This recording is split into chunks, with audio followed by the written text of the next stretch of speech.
Okay. Good morning, everyone. How are we doing? Good. There you go. Thank you. Hello, judges. Good morning. Welcome to South Summit, day 2. I hope you had a good time yesterday. Yes? Good time? A lot of investments? Good? I was just talking this morning with an investors, and they were saying, like, yeah, we're seeing very, very cool stuff. So if you're startups, just make sure you talk with the investors. So we are in day 2. We are continuing with the startup competition. As yesterday we saw 5 blocks at the startup competition. We are going to see this morning 2 more. So we're going to start with the climate technologies and sustainability track.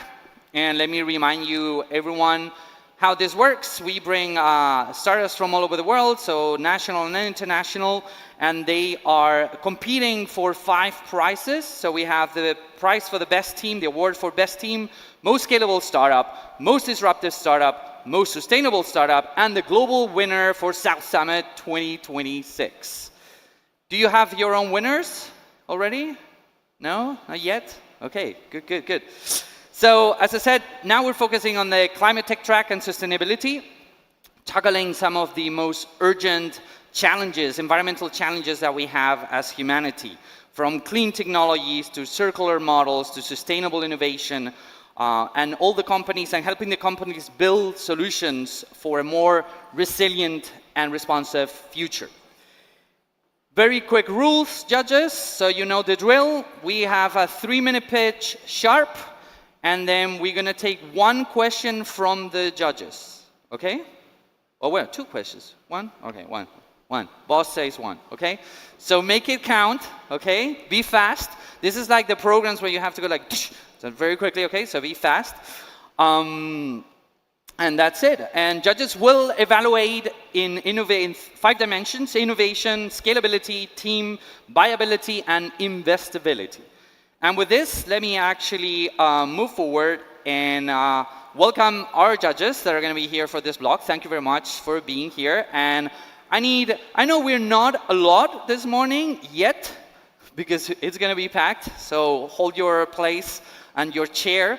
But I want to make enough noise to welcome our judges, so I'm going to be reading their names, and you guys keep making noise. So please welcome to our judging panel, Almudena Garcia, Open Innovation at Moeve. Thank you very much. Big applause to Almudena. Antonio Ribelles, VP at Gulf Capital. Borja Agustín Cortés, Corporate Venture Capital at Mutua Madrileña. Carlos Cholbot, Investor Director at NG New Ventures. Daniel Maniega, Environmental and Climate Change Manager at Telefónica. Javier Barros de Lis, Investment Analyst at Zubi Capital. Milena Dovchenko, Head of Portfolio at Unicorn Factory Lisbon. Nick Gorini, Managing Partner at Spin Ventures. Nitya Lal, Founding Partner at Ecos Capital. And Roberto Jimenez, good friend of the house, Entrepreneurship Manager at Fundación Repsol. Big applause to our judges. Thank you very much for joining us today. And with this, as always, you know the drill. So audience, are we ready? No, you're not audience, guys. Audience, are you ready? Okay, judges, are we ready? Startups, are we ready? Okay, there we go. So we're going to start with a heavy hitter. They're good friends from the house.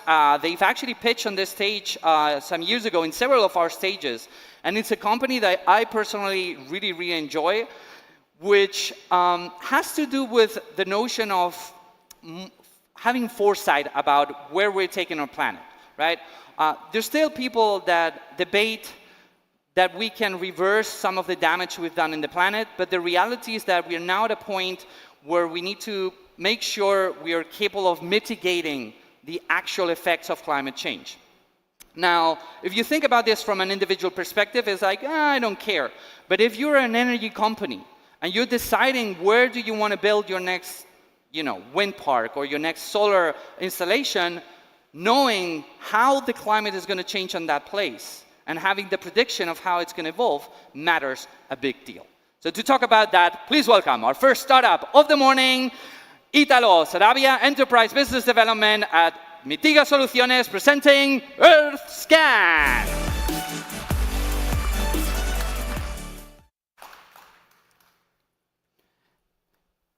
Climate risk is no longer a future threat. It's a present one. And most companies are still flying blind.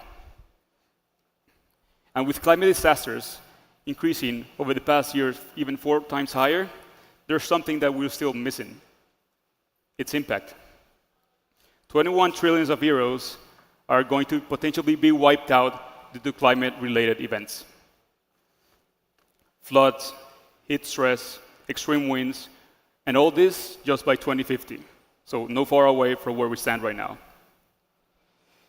And when physical risk hit, reinsurance premium spikes, supply chains get disrupted, and asset values drop. So now the question here is, how do we predict this? You model it. And this is where Mitiga comes in place.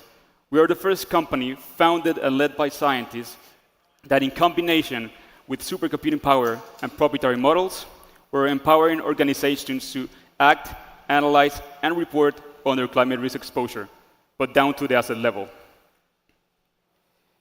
With AirScan, our climate risk platform, we are helping companies to predict how physical risk will be affecting those assets, portfolios, and what it means for any asset anywhere within a matter of seconds.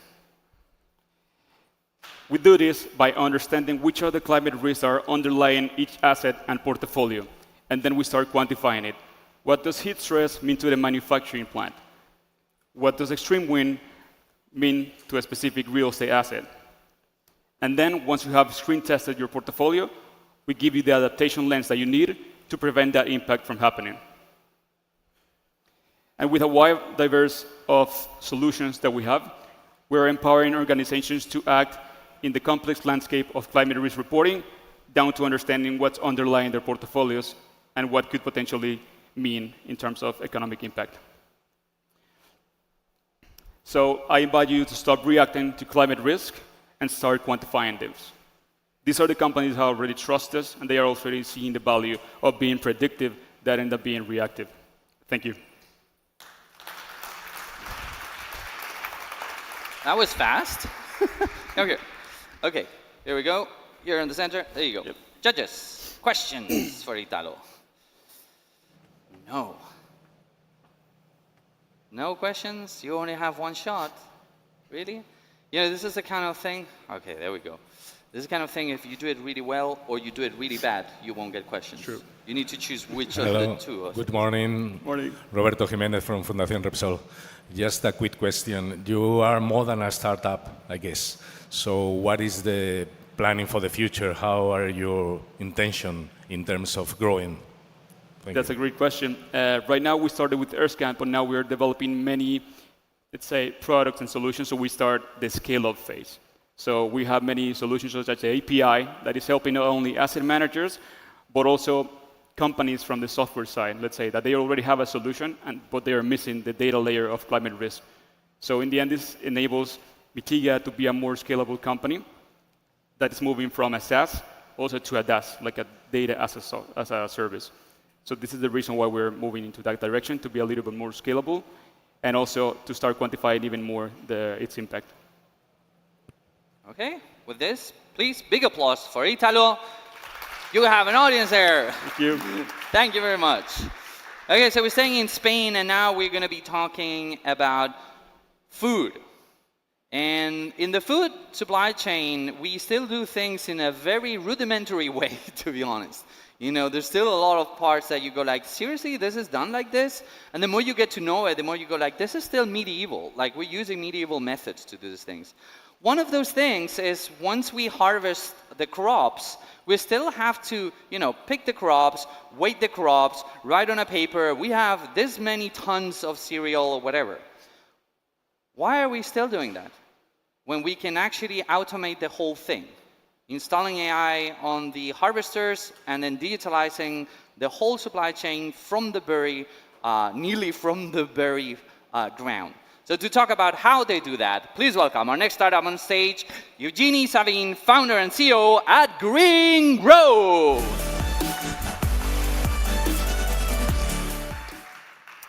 Hi, everyone. So Green Growth is the operational business, and we make agricultural equipment smart across the whole world. So we mostly focus on combine harvesters for cereals and potatoes.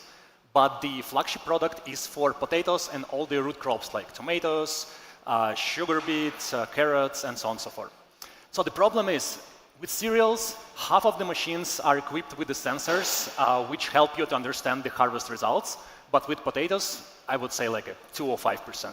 And these are the most important farmers. And they grow potatoes for McDonald's, for PepsiCo, so all the chips you have, these are our clients. So our flagship product is vegetables, but we also work on cereals, and we have corporate and OEM deals for smaller rice harvesters. So we go step by step. So the first layer is real-time during the harvest, weight logistics, field trials. Then we go post-harvest analytics, like what actually happened on this field, how did my variety do, and so on and so forth. And then we do prescriptions for the next season. So basically, we cover the whole year with our data. So step by step, we're equipping machines across the world with our sensors to gather unique data, and then we upgrade them with additional software, with additional features. So we start with weight, but then we go with size, with quality, and so on and so forth, doing additional sensors, cameras, AI, and so on and so forth. So the business model is that we are selling hardware for different machines. So we can equip newer machine, we can equip retrofit older machine, different kind of crops. And we have really nice margin on this hardware, and then we do additional software based on how many features you apply on top of this platform. We usually don't sell directly, so across the whole world we have partners. We have some more in the last couple of weeks, but basically they speak with the customer, they do installations, they do hardware support, and we are the software developer, do licensing. It's all been possible with the help of our team. So our core team is pretty small. We are like AI native guys with experience from IoT. So we have 4 people and 20 code agents, you know. But besides core people, we have really strong advisors and salespeople who are responsible for growing with corporates and who is responsible for growing recently you know, a couple of startups and to huge revenues, and a couple of startups up to acquisitions as well. So we already connected with the whole agricultural distribution chain. So we have this product for yield mapping already working. This is a commercial solution. And as I mentioned, we're doing additional steps. And one of these steps, it's so far in stealth. It's embedded AI, and we are raising money to scale this AI. Thank you very much. There you go. Okay, very good. Thank you very much, Eugenie. Questions for Eugenie? Okay, that was quick. Hi, good morning, and congratulations for your presentation. My question is regarding how do you approach the sales cycle in terms of, you know, you're reaching to a lot of different agriculture farmers, and how do you actually scale that up? It depends on the country. So somewhere we already have connections, like if you go to Argentina, we have people in Argentina, they know 50 dealers in Argentina, so they sell to these dealers, and then these dealers, they have like hundreds of clients each dealer. So basically it's like a step-by-step chain. So they do all the work, and we just do support and supply customers. In new countries, for example, United States, we mostly do like Wales, you know, like a big client. So we have the biggest producer of chips for PepsiCo. Like we sold, you know, like 2-3 devices, and the potential is like hundreds. And then if other people know these people use our software and they like it, they buy it. So it's like a word of mouth. Okay. Thank you very much. Big applause for Eugenie. Big applause, come on. Okay. Let's make some noise. Thank you very much. Okay, now we're flying to Italy to tackle once more like the use. Space 2.0 and space technologies have unlocked a whole range of possibilities. And one of those possibilities that you've probably heard about, we talk a lot here about that, is Earth observation. How do we use information from satellite systems to do things in Earth? And one of those things that it's quite risky, one of those projects that's very, very risky to do is every time we do an offshore project, because we don't have access to the place, right? On land, you can go, take measurements, but what happens when you're not on land? Well, you're taking massive risk every time you do one of those projects, offshore projects, without any pre-qualification. Well, our next startup is actually combining both. How do we use satellite-derived information to de-risk these offshore projects? So please welcome on stage, I think the most Italian name I've ever seen in my life, Emanuele Pasta, business developer at MESPAC.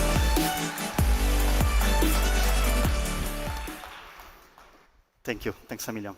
So imagine a multi-billion offshore wind farms. Before a single turbine goes into the water, a single question decides whether the banks fund it. It's not whether the wind is good. That part is quite easy. But it's whether you can prove what the wind and the sea have done in the last 25 or more years. That's the hardest part. I'm Emanuele from MESPAC. We rebuild that record, making offshore conditions certain enough to finance.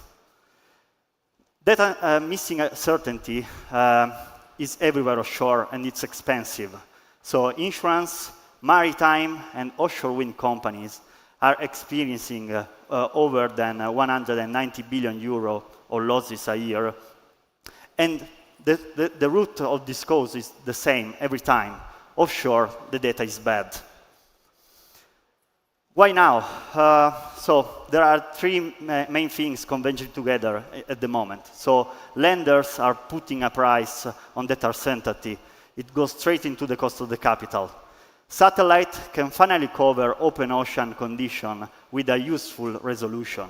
And AI can help fill in the gaps that the sensors have. Our solution is made of 3 layers. So we have a fusion data engine that rebuild the record, a gap-free record of wind, waves, and current condition going back 26 and more years. We have also an AI agent performing metocean analysis on top, and then access through a platform or an API. But let's make an example, a real example. So we had an insurance company with an offshore asset to cover offshore the coastline of Australia, worth between 50 and 100 million euro. What was the problem there? There was so little data on site, so you can't price a risk that you can see. So here you can see the on-site data that they had. So there was a buoy collecting in situ measurements, but as you can see, there was so many gaps inside of it. The crosses that you can see are the satellite passes through the same spot. So they are accurate, real observation, but they are scattered in time. What our machine learning models can do is to reconstruct what happens between an observation and another. And in that case, help the insurance companies to price that asset. We sell it in 3 layers, so project-based, data subscription, and API. And we're out of And time. that's our achievement. So Very good. contract under signing and a round open. Big applause to Emanuele. Thank you very much. Okay, judges, when I say I'm sharp at the 3-minute mark, it's very sharp. Judges, questions for Emanuele, please. Tick tock, tick tock. No one? No? He's like, may I? Thank you. Javi from Tubi Capital. The satellites are yours, so of the 3 components? No, so we were born from a feasibility study with the European Space Agency, so we have open access to the data of the European Space Agency, and we also use in situ open access data from Copernicus, which is still part of the European institution. So we mainly use open access data, but we're also thinking about acquiring private data. Okay, and with this, thank you very much. Big applause. Thank you, Emanuele. Now we're flying to Finland to tackle this. The next startup is actually really fascinating to me. Let me tell you a fact that not everyone knows, but the fertilizer industry is one of the largest industries in the world. We need fertilizers to feed the world. But the fertilizer industry is one of the most energy-intensive industries in the world. However, Funny thing, when we put fertilizers on our food, on our crops and stuff like that, then water comes out and all that stuff goes to wastewater. We just don't do anything with that. Now, compound this with the war in Ukraine and Russia, which are some of the largest producers of fertilizer in the world, and now the cut of the Hormuz Strait, which is where nearly 1/3 of fertilizers actually get transported and traded. Well, lucky for us, our next startup is doing something amazing. They're recovering up to 90% of fertilizer compounds in wastewater with an incredible technology, getting up to tons of recovered fertilizer nutrients that we can reuse with a half of the energy that we need. So please welcome our next startup on stage, all the way from Finland, Federico Baralta, co-founder at NP Harvest.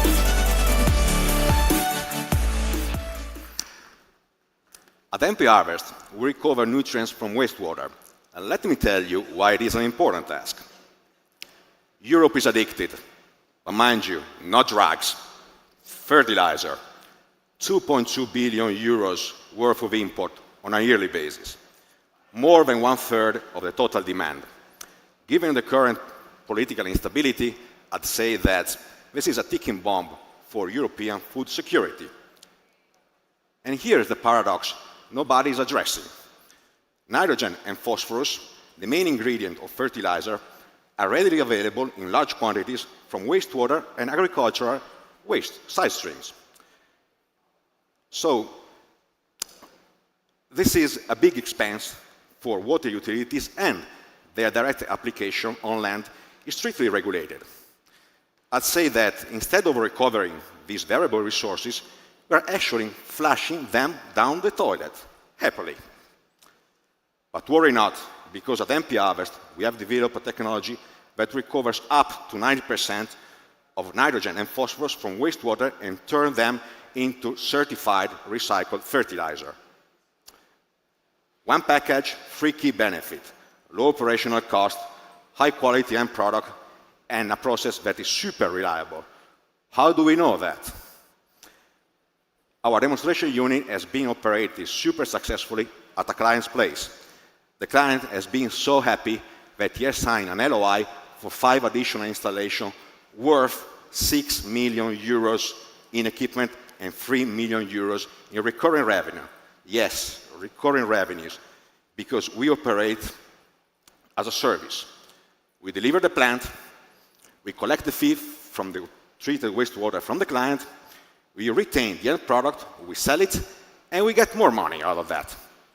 This means faster growth and better margin. By 2030, we want to deliver 40 plants that are going to yield 180 million euros in revenues. We will recover 18,000 tons of nutrients, and we will abate 190 carbon dioxide tons per year. So, we are now raising 4 million euros seed round to deploy the first full-scale installation. And if you want to generate some value out of your crap, why don't you join us in the quest to rehab all Europe?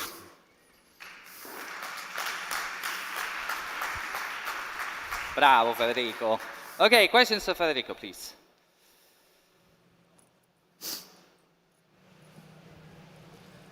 Thank you, Federico. So, what do you think are your main challenges for scaling up?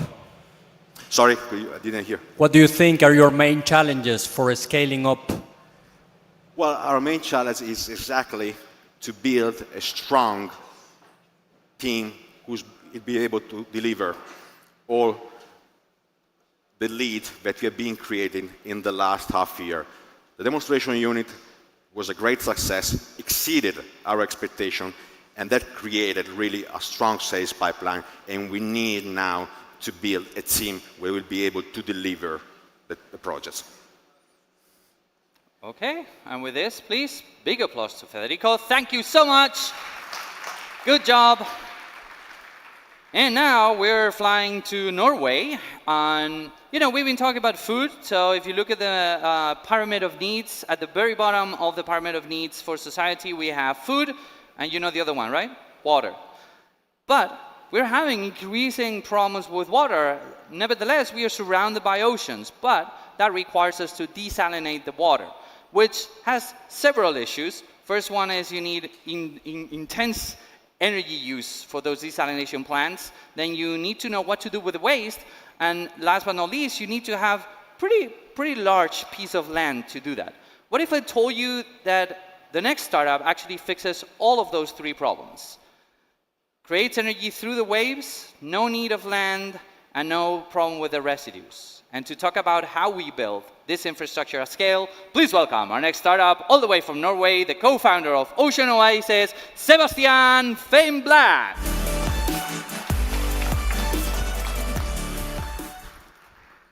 Hello, everyone. This is Lanzarote, the driest island in Europe.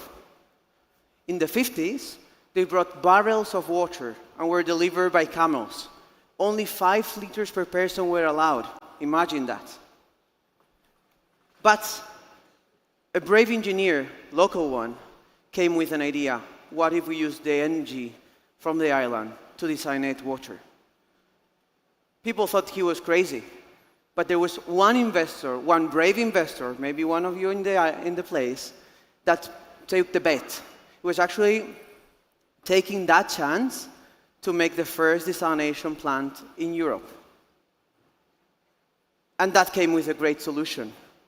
We basically enabled a huge economic development, not only for this island, for all of them. That bet enabled to get more money from the growth for the island, and then it replicated globally. We see that happened all over the world, and now 300 million people rely on desalination, and demand is just growing.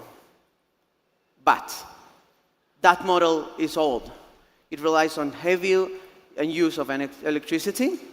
Those barrels that used to bring water now bring oil. 70% in the Canary Islands still relies on diesel. That's expensive and risky, and that makes a big problem. Second, land. Land became scarce because of economic growth, and then we cannot use more desalination to put it there. And third, the brine management, that very salty water, you need to do it properly to avoid environmental problems. It took another engineer, this time Norwegian, and my partner, Thomas, to build a solution that tackles those three problems. We took desalination offshore and used the movement from the waves to directly drive a reverse osmosis system that delivers fresh water to shore with no electricity, no grid, and no land use. And the brine simply dissolves into the ocean. But I'm not coming here with a picture. This is a full tested and validated technology. We've been testing out of the Canaries for 3 years, and we have really good results. And the trick is the team. We have a combination of the Norwegian offshore and maritime experience and the experience from the desalination from the Canaries, those ones that solved the problem 50 years ago. We're ready to deploy at scale. We're starting with the first project, supported by European Commission with 6 million in the Canary Island, and named strategic project for the Canary Islands. And from there, we're growing globally, starting from Chile, Morocco, South Africa. We build, own, and operate and sell water in long-term contracts. That's our business model, and I'll tell a bit more later. And we got 6 million euros to back it. And I'll let Alex stop me now, and I'll tell you a bit more how we build the future of water supply and get rid of the barrels. Okay, big applause to Sebas. Thank you very much. Hey, wait. We still have questions. Good. Don't be that quick. Okay, judges, questions for Sebastian, please. Go. Do you need permits to set those units up? Of course. And that's one of the studies, just like windmill, require environmental study to see. We have a full set of permits, and that's what we've been doing for 4 years ago when we started with the project. We know about them.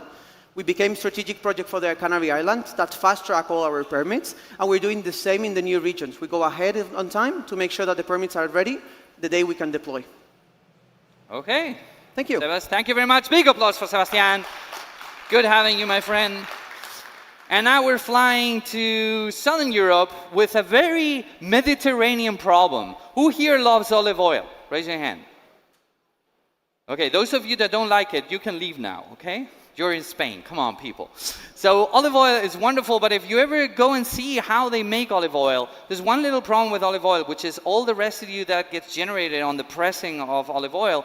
We don't really know what to do with it. There's a lot of nutrients and content there, but it's hard to process, right? Well, our next company is actually taking a completely different approach, getting something that for a lot of people is waste and turning it into truly innovative byproducts, high in nutrients, and literally creating whole new categories. And I'll let her actually explain to you how they do that. So please welcome on stage the Business Development Director of Phenolives, Dr. Christina Legaki. Okay, good morning, everyone. I would like to ask you a question. Would you invest in a monopoly? And when I say that, I mean not a company, not a patent, but a new product category that doesn't exist up to now. So imagine that you are in an olive oil mill.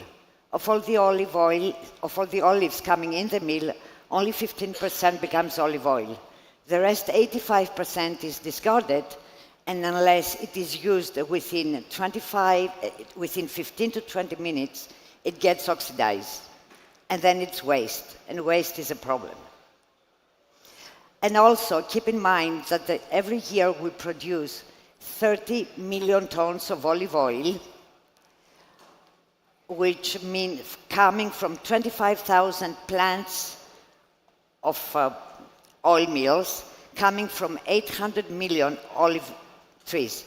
So those numbers, that's where they're coming from. So you have all tasted olive oil, but you have not tasted the rest 85%. Which is full of very nutrition elements. And you have also not tasted olive flower. So we are creating, we're not just entering, we are creating the category of olive flower, which is a new non-existing category. And we want to define it. What we sell is olive flower of high nutritional value, gluten-free, 80% fiber, high in antioxidants, low calories, low carbohydrates, and a lot of applications. But olive flower can exist only through our machine. Phenolives is the first company in the world that has found a way to stop the oxidation of the byproducts. And by stopping the oxidation of the products, we can use it. It is a system that is installed in the mill directly as part of the process line. So it's unique, zero waste, circular economy. We believe we owe the category because olive flower doesn't exist. And it's a huge market, and we have no competition up to now. So we are creating and we are defining it. Plus a story about zero waste and circular economy. So my question is, would you invest in such a product? Thank you. Thank you very much, Christina. Good job. You still had extra time. That's okay. Judges, questions for Christina, please. Over there. Hello, thank you. Can you tell me more about the technology that you use? Yes, the technology is a patented system of classical mechanical procedure, no chemicals used, and it stops the oxidation of the byproducts before they become waste. So it's a classical technology, but patented because they have found a way to stop all that sludge from the byproducts from become sludge. And it's in line in the olive mill, part of the production line. Okay. Thank you. Very good. Big applause to Christina. Gracias. Thank you so much. Thank you. Haristo. Okay, by the way, you're going to meet her later, and she has the flour, olive oil flour. She has some there, so ask her for that. Anyway, now we're flying all the way to Estonia, and of course, one of the biggest topics in sustainability is energy independence, right? So everyone is scrambling to find different energy sources, and obviously one actually that here in Spain we're fairly fond of, which is hydrogen. However, it's not enough to just have hydrogen, either gray, blue, green hydrogen. You need to have the supply and the machineries to actually run So our next company is doing that to help us become independent from the traditional energy sources using hydrogen fuel cell generators to boost our resilience as a society. Please welcome on stage from Estonia the founder and CEO of Power Up Energies, Ivar Krusenberg. Hi, hello. As said, Power Up has been solving out one of the biggest issues of the mankind, which is energy resiliency. If you're talking about energy resiliency, there's two main components: massive electrification and outdated grid. These are match made in heaven for the blackouts. To solve this out, we have developed hybrid electric generator, which is combining into one tiny box, lithium-ion batteries and hydrogen fuel cells. Software-enabled hardware, already machine learning and AI also predicting when the hydrogen runs out, what's the status of the battery, and we have also developed IoT solution which allows to control systems from the distant. So we're controlling, for example, cancer clinic generators in Namibia from Estonia. Not competing with the batteries, hybridizing, allowing customers to get smaller, lighter solution for cheaper, also lasting longer. On top of the software, we have been also developing hydrogen fuel cell technology. In comparison to the competitors, our stacks are twice lighter, 4 times smaller, and developed together with the European Space Agency. Products are on the market, you can go out and buy. We are really providing energy solution for various of critical infrastructure, from the telecommunication to the clinics, as said. And we are dual usage, also solving out the issues for the defense, which needs energy everywhere. They don't care about sustainability, they care about electric generators which are low heat, low noise. And you can see left upper picture our generator charging drone battery, which is warmer. And I like to quote of the military officer, first time ever I was able to sleep next to electric generator, and that's what they do. They use these in the tent because they can. Business is B2B, selling through the value-adding resellers and distributors. Really lean business model, taking care of development, sales and marketing. Production is outsourced, making us perfect VC case. Feeling ourselves really strong against the competitors, even the bigger gorillas on the market, because our products have longer lifetime, more efficient and cheaper. Team is our biggest asset, so mature team with experience of more than 120 years actually in the fuel cell business and in the finance, so ready to go out and conquer the market and looking for 1.5 million euro financing to boost our sales and marketing activities, and also obviously looking for the new partners, new distributors, new resellers. So thank you so much. Happy to answer any of the questions. Okay, thank you very much, Ivar. Questions for Ivar, please, judges. Thank you. Hi, congratulations on the pitch. Can you tell me more about your expansion plans for the next year? Excuse me, can you repeat? I was asking, can you tell me about your expansion plan for the next year? So next year's expansion plan is to expand to the Southern Europe. So we are right now looking for the resellers and distributors in Spain, in Portugal, also in France, for example. And planning to have the revenue of 13 million, if not revenue because we have the hardware, at least orders in this magnitude. And also expanding back to US. We started from the US back in the days, but now it's time because the hydrogen is there and the defense needs our solution as well, on top of all the storm shelters and outdated grid issues which they have there. So yes, that's our plan. Thank you. Okay, thank you. Well, big applause to Ivar. Thank you so much. Now we're coming back to Spain. I don't know how many people here experienced the blackout in Spain. Raise your hand. Oh, wow, a lot of people. Okay, so you know why it happened, right? Despite what they say. One of the biggest issues we had is we had excess renewables and there's nowhere to put those renewables. So if you don't have what we call battery energy storage systems to actually absorb the excess energy, then you have a problem on the grid, which is exactly what happened. Now, it's not enough with having these large energy systems. it's super important to know because they don't hold energy like forever. So you need to know when to charge them and when to discharge them. But it's not that easy. So our next company is actually fixing that problem, already working with energy utilities, which is how do we use AI to do the predictions, the forecast. Back with the last startup of the blog. How are we doing over there? Good? I cannot hear you. Good? Yes? Yes? Yes? We're good.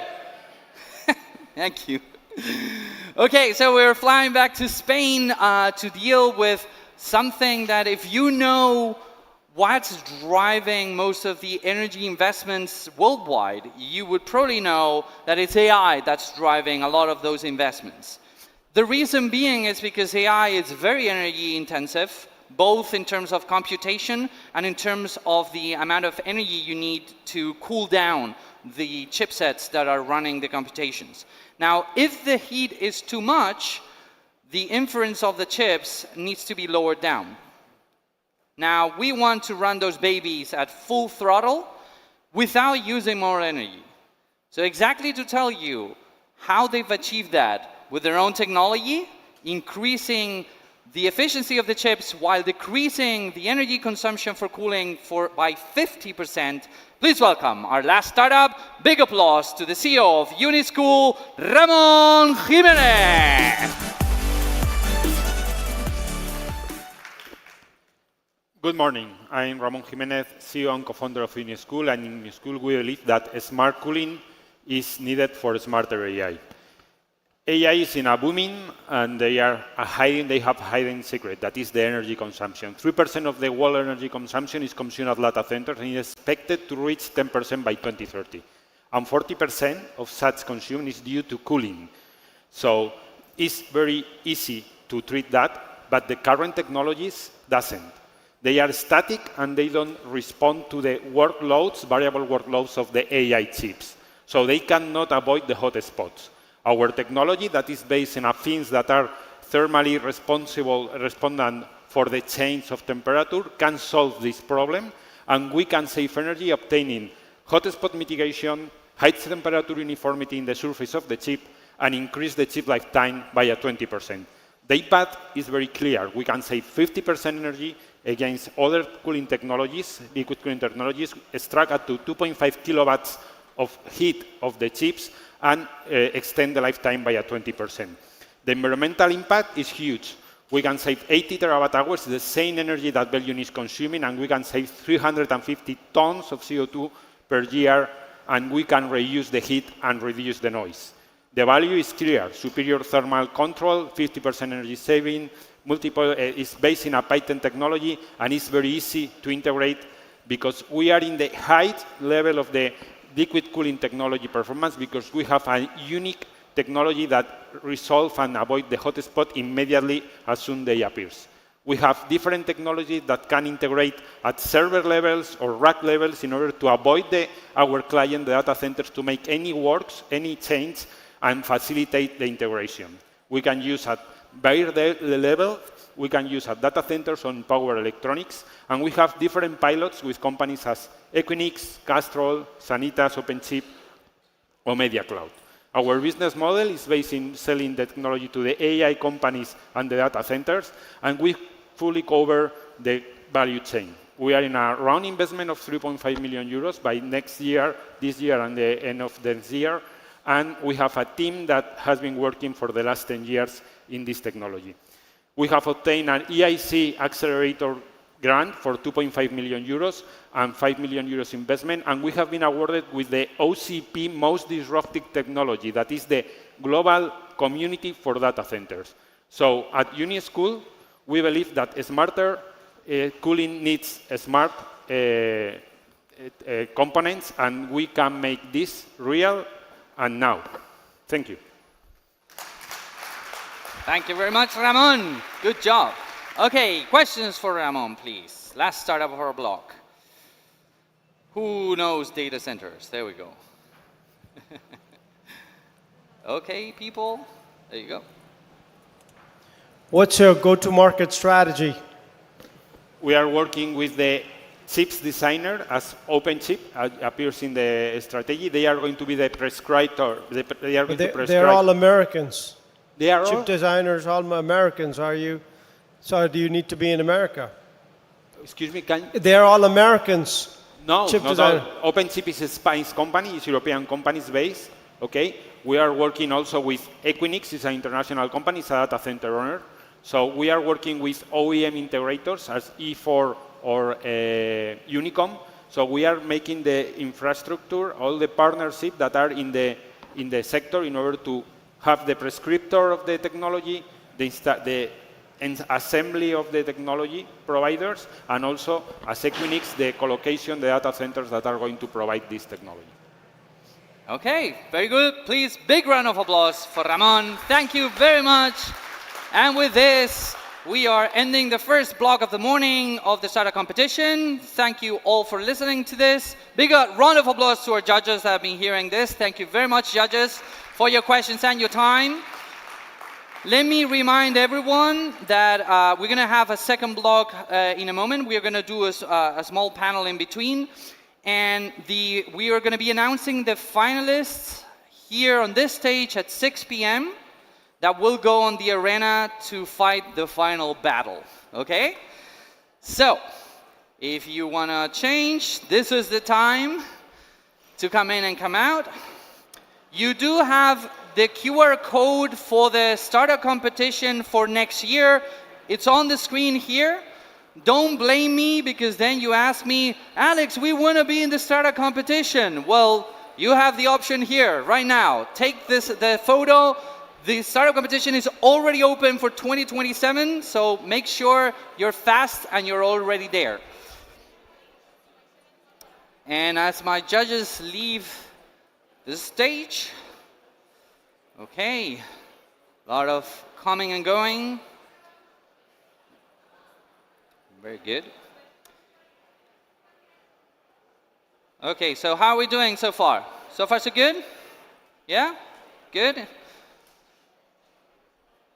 Okay, take your seats, please. We're going to start with the next panel. And we're shifting to a very, very interesting topic. Plenty of space. You guys can sit up wherever you want. So, we're moving to our next panel to talk about something that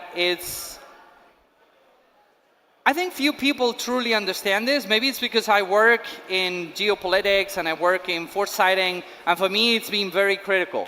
But you know, AI is changing a lot of things. Yesterday I was on the other stage and we were talking about how companies are hiring differently. What kind of superpowers is AI unlocking on the employees? And things like that. So amongst the many things that AI is changing, one of these things is access to knowledge and intelligence. So as AI becomes better and better, we have an abundance of intelligence. Shh, please, people. So to a certain point, we're starting to see that a lot of the consulting, the big four, are losing contracts because companies are saying, why do I need to hire you when I have all this intelligence access through the AI? So to talk about how leadership needs to start rethinking how they govern the boat when you have this abundance of intelligence, we have our next panel. So please help me welcome our first speaker of the panel. Big round of applause to the co-founder at Oyster, Jack Mardak. Big applause to Jack. Thank you for joining. Pleasure having you, my friend. And to join Jack in the conversation, please welcome the Director General for Training at Regional Ministry of Economy, Finance and Employment, Mercedes Marin. Big applause to Mercedes. Thank you for joining. And to run the show, the one and only member of our team, big applause to our Program Manager at South Summit, Camila Morales. Good morning, all. Thank you for joining. Thank you, Mercedes, Jack, for being here. I hope you're having a wonderful second day of South Summit. And we are here to talk about a very relevant topic, and I'm so glad to have you two to talk about this.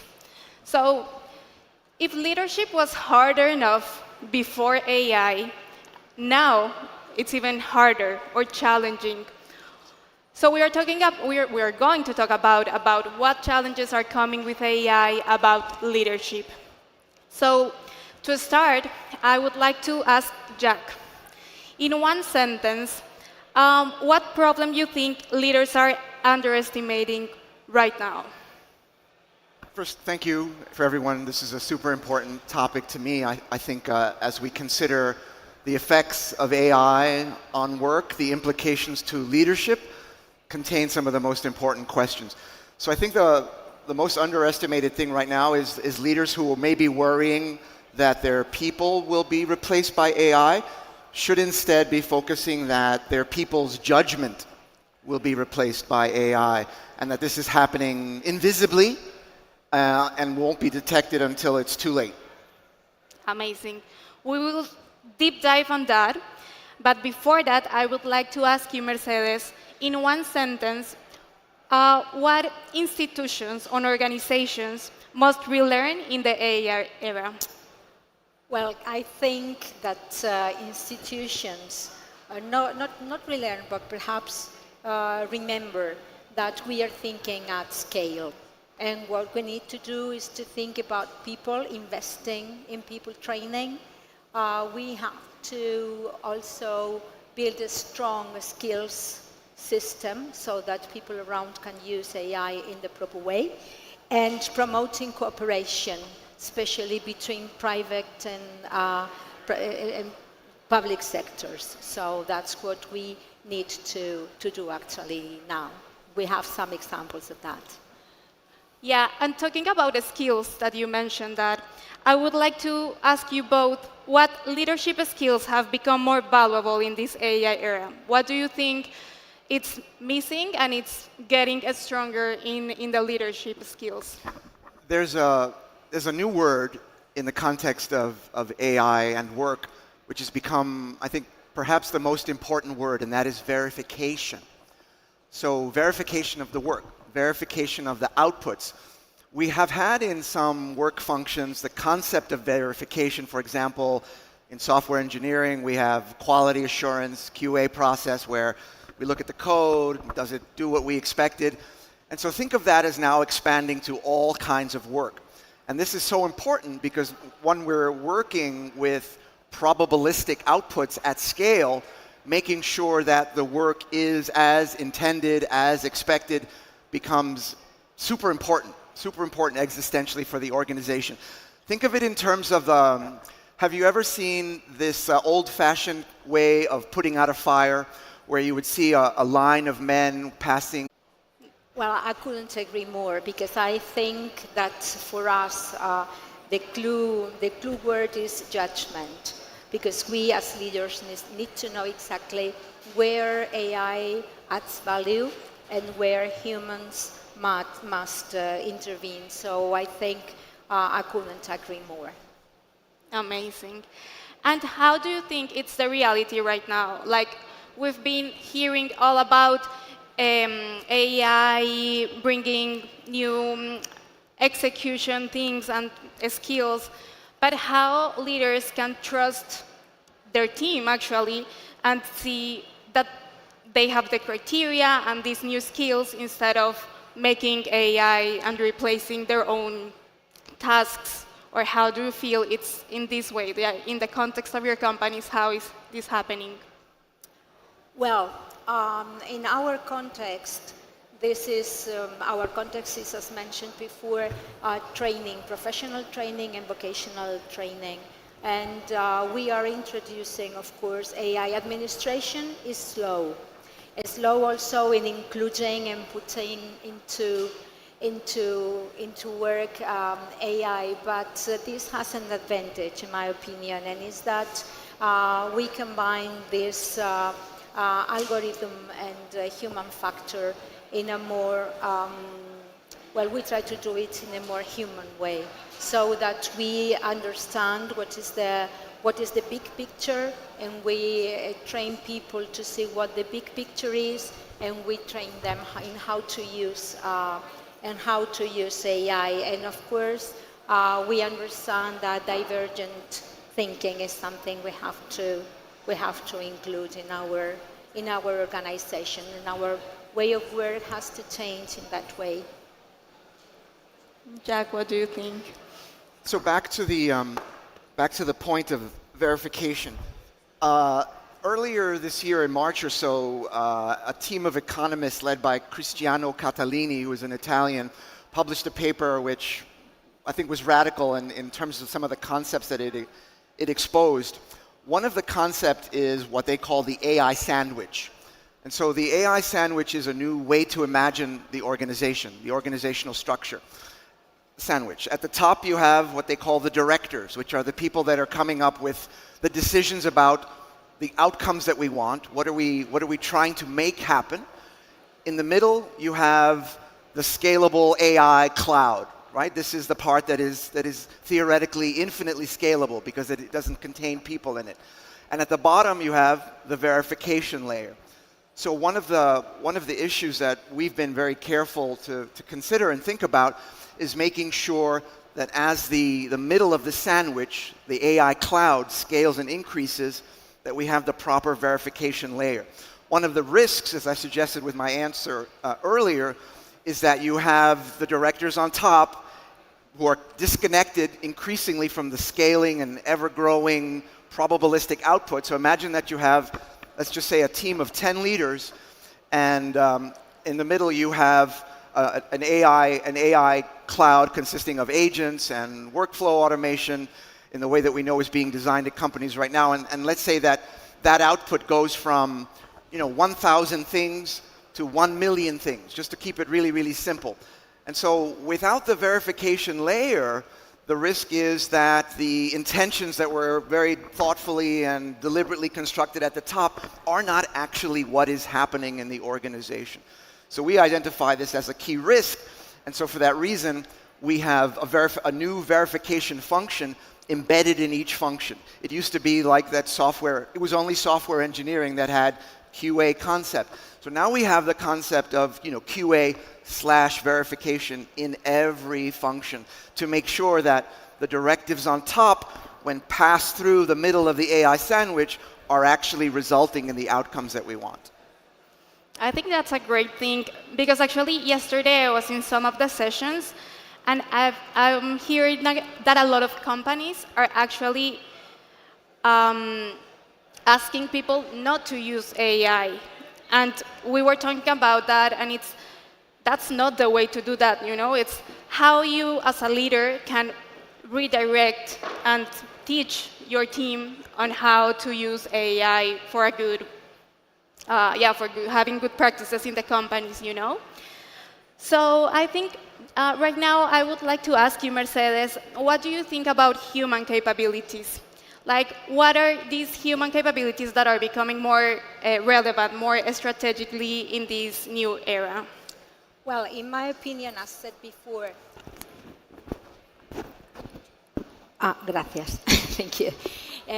As mentioned before, I think, of course, along with judgment, as said before, and ethical responsibility and all soft skills are very important in this concept of using AI. I think AI is here, and I think it's a wonderful tool to improve and to scale our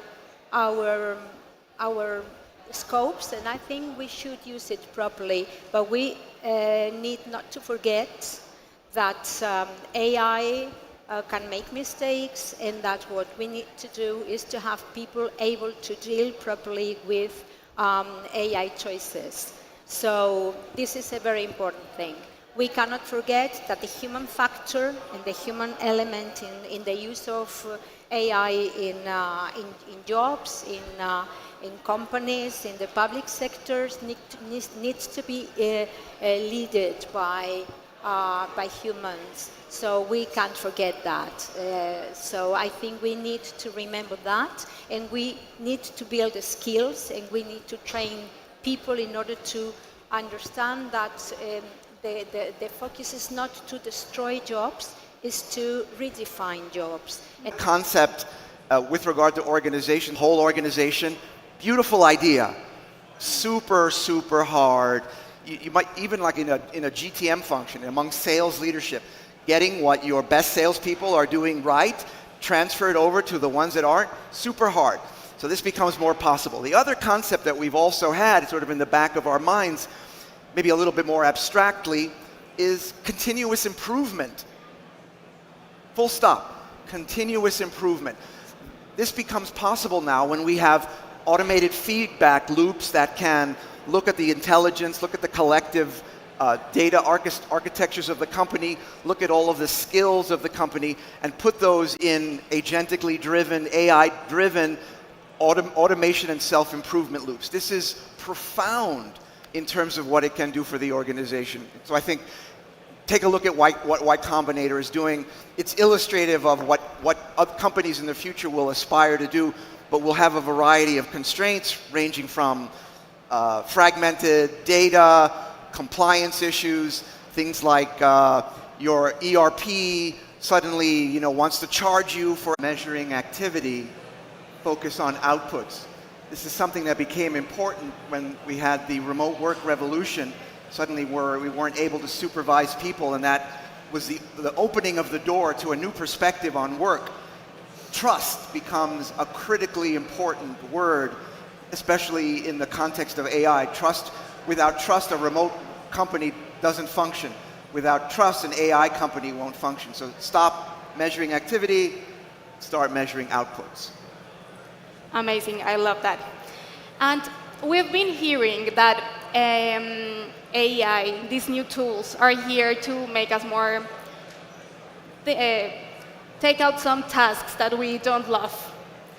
I would like to ask you, what do you think is happening right now? Who is actually making decisions in a company? Do you think it's still people, or it's more and more algorithms? What do you think is happening right now? Of course, algorithms help, but making decisions is something that people continue doing. As mentioned before, administration is slow, and then we are not so into AI, so that we leave algorithms to take the lead. So I think we understand very well that it's people who needs to be in charge and leading the change and leading the use of the machine. And this is what we are trying to do.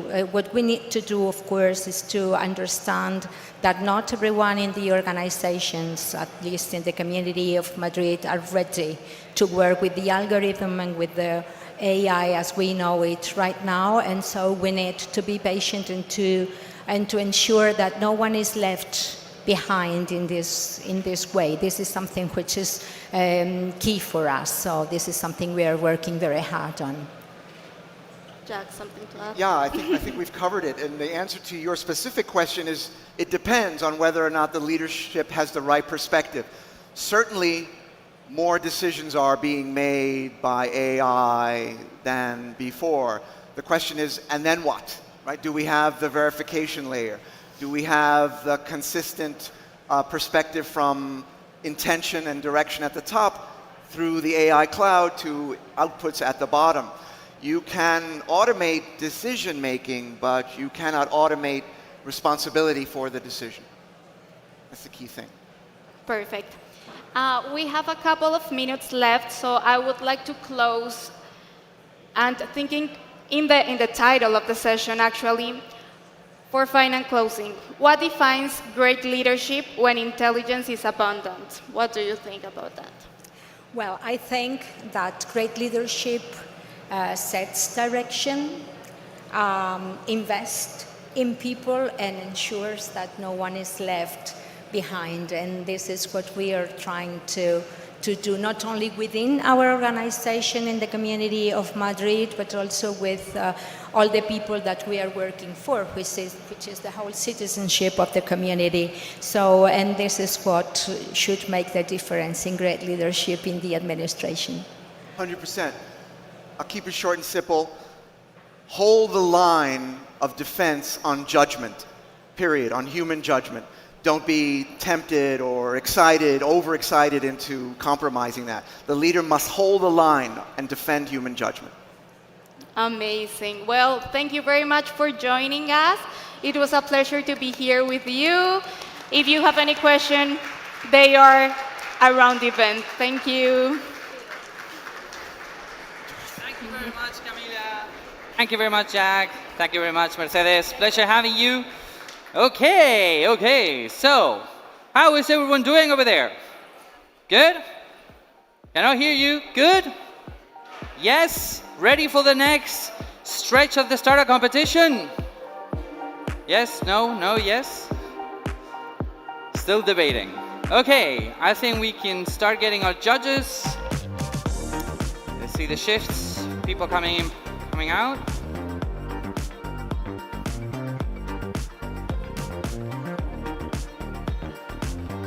Oh, Helen, hello. Good to see you.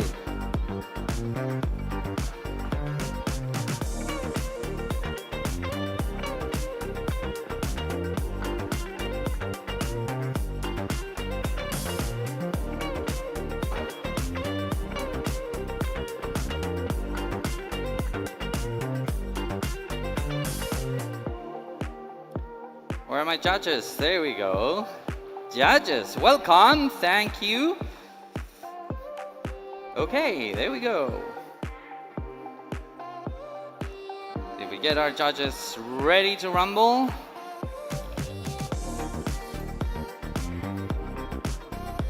We're finalizing the startup competition. I'm starting to get a little bit excited. But who's gonna win? Who has seen the other startup competition pitches? Raise your hand if you've seen more than one. Okay, a couple of you, very good. Do you have any favorite already? No favorites? So, maybe. Okay. How are we doing, judges?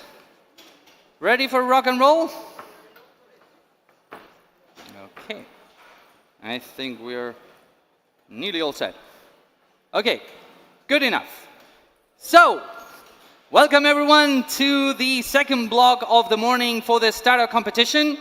We are going to enter now the block for the health startup block. So, what are we going to talk on this track? Well, startups transforming healthcare, transforming their well-being through innovation, prevention, diagnosis, patient care, digital health solutions. Essentially, how we make health more accessible, efficient, and personalized. And to do that, let me remind you all the rules of engagement. We're going to put 10 pitches, 3 minutes sharp each pitch. Judges, you're going to have one chance to ask one question. Let me repeat that. One question, so make it count. You need to be fast. This is like in the TV programs where it's like, I'll get the question, okay? So make sure it counts. And just for everyone, judges will evaluate our startups based on 5 dimensions: innovation, scalability, team viability, and investability. And with this, let me actually introduce our judges, but I'm going to need your collaboration, okay? So I need a name and you have to clap. That's how it goes. We got it? It's easy, I promise. Okay, say, Judge blah, blah, blah. Okay, good, you got it. There's a lot of them, so don't tire at the beginning. Take it slow, okay, and we ramp it up. So, judges, thank you very much for being here with us. So let me introduce our judges. Big round of applause for Álvaro Miguel Cabrera, CEO at DTB. Applause. Andrés Sánchez, Head of Corporate Venture Capital at Mutua Madrileña. Applause. Ángela Martín, Ingeniería Salud Digital at Guaira. Applause. Beatriz Lozano, Strategy Advisor at PwC. Irene Moreno, Enterprise Innovation Senior Specialist at AstraZeneca. Chloe Merlet, VC Associate at Red River West. Clara Pombo, VP at Clark Modet. Gordon Clark, Director and Managing Partner at Related Holdings. Jorge Blasco, Partner at Lumulabs. Jorge González, Innovation and Digital Health Manager, Service Managers at Mutua Madrileña. Linda Lin, Venture Partner at VU Venture Partners. And last but not least, Marta Pedrosa, Innovation Analyst at Thinfa. Thank you all very much for your time. Thank you for the audience for being here. So, as always, audience, are we ready? No. Okay, let's try again. Audience, are we ready? Okay, judges, are we ready? What's wrong? Judges, are we ready or not? Okay, thank you. Startups, are we ready? Okay, good, good, good. So we are starting with the Spanish company flying here to Spain, staying here with a very, very sensitive topic that we all, I think, sadly had been acquaintance with, which is cancer. But technology is increasing every year, and we are capable of catching cancer earlier and earlier and earlier before. It's not just catching cancer, it's also monitoring that if you already had a cancer, it's not coming back, or even monitoring that the treatment you're getting is actually being effective. So to tell us how to do that with ultra-sensitive DNA sequencing, please welcome our first startup of this blog. Big applause to Marina Plana, CEO at Altum Sequencing. Thank you. I'm Marina Planas, CEO co-founder of Altum Sequencing, a company born in a hospital. And this is Jess, my dear friend. She was diagnosed with cancer, and after 3 years fighting, doctors finally said, yes, you are clear. But she wasn't. Why? Because relapse begins with a single cell, and today, nobody sees it. Up to 36% of patients are not correctly diagnosed after treatment. So, how we can fight against what we cannot see? We need to make the invisible visible. At Altum Sequencing, we detect one tumor cell in a million. How we do it? Imagine a plane flying at night. We cannot see it, but radar can detect it even in the darkness. That's what Altum does for cancer. We see what the image cannot see. We stay with the patient all the journey, since diagnosis, treatment monitoring, and relapse detection. One platform, multiple clinical decisions. Unfortunately, the market is massive. 1 in 2 men and 1 in 3 women in this room, we will have cancer in our lifetimes. We are a B2B global company. We have signed 3 pilots with 3 different pharmas in different countries that all together could generate a 300 million revenue pipeline. My co-founders are international recognized key opinion leaders in oncology, hematology, and liquid biopsy. Together, we bring innovative science, excellent clinicians, and business execution to bring this technology to patients worldwide. Our ambition, it's clear. We want that personalized cancer monitoring become the standard of care. Today, we are raising 5 million to accelerate our AI cancer monitoring platform to expand it in the healthcare ecosystem, from doctors to hospitals, from pharma to insurers. By 2030, we expect to help 500,000 patients and build a 500 million company. My dear Jess, Altum is not just about diagnosis, it's about time. Time to live better and longer. Right on cue. Thank you very much, Marina. Good job. Okay, judges, question for Marina. That was fast. There you go. She's a pro. Thank you very much. Congratulations. The quick question, your pathway to scalability in terms of the US in particular, FDA approval, etc. And also, what are the roadblocks or the challenges that you see with your competitors? Okay, now we are an in-house laboratory test. So we are now in the path of the regulatory for IVDR for our software platform. So we are going to unlock this, and we are just selecting the notified body, so we're in this path. What we want is to piggyback in the infrastructure of the hospitals that they already have. So we are going to expand globally, and with our platform, we are going to be able to serve worldwide. Thank you. Okay, we only can do one, sorry. Okay, big applause to Marina. Thank you very much, Marina. Good job. Okay, we're staying in Spain, and I don't know you, but every time I go to the dentist, and for whatever reason they have to put anesthesia on my mouth, I always tell the dentist, put more. And he goes like, no, this is enough. It's like, no, put more. And he goes like, why more? It's like, it's gonna hurt. I have a high tolerance, not because I take drugs though, but I have a high tolerance for that. It's like, no, I'll put you this. He puts what he thinks is, or she thinks is gonna be okay, then I do my stuff, and it hurts like a bitch.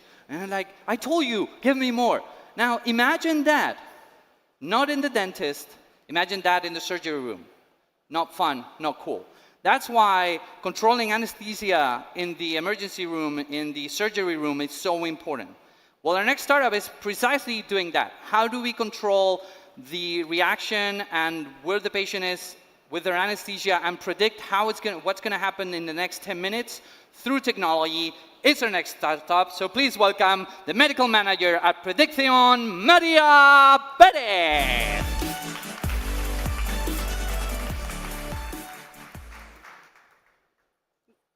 Good morning. Would you board a plane if the captain said, today we will be flying without weather prediction? No. Then why do we take this risk every time we enter the operating room? Our doctors do not have predictions on how we will respond in real time through surgery. This is why we create Predicción. And what do all surgeries have in common? Anesthesia. 1 in 5 patients suffer anesthesia complication. This is Pedro, our founder, your anesthesiologist. During the surgery, he will be mentally integrating data, tracking your lung, your heart, and your brain. And as he does not have prediction, he will be mentally predict the level of anesthesia you need. Doing anesthesia is walking a fine line. Too little anesthesia, you will be in pain. Too much, you could suffer brain damage. And there are 300 million patients undergoing surgery every year worldwide. The solution, Predicción. AI personalized anesthesia. This is the medical device we use in Hospital Clinic of Barcelona. It integrates 100,000 data points per hour, and it is powered with our own software built on more than 500 million clinical data points. It provides the anesthesiologist with real-time individualized predictions up to 10 minutes ahead of time, so they can act before an adverse event occurs. What it means to you as a patient, less complication, faster recovery. What it means to a hospital, they could increase surgeries and unlock up to 5 million of additional revenue every year. Despite the 3.5 market size, surgery only represents 2% of FDA approvals. Why? Due to the lack of data. Only 5% of the data that is created in the operating room is kept after the surgery ends. This is why I spent more than 4 years in the operating room collecting data from patients undergoing surgery to build our database and our predictive models.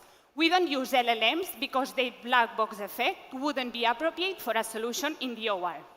It would take at least 2 years for that competitor to catch us up, and this is why we already have 4 letters of commercial intent. Our business model, B2B hardware and software licenses.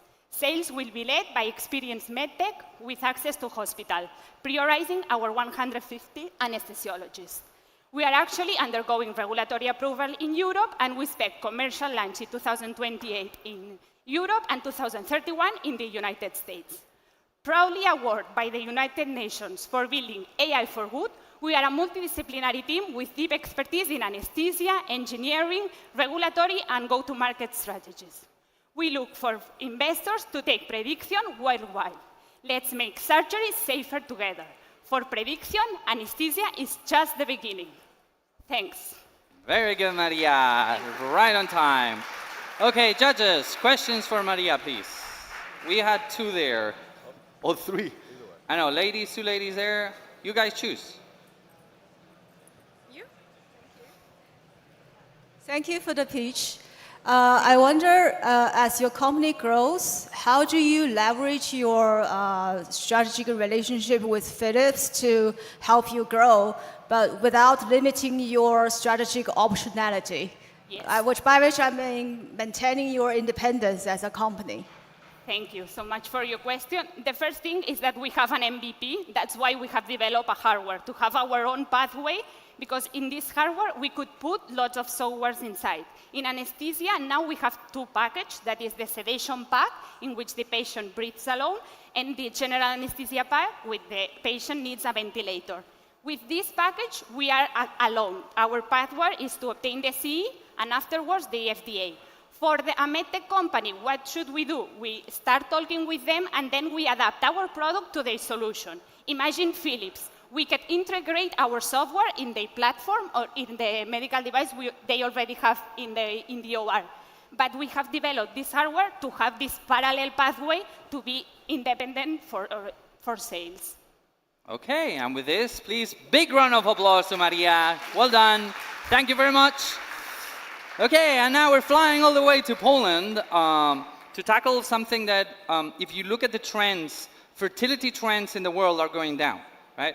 And in most cases, we don't know what's going on until it's very late.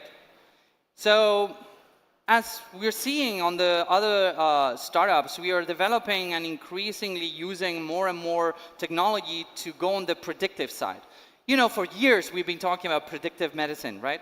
Well, it's finally here. So what if we could actually detect fertility risks early on? So we can start treatments early on, so we can increase the fertility rates that we have right now. So to talk about how they do that, all the way from Poland, the CEO and co-founder of Ioni app, Katrina Gosz.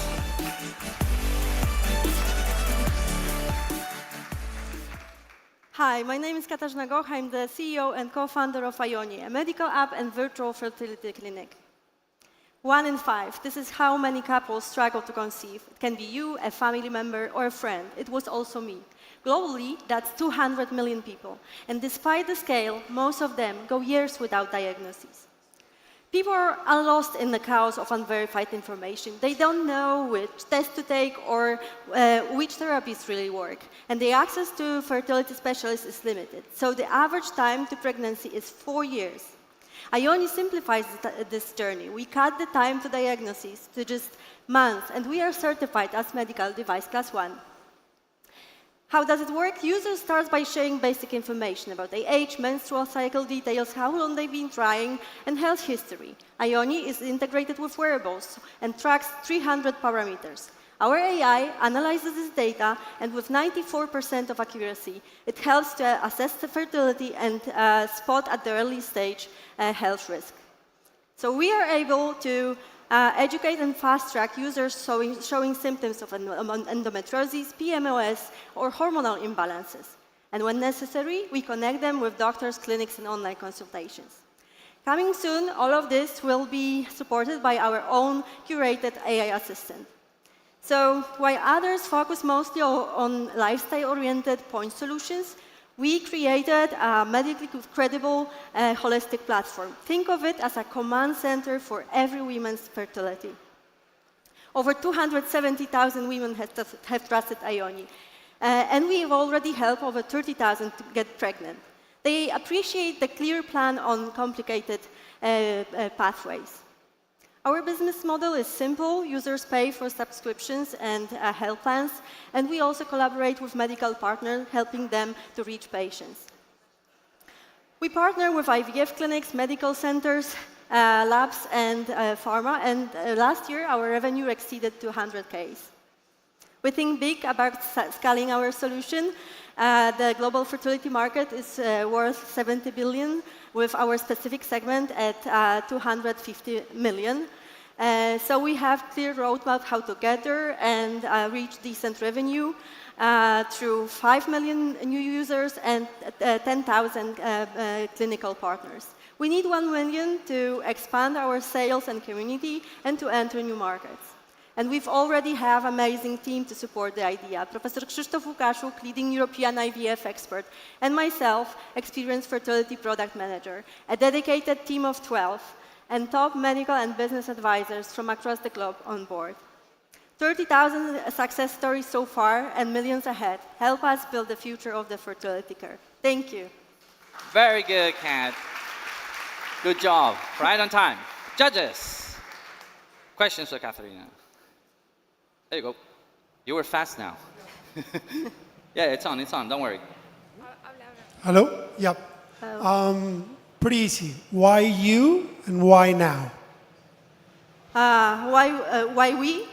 Because of the very experienced, absolutely professional, innovative team.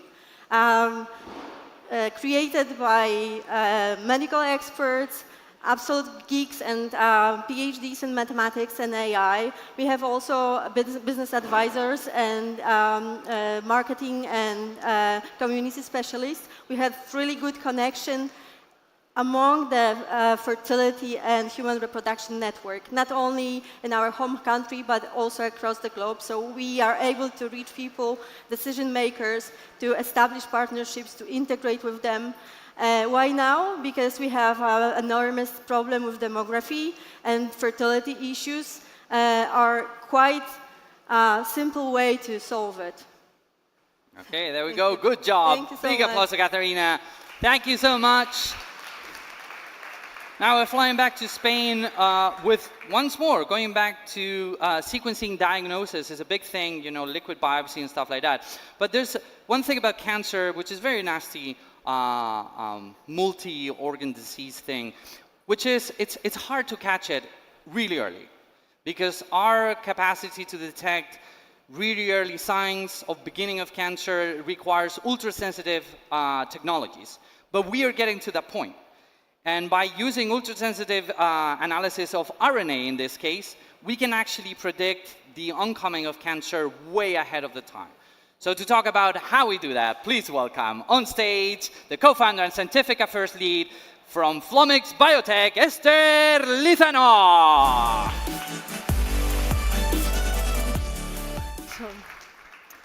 Okay. Hello, everyone. Good morning. Cancer doesn't start when we detect it. It starts actually way earlier. And the problem is that most diagnostics don't. This is the reason why 70% of the cancers are only detected only after symptoms appear, and most stage 1 cancers are missed by DNA-based tests. And the reason is not because we lack the technology, it's just because we are often looking for signals that come late during the disease process. So let's stop being reactive and let's start capturing active disease in real time. This is the beauty of RNA. RNA is an extremely dynamic molecule, and it allows us to see what is happening right now and not what happened in the past. And so to make RNA clinically usable, we've built a whole infrastructure where with a simple blood sample, we extract the RNA, we sequence it, and then we apply artificial intelligence to search for specific cancer patterns within our proprietary database. And we analyze more than 150,000 data points per sample to translate it into a clinically actionable report. So it really works. Sentinel detects 5 cancers at stage 1 with an 81% sensitivity. We are doubling the sensitivity of the classic DNA tests. But not only, Sentinel was built as an early cancer detection, but the very same platform, it can also be applied to unlock other multiple high-value markets, such as treatment response, drug development, and even longevity. Today, Sentinel is supporting more than 15 revenue-generating projects and 30 active collaborations. Our model is built to scale. Hospitals own the relationship, laboratories process the samples, and Flumix interprets the results through Sentinel. We are an asset light, we have per test economics, and we have a growing database. So far, we have raised more than 6 million in funding. We are proving early market demand through more than 700,000 euros in revenue. Our database is growing every quarter, and we are protecting our technology through patents and trade secrets. This, of course, wouldn't be possible without a team that brings expertise in genomics, artificial intelligence, clinical translation, and entrepreneurship. So to build a platform, it was a challenge, but now to bring it to millions of people in the world, it's a bigger challenge. Thank you. Very good. Thank you very much. Okay, big applause for Esther. Thank you. This is cutting edge. 6 million, more than 6 million. Why are you here? You know, next time you're going to pay me. Okay, yeah, I will. Okay, judges, questions, please. Well, greetings, Esther. I think that your idea is awesome. And I would like to know how could you measure the impact on the patients that could potentially benefit from this technology? How do I measure the impact in the patients? Yes. Well, the impact is actually huge because we are having right now some of the projects I was talking about. We are using our technology to understand why some treatments fail, why some treatments are toxic. So if we could do this early before starting the treatment, and we could already say, okay, you better take another treatment because it will fail or it will be toxic, I think this is huge, instead of going through several rounds of chemo and immuno. Okay, with this big round of applause to Esther. You are doing an amazing job.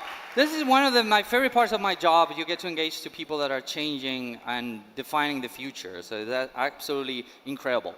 Now, let me tell you something that not everyone knows, but we are a species, humanity is a species that employs 2/3 of our brain for visual processing, which essentially translates into us being a visual creatures. However, imagine someone coming to you saying, like, you have a disease of the eye and you're going to become blind, and there's nothing we can do about it. Imagine that. Close your eyes for a second. Everyone, close your eyes for a second. Imagine being like that all the time. But someone telling you it's going to happen. It's going to happen in 3 months, 1 year, something like that. Well, our next startup is fighting that. They've developed a pharma drug that's neuroprotective to the eye, that even in those extreme diagnoses can actually protect and stretch the use of the eye before you go blind. So please welcome on stage, big round of applause to Amalia Capilla, CEO of Miramoon Pharma. Hello, everybody. I am so happy to see you today. And when I say that I feel happy, is because I feel really lucky. Probably you don't know that there are 15,000 people in Spain that they already know that are getting blind in less than 10 years. And this is because they suffer from a rare disease that is called retinitis pigmentosa, which is killing the photoreceptors of these patients in a progressive way, so they become blind until they don't see the light. This drama is happening to more than 400,000 people in the world, including Europe and USA. And the problem is that it has no cure because there are more than 80 genes involved with hundreds of mutations, so it's very difficult to find a global solution. And despite being a rare disease, that's why the market is so attractive.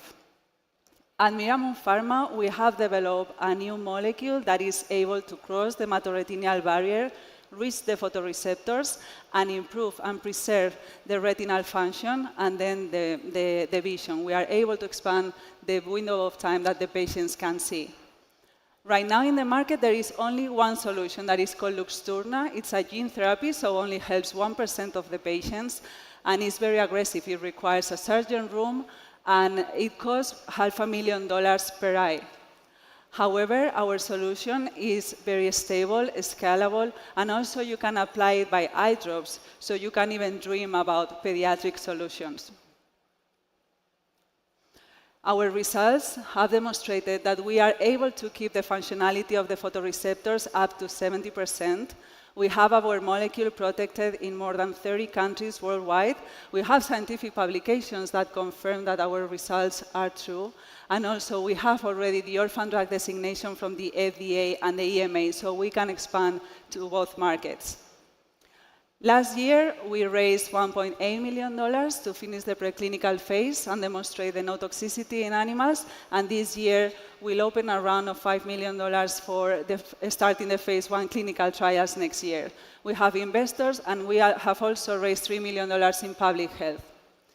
This is thanks to a great team that is trained internationally, and they have devoted their lives to the study of rare diseases. Together, we have created a platform of 37,000 patented molecules that target the ryanodine receptors, which is our target, and helps to leave the tissues longer. So you are not investing only in ophthalmology, but also we have our programs in muscle and cardiac and central nervous system. And we have already demonstrated our results and the proof of concept and published in scientific journals.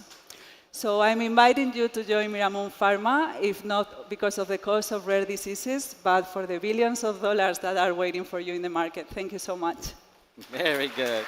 Thank you, Amalia. Good job. Okay, very quick question, please. Quick question from Amalia. Do you have questions? 1, 2, 3, over there.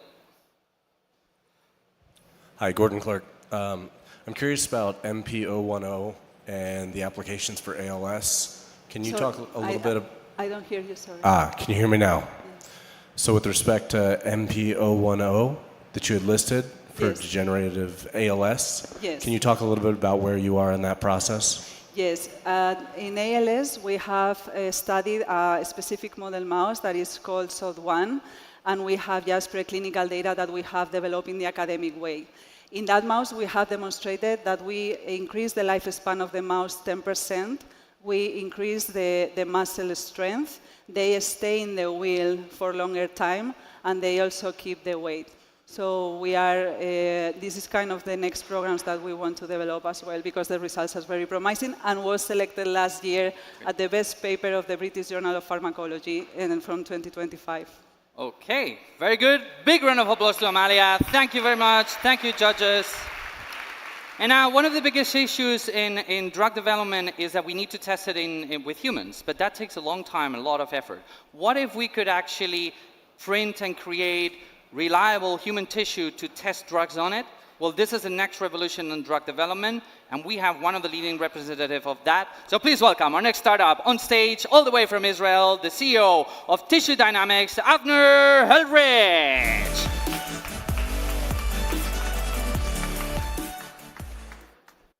Hello, everyone. So AI is changing the world. Everyone here knows that. And it's changing drug development as well. We do simulations. We develop drugs in a minute. We understand new targets. And we design experiments. But the brutal truth is it's broken. And the reason it's broken is AI is as good as the data you feed it. And the data that there is today in drug development is mainly animal and cell lines. And that ends up with $250 billion invested in R&D and less than 50 drugs reaching the market. Now, what can we do about it? So in tissue dynamics, what we feel and what we bring in is the human layer for AI-driven discovery. The way that we do it is using 4 proprietary pillars. One is biologics. It's our unique proprietary physiological models that allows us to understand physiology like never before. The second one is the dynamics, which allows us to communicate in real time with these tissues and understand what they're going through and experience throughout the drug development, throughout the drug experience that they're having. Our system robotics, which allows us to run 40,000 human organoids at the same time. That's 40,000 experiments at once, at the same time. And the last layer is the mechanics. It's the AI that takes these millions of data points created a week and allows us to calculate, understand, extract features, learn things, and extract new insights on our drugs, on our compounds, and on the things we're developing. And it works. So when we take in the human data and we put it in with the AI, we reach 96% prediction in liver toxicity, more than 88% prediction in cardiac toxicity, and it works. It works within shortening the time between how we can discover and repurpose a drug to the clinic, understanding things that were only revealed in phase 3 and understanding them well before it hits a failure, and obviously understanding how we can combine or how we can select patients in order to make them more susceptible to the drug, more susceptible to the clinical trial. And the numbers are behind it. There's a continuous increase in interest from the industry, from the pharma, collaborations with AI producers, being the sandbox, but also helping drug developers develop new drugs and helping cosmetic companies develop new mechanisms, new cosmetics all around. The time is now. So what tissue dynamics believes and the FDA believes as well. There's a transition that is happening toward AI, toward human models. It's happening through the FDA, it's happening through the EMA, and it's happening through the MHRA. And that sits down with what we're doing. Human data in real time, helping us understand and develop drugs better. Thank you very much, everyone. Good job, Avner. Very good. Good job, my friend. Okay, judges, quick question for Avner, please. Or this is too much for you, huh? What was well explained. Thank you. There we go. Hello, how are you doing? Gordon Clark again. So obviously you have some pretty heavy hitters in this space, Thermo Fisher, Illumina, that are chasing this technology as well. Can you talk a little bit about your approach to market and how you're going to differentiate the chase for the small molecule? Make it short, please. Yeah, so I think the main differentiation is we're non-discriminative. We work with Thermo Fisher on their models, and we have collaborations with ATCC, with Thermo Fisher, with all the players. The platform itself is agnostic. I can take in any model and bring it in, and then add the proprietary edge to it, the engineering, the AI, to get out of these models much better insights, much better drug development. Okay, and with this, big round of applause to Avner. Thank you very much. We're moving to the next startup, going back to Spain, and in this case, it's very similar to the previous startup, but it's not just enough to have the right, let's say, tissue. It's also, we need to have the right interaction. So the next startup is actually taking this the next step, which is how do we simulate the mechanical interaction of drugs in this kind of tissues. So to talk about how they do magic and the accelerate drug discovery and reduce animal testing, please welcome the CEO of 60ND, Ricardo de la Torre.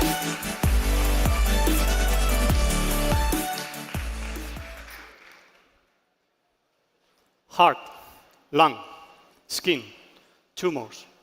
Every year, more than $280 billion are invested in drug discovery in these areas. And they all share a common trait.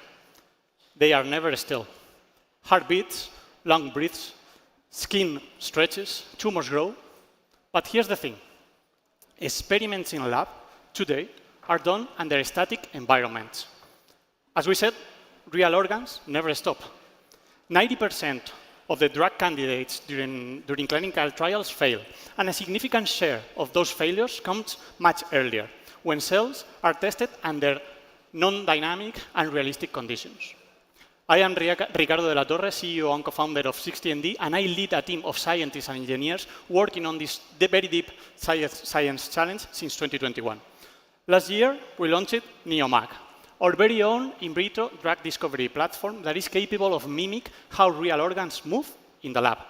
Now, researchers can start testing their cells under more dynamic, realistic conditions. For what? For get better drug prediction, accelerate the identification of new therapeutic targets, all of this before going into the ethically complex animal testing and the much more expensive clinical trials with humans.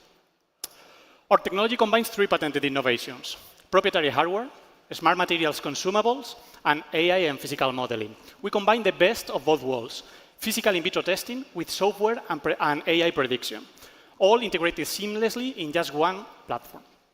Other solutions do this in just one direction and physically pull or push cells. NeoMag is non-contact, is multi-mode, and can be integrated in all the standard equipment already existing in labs. It is the only commercial solution available today that is capable of doing this in a plug-and-play device that is basically ready to be portable. We target the $5 billion market drug discovery tool segment, and our technology has already been validated in diseases ranging from brain cancer to wound healing in top labs across the EU and the US. In 2025, 60ND has secured more than 3 million euros, combining public funding and private investors, and we've already started doing our first pilots with key stakeholders in derma and oncology. Behind 60ND, a multidisciplinary team of scientists and engineers that combines world-class deep science knowledge with expertise launching and scaling deep tech startups. And here's the thing. Pharma and biotech don't know what NeoMag unlocks. yet. For those investors and pharma execs in the room, let's connect with the right labs, help us get better drugs to patients faster. Thank you very much. Okay, big applause to Ricardo. Well done. Good job. Okay, so now, judges, any question? Hey. Question. Can I join your stage, Alex? Are you Sorry lost? to Are you interrupt. lost? This is not your stage, my lady. No, come on. I've been here You're long the enough. queen of arena. You shouldn't be here. What are you doing here? And you're the king of startups, man. But I've always wanted this stage. Can I have it for 5 minutes? Thank you. Let's go. Let's go. Big applause. Big round of applause. Thank you. Thank you. Big applause to Ricardo. Thank you very much. Good evening. Good morning, everybody. I am Liz Fleming, the Chief Ecosystem Officer at South Summit, and I'm glad to take over the Next Big Thing stage just for the next few minutes as we have a very special guest joining us for the final 3 pitches of our health vertical in the South Summit Startup Competition. I've always wanted to get onto this stage. This stage is the rock and roll of South Summit, and I'm delighted to be here because this is really where the action is. This is where the work happens.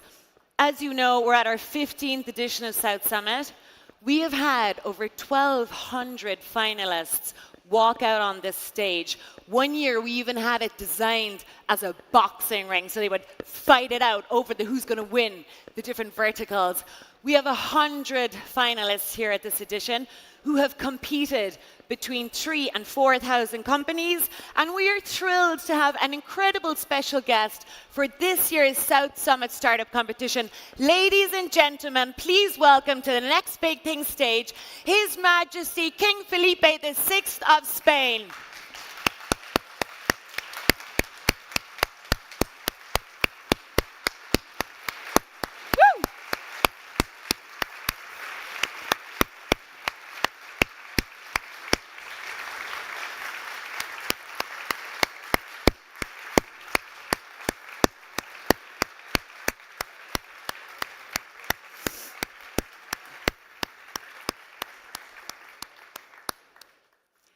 Your Majesty, welcome back, and welcome to the Next Big Thing stage at South Summit 2026.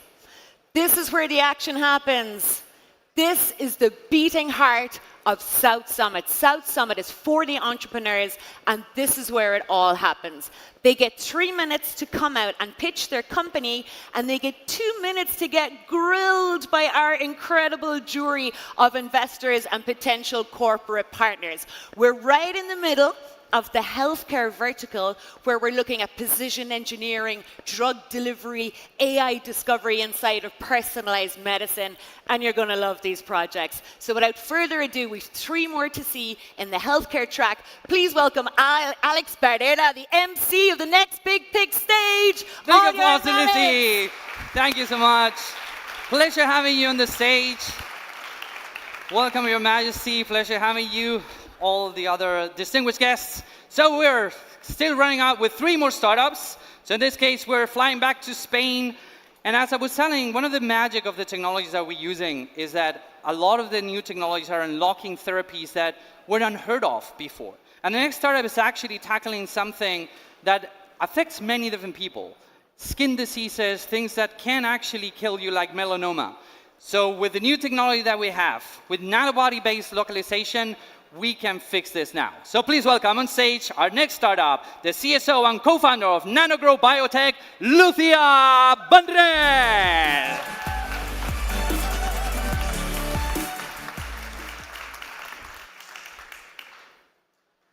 Good morning, Your Majesty and everyone. How many of you know someone struggling with a skin disease such as psoriasis, atopic dermatitis, or melanoma? Often underestimated, they are the 4th leading cause of disability worldwide, affecting more than 600 million people and representing a global market of $55 billion. Current treatments still have major limitations. Traditional drugs, such as corticoids, are affordable and topical, but they lose efficacy over time. On the other hand, biologics or antibodies are highly effective, but they are expensive, unstable, and complex molecules that require systemic injection, leading to potential adverse effects throughout the body. At NanoGrow, we are developing a new generation of biologics by combining the efficacy of the antibodies with the safety and simplicity of localized deliveries. And this is only possible using our camelid-derived antibodies, or nanobodies, the smallest, simplest, and most stable antibodies known, which allows localized formulations such as creams with high tissue penetration. They don't need cold chain storage, and are produced at very low costs. Our key strength resides on a unique platform that combines bioengineering with AI to design disease-specific nanobodies with tailored localized delivery to the site of action, avoiding potential side effects on healthy tissues. We have preclinical IP-protected candidates for melanoma, psoriasis, and atopic dermatitis, both in humans and pets. Our localized lead candidate for melanoma achieved up to 90% of long-term survival with complete tumor regressions and potent abscopal effects and no signs of toxicity in animal models. Our B2B business model with pharma companies captures short-term veterinary revenues alongside high-value long-term human assets. We have already signed 4 commercial agreements and project 700,000 euros in revenue this year. NanoGrow has already been supported and recognized by key international stakeholders, and backed by a highly experienced team and a top-tier advisory board. We are now raising a seed round to advance our lead candidate toward the clinic, enhance our AI platform, and secure new partnerships. At NanoGrow, we are improving millions of lives by making localized, highly effective nanobodies available to everyone. Big applause to Lucia. Thank you very much. Okay, sorry, the crazy lady just left, so now I can take questions. Judges, questions for Lucia, please. There. Yeah, thank you. Congratulations on the project and your presentation. Why decided to go both on humans and pets? So this is our innovation, not only on the biological part, but also on the business part. Because we are already having revenues from the veterinary area, and we do the same indications. We do dermatitis and, for example, psoriasis, both in human and pets. And what we do is we take advantage of all the knowledge that we have in the dogs, for example, to move forward to humans. So on one hand, we have already revenues that it's a really unique thing for a biotech human company, and on the other hand, we take advantage of the knowledge to move forward to the human part. Sorry. Very good. Big applause to Lucia. Thank you very much. Thank you, judges. Okay, and now we're flying to Finland to tackle something that I think everyone is very aware of this. Our global populations are aging, and our health systems are getting strained, right? So whenever we have an issue, we have to go to the first round of care, we have to go to the hospitals. But should we still do that? With the technology that I have nowadays, we can actually reverse that. What if we can actually put autonomous health checks with the cutest leading-edge technologies everywhere, both in the cities and in the rural areas, so we can cover the whole population and we don't collapse the system? So to talk about that, please welcome the CEO and co-founder of Medicoop X, Ville Kostamo.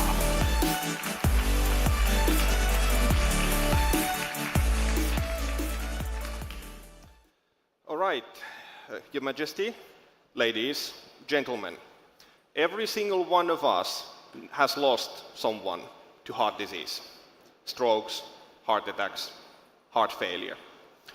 I'm Willi Kostamo, a medical doctor and the CEO of Medicubex. We want to stop heart disease before it starts. And for this purpose, we have developed an AI-based cardiovascular risk assessment solution that works as self-service. Now, cardiovascular disease remains the leading cause of death worldwide and also in Europe. Over 20 million people die every year because of this. Approximately 90% of cases could be prevented if the people at risk were identified in time. And wearable devices will not solve this problem because you need to know what to track. You need to know what to do before you can start monitoring things. Now, for this purpose, we have developed the world's most accurate cardiovascular disease risk engine. Using our eHealth station, a self-service station for non-invasive health checkups, any adult person can measure everything that is available non-invasively for their cardiovascular health. And using our patent-pending algorithm solution, we can, in less than 10 minutes of your time, make a prediction for the next 10 years of how likely you are to get seriously ill, leading you to care before you even know you had a problem. We are defining this category, and we are already recognized in many different places in Europe for this. And since starting in 2020, we are already present in 5 different countries with the solution. Now, it is still early, but we have shown exponential growth, and we are on track for 20 million in revenue for 2028. And we operate with a B2B subscription model, where we serve the entire solution to clinics, hospitals, health insurance, and public health initiatives. And we help the clinicians help people, patients, employees. Now, we are raising 10 million for our Series A to further scale up our operations, scale up our deliveries, and to further develop our AI-based solutions. And we are also aiming to enter new countries in Europe, including Spain, following this round. Now, I would very much like you to join us on our mission to stop heart disease together. Thank you. Very good job, Billy. Thank you very much. Good job. Thank you. Okay, judges, quick question for Billy. Congratulations for the project. Why is your solution more better than other alternatives such as other medical devices? Thank you. Okay, sorry. I couldn't hear you either. Can you speak louder, please? What your solution is better than others alternatives such as others medical devices? Yes. So our solution is on the market as a medical system. So we are leveraging the best possible medical devices for this. So we work with multiple partners. And for example, we have a very ingenious solution for ECG. And now, for example, next Monday, we will be unveiling a laser-based stethoscope for screening for heart valve problems. And these are kind of competencies that no one else has. Okay, good. Thank you very much, Billy. Big applause for you. Thank you so much. Thank you, judges. And we're gearing up with the last startup of the block. Is everyone ready? We can do better, right? Is everyone ready? Yes, okay. So, flying all the way to Switzerland to treat something that we rarely talk about this, but it's super important. In health, timing matters. If we can catch it early, we can save lives. Sadly, a lot of our technologies take quite a while to get diagnosis, to get the testing and everything. What if I tell you that our next startup is capable of shortening the window from weeks to minutes in detecting liquid cancers in our blood? So please welcome our final startup from Switzerland, the CEO of Moonlight AI, Christian Revit.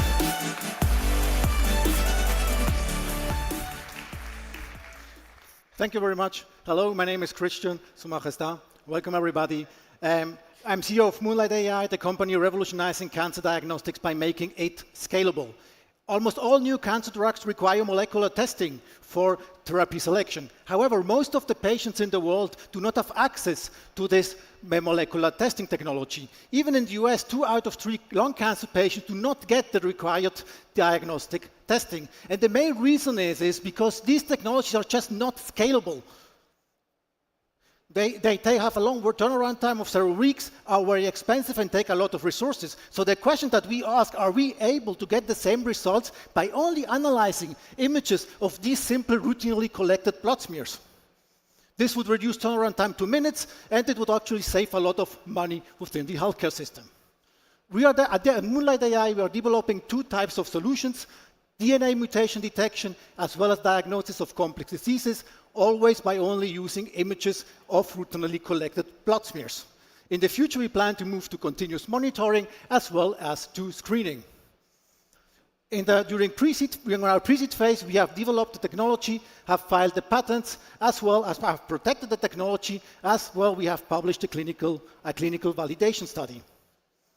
I will show you how this works. For example, in chronic lymphocytic leukemia, we are able to detect the driving mutation TP53, again, only by using a simple image of a blood smear. There's no need for DNA sequencing in this case. If we go to myelodysplastic syndrome, MDS, here we are even able to replace the bone marrow biopsy. Again, we can detect this disease by only analyzing the blood smear. We can connect to existing hardware with our software solution, and we can also expand to several other disease types. We have competitors, but we are the only ones providing a scalable solution that provides also an actionable treatment decisioning. We just closed our 3.3 million seed round, and now we are developing 3 solutions: MDS, CLL, and lung cancer, and plan market entry for early 28. We are 3 co-founders with different backgrounds: diagnostics, computer vision, as well as hemato-oncology, and as you can imagine, we are now recruiting. My ask to you is, if you want to become a partner for us, we are looking for clinical partners. If you want to join us in our journey to make cancer diagnostics accessible to everybody in the world, please let us know. We are looking for clinical validation partners, we are looking for testing partners, or we are also looking for sparring partners to discuss how our technology could be implemented in your hospitals and in your diagnostic laboratories. Thank you very much for your attention, and I'm happy to take questions. Thank you very much, Christian. Good job. Thank you. Breathe. Yes, finally. Judges, questions for Christian, please. Thank you. That was fast.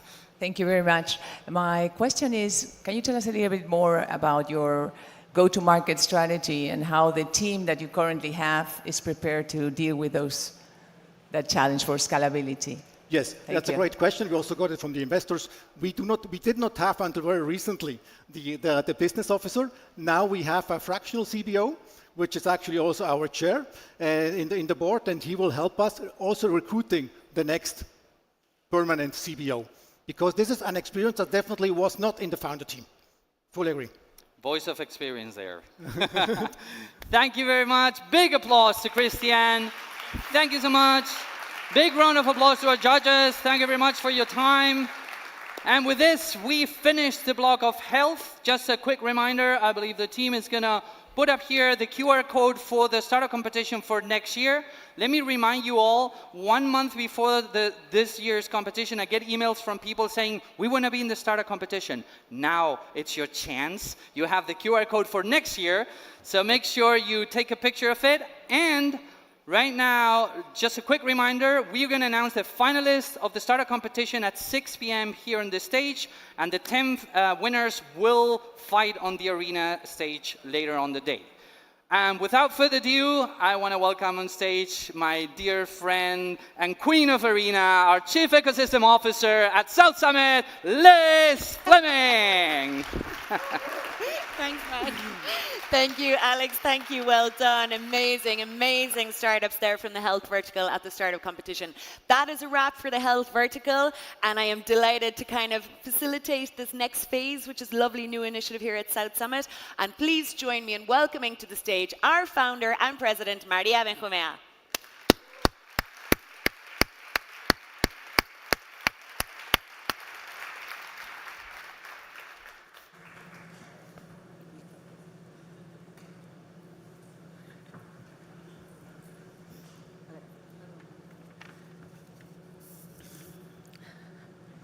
Majestad, ministro, alcalde, consejera y consejero, director de Red.es, alcalde de Málaga, presidente de la COE, todos partners, amigos todos, muy buenos días y un especial saludo a nuestra premiada Luisa Elena Trajano. Majestad, para South Summit es un enorme honor recibir hoy a Su Majestad el Rey aquí en esta 15ª edición de South Summit. Queremos dar al Señor unas gracias muy especiales por acompañarnos y por haber querido conocer de primera mano uno de los espacios que mejor representan lo que somos, la Startup Competition. Gracias también por el apoyo constante a South Summit y a todo el ecosistema de innovación y de emprendimiento. Desde el principio, como nuestro presidente de honor. Todo ello significa muchísimo para nosotros contar con este respaldo y mantener que South Summit hoy es la plataforma global que nació en el 2012 para conectar talento, capital y empresas desde España al mundo. Después de escuchar estos proyectos, creo que todos podemos salirnos con una idea muy clara del gran talento que vemos en todos ellos, no solamente en los 3 que acaban de presentar sus proyectos, sino en los 10 participantes de la competición. Porque la Startup Competition es uno de los momentos más vibrantes de South Summit. Aquí se ve de verdad lo que mueve el ecosistema, compañías, inversores, corporaciones, innovación y mucha ambición para conseguir lo que se quiere y lo que necesitamos en toda la sociedad. Y la importancia de estas conexiones se ve en los resultados. A lo largo de estos 15 años, las startups finalistas de South Summit han captado más de 21.000 millones de euros de financiación. Muchas han encontrado aquí ese impulso que necesitaban para dar el siguiente paso. Y si alguien sabe mucho de todo esto, de cómo empezar, de cómo crecer, de tener la suficiente ambición para escalar, desde una pequeña tienda y construir un gran emporio, esa es Luisa Elena Trajano. Este año me hace muy especial ilusión conceder el South Summit Leader Award a Luisa Elena Trajano, una de las empresarias más admiradas de América Latina. Luisa representa algo que conecta profundamente con el espíritu de South Summit, la capacidad de construir empresa, de innovar, de crecer y al mismo tiempo de poner ese liderazgo al servicio de la sociedad. Su trayectoria al frente de Magazine Luiza, su compromiso con la igualdad y su trabajo a través del grupo Mujeres de Brasil nos recuerdan que el verdadero liderazgo no se mide solo por el tamaño de lo que se construye, sino también, y quiero decir sobre todo, por el impacto que deja. Luisa, muchas gracias por recordarnos que la empresa también puede ser una herramienta fundamental para combatir desigualdades y contribuir a una sociedad mejor. Muchísimas gracias.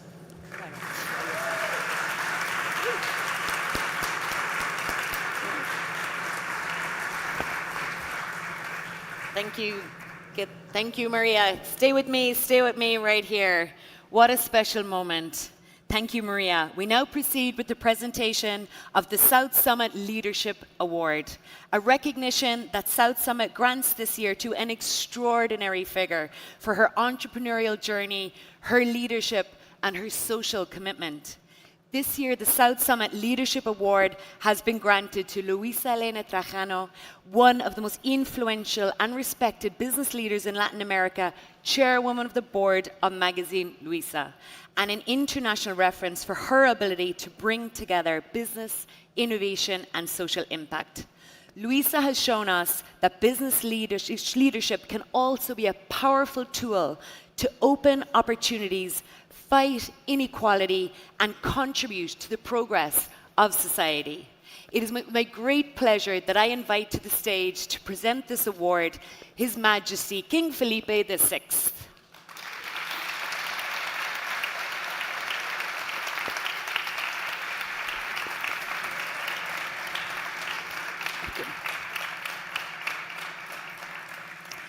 And please welcome for the first time to the South Summit stage. Many times we've had you in South Summit, Brazil, and it has been a pure joy.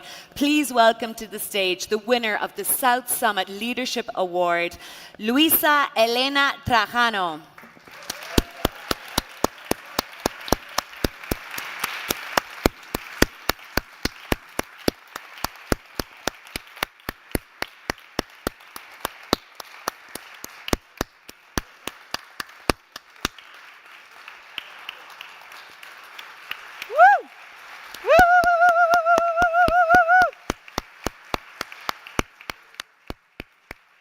Parabéns, parabéns, parabéns.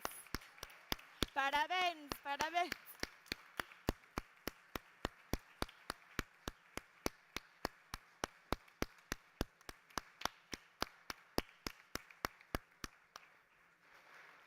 Parabéns, parabéns, Luisa. With this, we have concluded our awards ceremony. Thank you, Your Majesty, for joining us at this special moment. Thank you for Luisa for inspiring all of us. And thank you for Maria for being the instigator of all of this. Thank you all for joining us this evening. Thank you for the vertical we've seen earlier. And that's a wrap for now. See you later.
Oh, we got the bottle service VIP section for having a good time.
bottle service VIP section for having a good time.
Hola, buenas, ¿qué tal? Great to see you all. Bienvenidos. And may I compliment you on your most excellent choice of what to do with the next 30 minutes of your life. You will not be disappointed.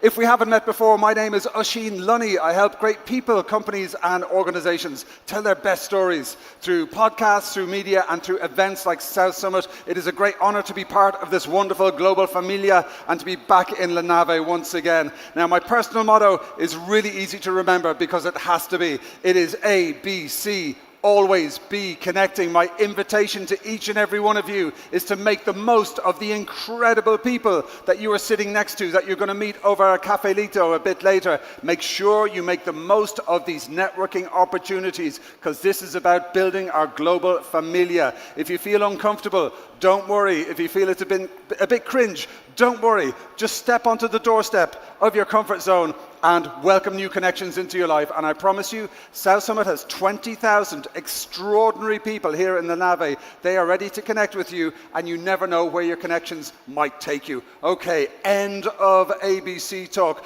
We have a very special talk for you right now. I'm sure you've all heard of the experience economy.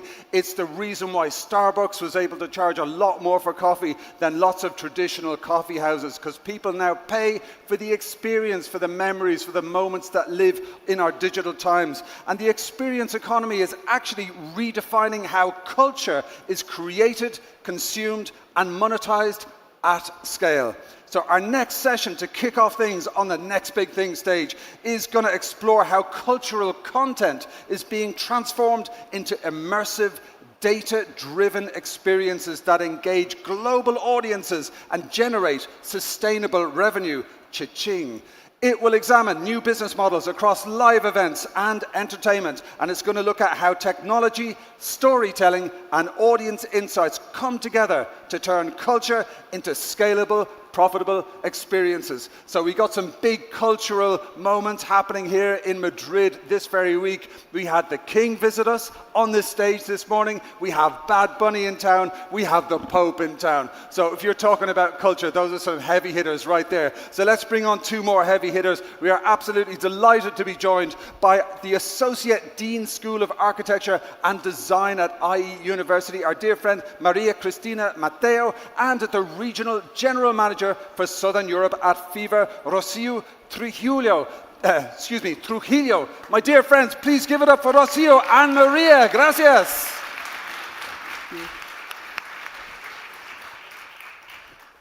Well, thank you. Thank you for the amazing and enthusiastic introduction. And thank you, everyone, for being here after lunch. And we are competing with a beautiful day and lots of things happening. But you chose right. You chose to be in the right place. I'm here with Rocío Trujillo, and she is actually Regional General Manager of Southern Europe for FIVA. And I'm very interested to talk about how FIVA has achieved the status which has achieved now, and maybe also for the benefit of those who may actually, not know what you are all about. And to me, it's really a company that has revolutionized the whole world of entertainment. So welcome, Rocío. It's a pleasure to be talking to you. And maybe we should start by trying to understand a little bit about what do you mean by the experience economy? What's your understanding? Because to me, means some things that maybe for you is not exactly the same. So tell me how you and FIVA see the experience economy. All right. Well, first of all, thanks to all of you. I know for the Spanish ones, it's a complicated time to be here at 2:30, so I appreciate it. And then it's a pleasure to be talking to you. We were just saying a few moments ago that I think coming here to the South Summit 2 years ago and talking to you was one of the best public exposures I had after joining FIVA, so it's a pleasure to be doing that again. So, well, we talk about experience economy. We like to think about it in FIVA about how do we make experiences, how do we make entertainment, and we're not agnostic here, right?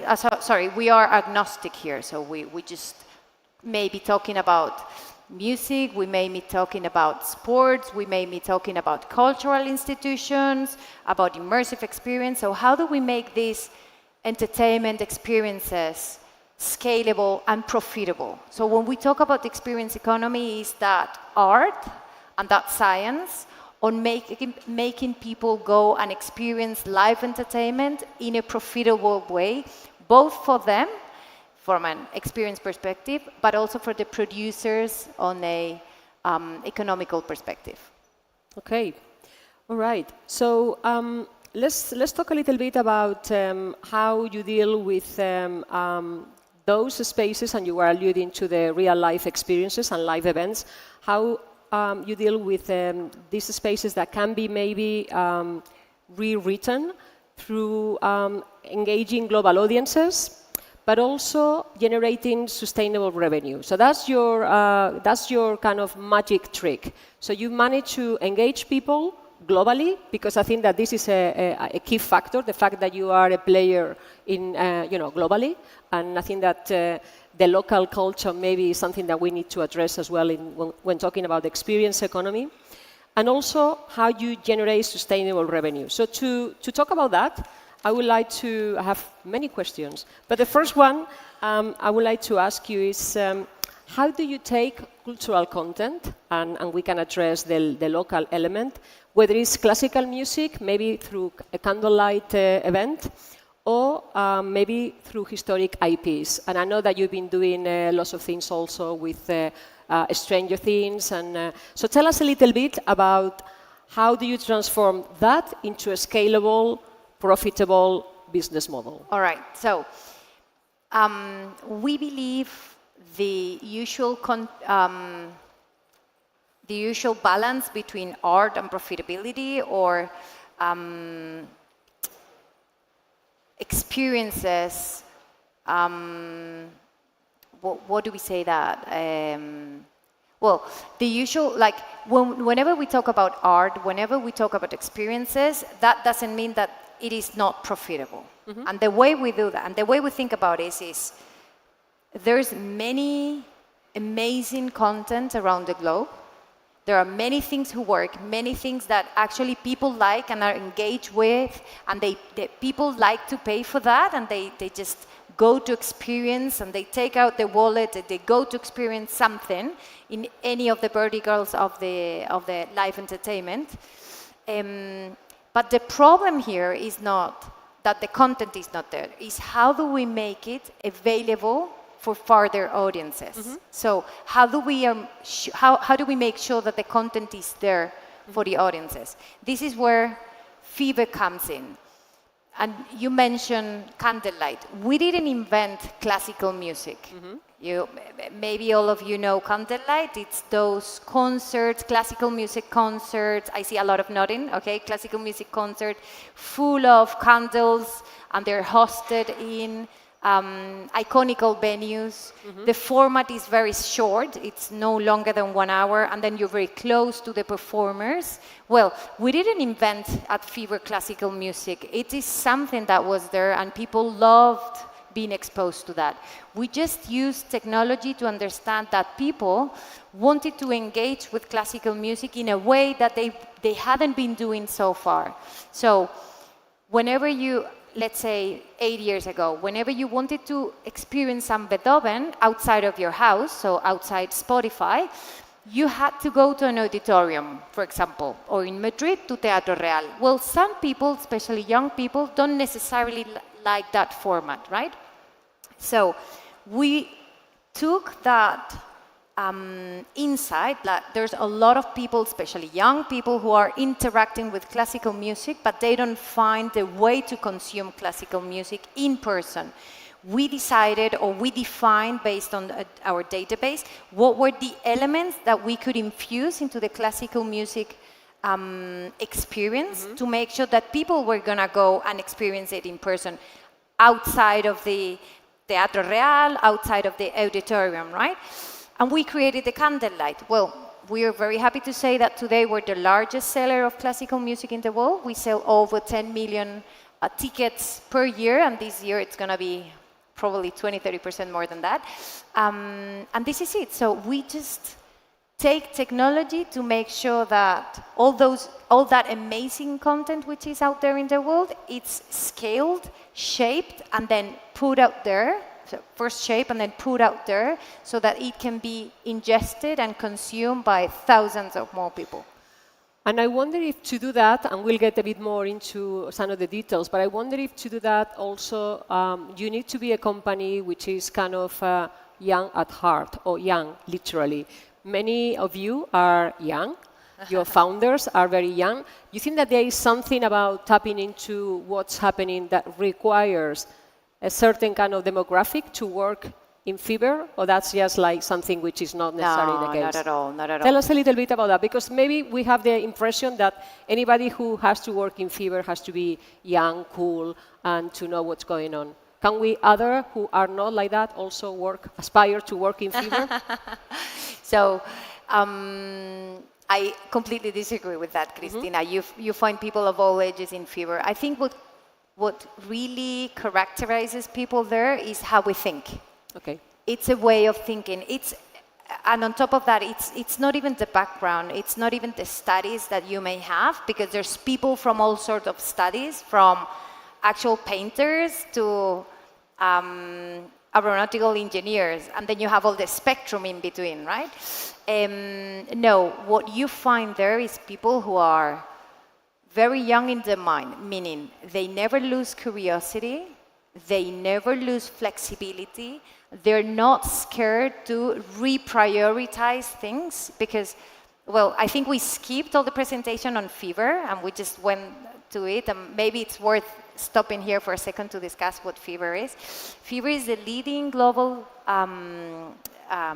platform for discovery of live entertainment. So you may have seen the marketplace that we have, the Fever app, but it's also way more than that. We have the technology and the marketplace. We have a full data and analytics powerhouse. Then we have our own production capabilities, such as the Fever original events, Candlelights, the events that we do together with Netflix, for example.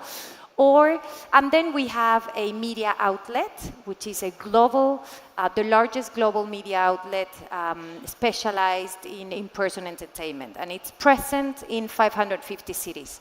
Fever as a company is present in 50 countries. We're more than 3,000 people. And coming back to your question, I was telling this because growing that much and being so successful so far, tocamos madera, means that we need to constantly reprioritize where we're working, where we're spending our time, where we're spending our efforts, right? So to us, working in Fever is not a matter of where you come from or how young you are, but rather how do you think about problems, how open you are to thinking in a different way, how open you are also to incorporate different pieces of information into your decision process. And if I don't say this, my founders may kill me, on an analytical way, data-driven way. So we are a tech company, we have loads, like billions of data points, and we like to use them to take decisions. Okay, since I'm representing a School of Architecture and Design, in this case IE University, I'm very interested in how space is actually playing a role in creating these experiences that you kind of alluded to. Because you mentioned when talking about Candlelight that the spaces are very important. So tell us a little bit about how do you identify those spaces, and also how do you treat them or curate them? What's important? All right. Well, first of all, to talk about the architects, one of my best team players in Spain, he's an architect. And he's just kicking asses with F1. Like, he's leading all the analytical side of F1, and I'm just so happy. Like, you can see his mindset, his structure, like, I love him. All right, so the question was around how do we find venues, treat venues? How do you scout for venues, and then how do you also maybe curate them to make them significant. Okay. Well, on the scouting side, we are very thorough. So we have scouting teams in every country, getting to know all the different iconic venues and opening doors for us so that we can then take the content that we believe it's going to be worth it. Reality is, a few years ago, Fever was very small and nobody knew it, and it was very hard to get that access to the venues. Today, we receive a lot of requests from iconic venues to come work with them, because after all, the candlelight events or any other events that we take them are very high profile, high quality, and venue owners just like them. But I think the interesting thing is on how we curate them. It's not that we curate them necessarily, but what we do is apply technology to understand where people are going to be more eager to go. So many times we leverage our secret media network. You may have heard of Madrid Secreto, Barcelona Secreto, Secret NYC. It's present. It's a media outlet present in almost 600 cities worldwide, and we use that to understand how people engage with one content or the other, with one venue or the other, so that we can test what's the real demand behind the content that we're taking to the market. So by, I don't know, launching an article in secret media, or by launching a post in Instagram or in TikTok, you can measure how many people are interacting with that, how many people are actually liking the content or commenting or sharing the content or opening a CRM newsletter, right? So with that, you're able to very, very mathematically understand what's the real impact that that content is going to have on the demand. And that also applies to the venue side. No, and I think that is very important that you don't just look at ticket sales. You look at actually how the user behaves, you identify patterns, I think that cross interest, and I think that you have a body of knowledge which allows you to play a big role in identifying what to do next, and we will talk about that in a minute. I wanted to also tap into technology, the role that technology plays in the business, in the business of Fever. At the School of Architecture and Design, we always say that technology should serve people and not all the way around. So Fever is a tech powerhouse, I think.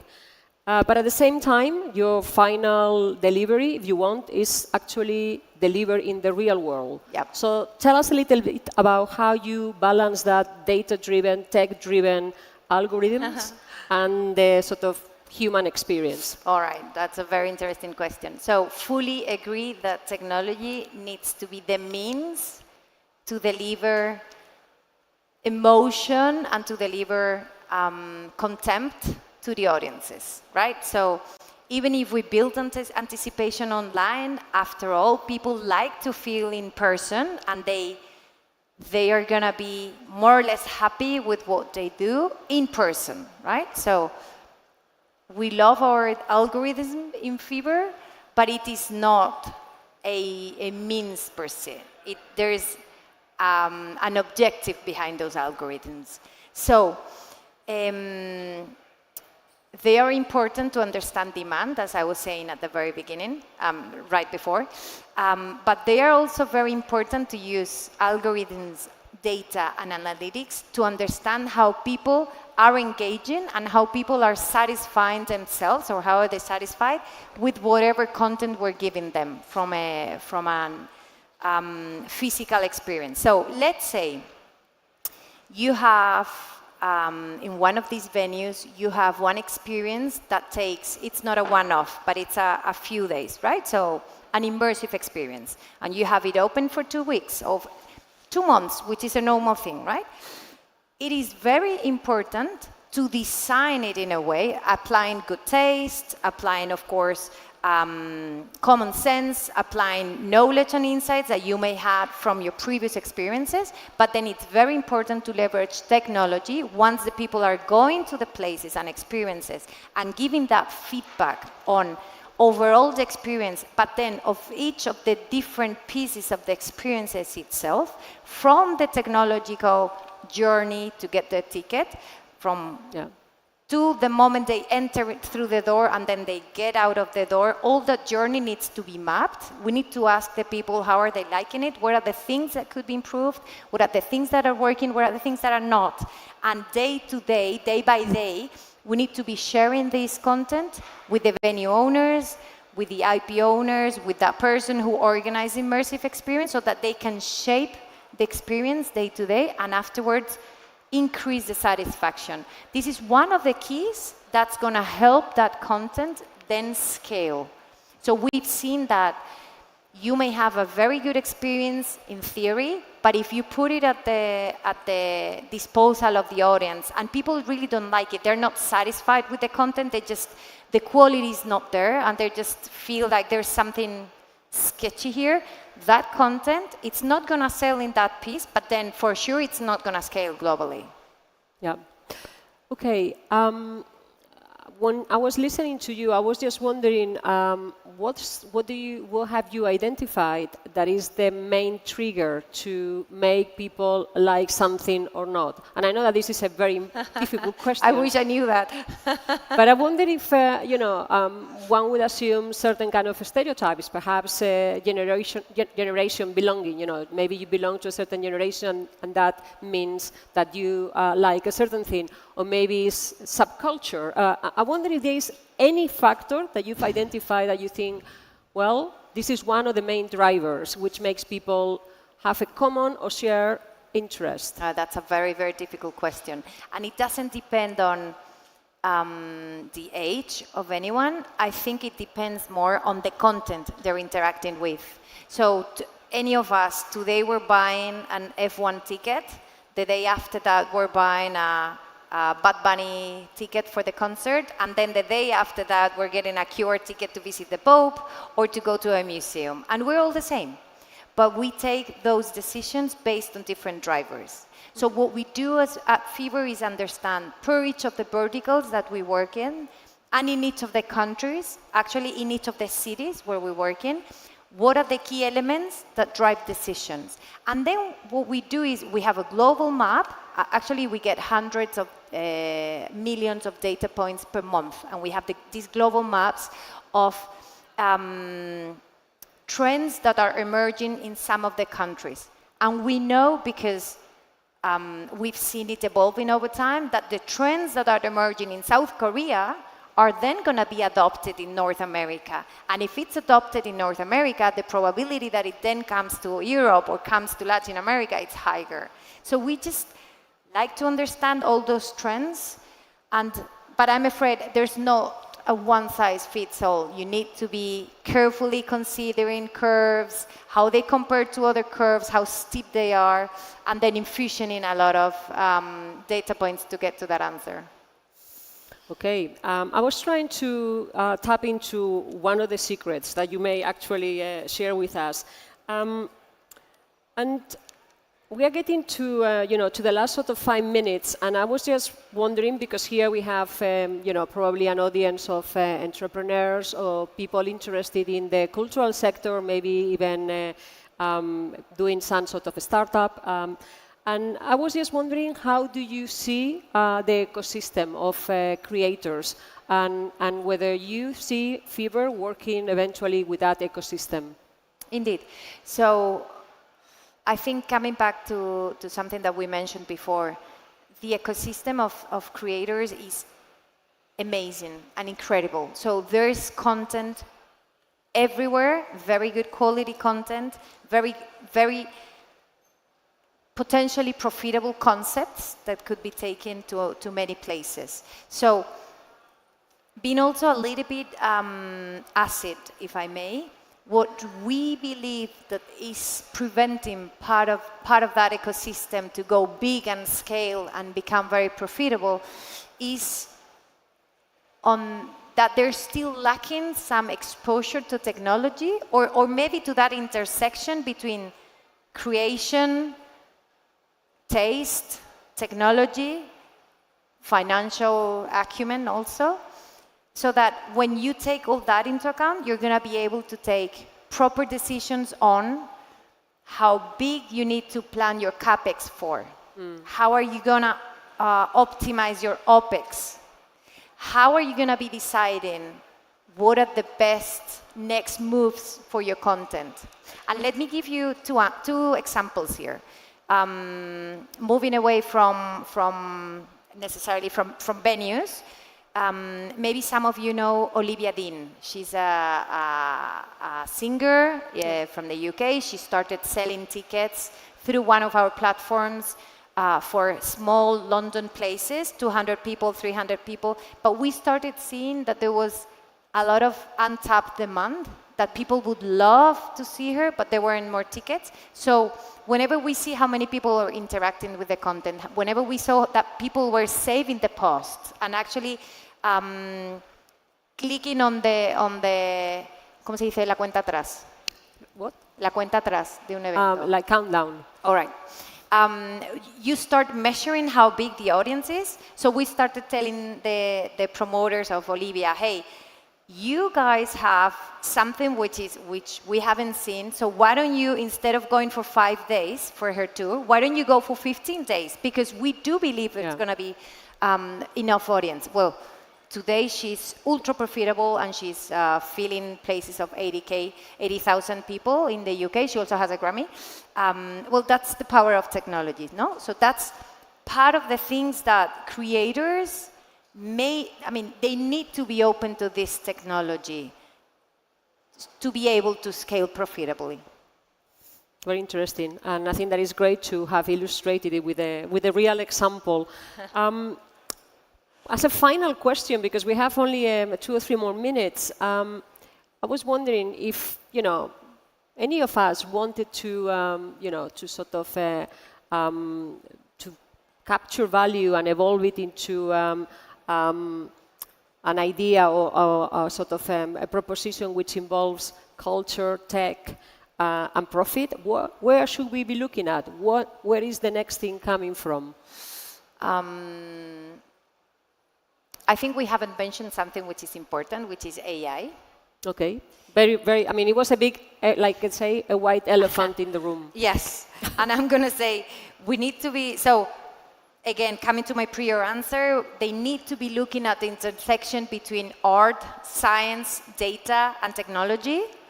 And AI is the big elephant in the room. We need to be leveraging that, but without forgetting that the final decision or the final output of the business plan needs to be driven by a human. So we cannot just rely on AI or rely on technology just because, but we need to be bringing critical thinking to the table to make sure that whichever decision we take, it's going to be well taken and sound. Well, I think that with this, I would say that we've almost have a perfect closing. And I think that as a takeaway for everybody, I would think that the future of culture isn't fixed, isn't stationary. Seems very agile, in flow. You mentioned the impact of AI, that it's for us to watch. But it seems that although tech is a big part, and Fever is a very good example of how it's been used, it still belongs very much into the real world. And I know that you develop immersive experiences and everything, and now in Primavera Sound in Barcelona is taking place, and you have a big part there as a company. But would you agree that the real world and people in the real world is still the main key element? Indeed, 100%. Well, we are all here in the real world, so thank you, everybody. Thank you, Rocío, for being here. Let's give her a big applause. Thank you. Oh, gracias, Cristina.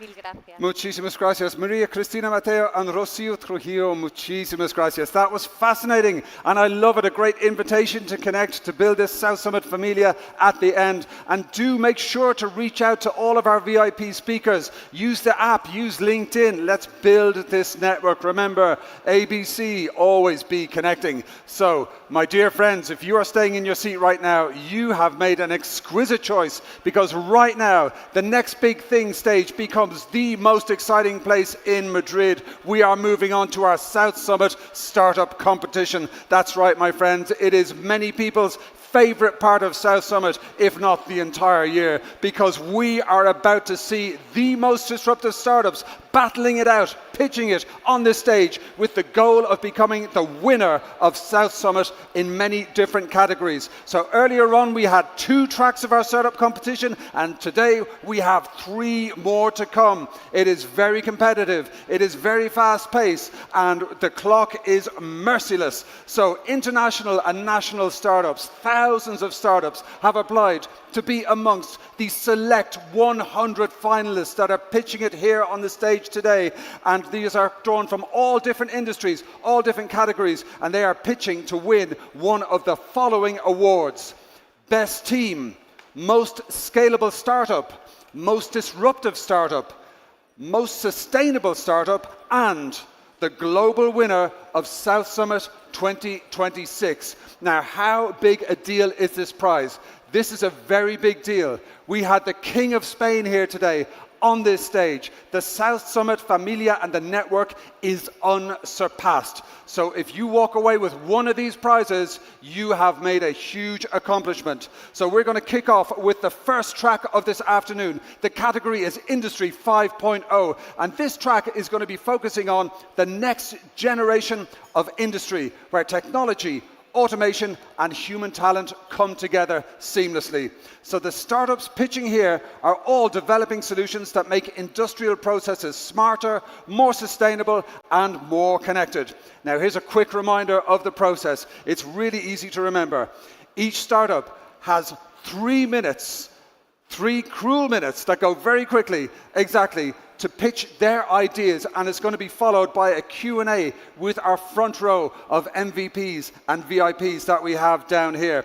Now, our judges are going to be allowed a maximum of 1 question, and so it might be some competition getting to that 1 question. It's going to be awesome. But the main reason they're here, as well as their amazing questions, is to send their thoughts to the cloud. All of their marks are going to be going up to the South Summit mothership, and then we are going to be announcing the winners later on today. So they are going to be evaluating the pitches based on the following 5 criteria: innovation, scalability, team, viability, and cha-ching, investability, my friends. That's right, show me the money. So it's all happening here. Now let me tell you about this front row. They are MVPs and VIPs. They are some of the best people you could possibly connect with in the industry. So let me tell you who they are, and then we'll give them a big warm welcome. So we're delighted to be joined by the strategy advisor at PwC, Alberto Villar Ibanez, by Alvaro Diaz, industry product owner at Telefonica, by Andres Sanchez Ontoria, the head of corporate venture capital at Mutua Madrileña,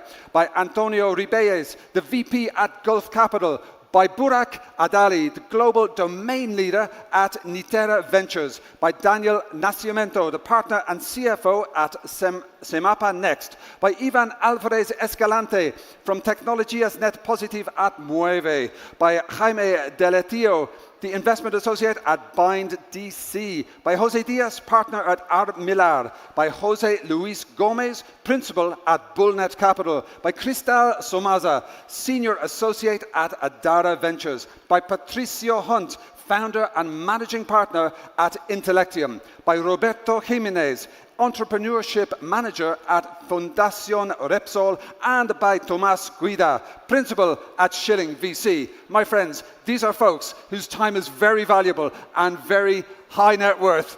Please join me in giving a huge round of applause to our front row of wonderful judges and VIPs. We really appreciate your time. Thank you so much for joining us. All right, as we say in the music industry, it's all killer, more filler right now. Thank you for being here today. Let's start with the first startup. Now, a little secret, my friends. We feel the energy from the room today. I'm happy to see it packed. I'm Not surprised it's packed because it's so exciting. But when our startups come to rock the stage, we want your full applause. If you are a friend of the startup, feel free to go a little extra nuts, okay? It's all about bringing the noise, welcoming our amazing startups to the stage. Now, kicking things off, we are absolutely thrilled to have a company from Spain. They are called A4 Radar, and they provide an AI-powered radar sensing device delivering high precision, contactless detection and embedded intelligence for automotive, industrial, healthcare and smart infrastructure applications. It's great stuff and we are really thrilled to be joined by the CEO. Let's give it up for our first pitcher. Welcome to the stage, Francisco Salmeron. Thank you.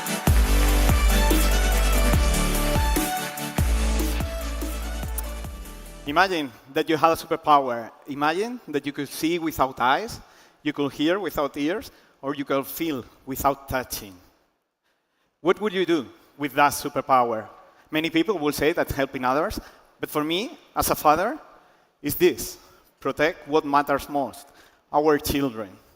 What if I tell you that this superpower exists, and is here? And it's this, our high-frequency radar device.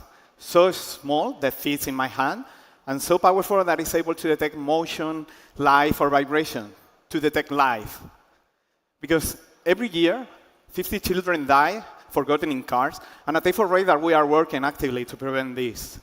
But we do not detect, you can see our system working on real time, triggering an alert, and we are detecting also vital signs to check that the children is well, and monitoring his breathing. Then we take action, open windows, unlocking cars, or advising. But if we want to protect children, we need to protect also the driver. This is why we've taken our system to the lab, comparing them against medical devices to detect drowsiness, fatigue, or awareness. Imagine having a day health check where you're driving to work. And we are doing the same, taking this technology into factories to create safety area to protect workers. And also at home to detect fallings from elderly people or intruders inside our place. And because physical AI needs reliability, many companies are in a race of creating more complex AI models. But radar brings real-world perception into the equation, making it more reliable with less data and less training. So we are doing the same with machines because they breathe through vibration. So we are able to detect malfunctioning on engines, volume on conveyors, contours on car washing lines, or our latest application, vibration monitoring and predictive maintenance on rail tracks to prevent accidents. So as you can see, we have developed not only a product, but a horizontal platform that is targeting growing markets. It's not only about what we do, but how we do it, because we are a B2B startup that scales through partners. They rely on our more than 20-year experience to reduce their time to market and to expand their portfolio using our technology. So we have validated our technology on real projects. We have grown on public funding projects. The revenue in 2025 was more than 1.5 million euros, and the year today is even higher. And we are validating, expanding, and ready to scale with your help. So now that you know us and you can grow with us, I have a question for you. What will you do with your superpower? Big round of applause. Absolutely superb. Muchísimas gracias. Okay. Wow, starting on a high, but what did our judges think? This is where we find out if the judges spotted any little gaps in the pitch. Yes, we have. Our one question is going to our friend on the front row. Thank you. Thank you very much. Congrats for the project and the presentation. I would like to know a little bit more about the product. What is the product exactly? How much is going to cost? You say a B2B business. Who is going to buy the product? Thank you. Yeah, actually we developed radar sensor for industrial application, mobility, biosensing, and pure industry. And we work with different clients on different sectors, just creating ad hoc solution for this specific problem. Once we reach the point that is functioning well for them, then we scale it together. About the price, it's very different because in automotive, for example, we are pursuing a license model. They license our technology. In factories, they buy out-of-the-shelf products directly from us. So it will depend. But yeah, you can buy. If you are a company and you want to buy for us, we can do it. Yeah. Fantastic. Great question. Pro answer. One more time. Give it up for Francisco Salmeron from A4 Radar. That was excellent. Thank you.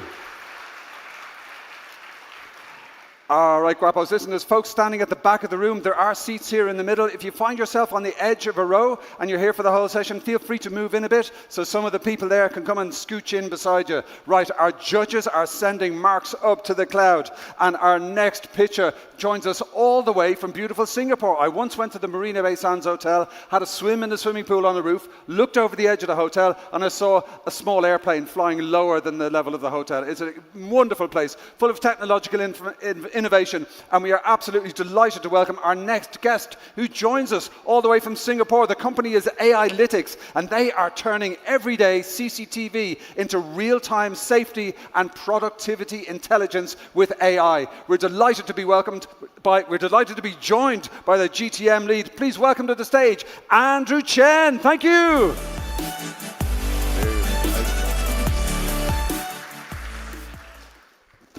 Thank you, everyone. 2.93 million.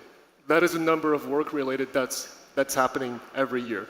And much of it is contributed by the heavy industries such as construction and manufacturing. So how are the industries coping with this? By installing a large number of CCTV cameras all over the workplace. However, there are a couple of very obvious drawbacks. The first one is very manual. Some poor guy needs to sit in the room looking at 20, 30 CCTV camera footage at the same time. Secondly, this is unscalable. As the complexity and the scale of heavy industries grow, this solution is quickly becoming unfeasible. The last one is a reactive solution rather than preventative. You only deal with the situation after it happens.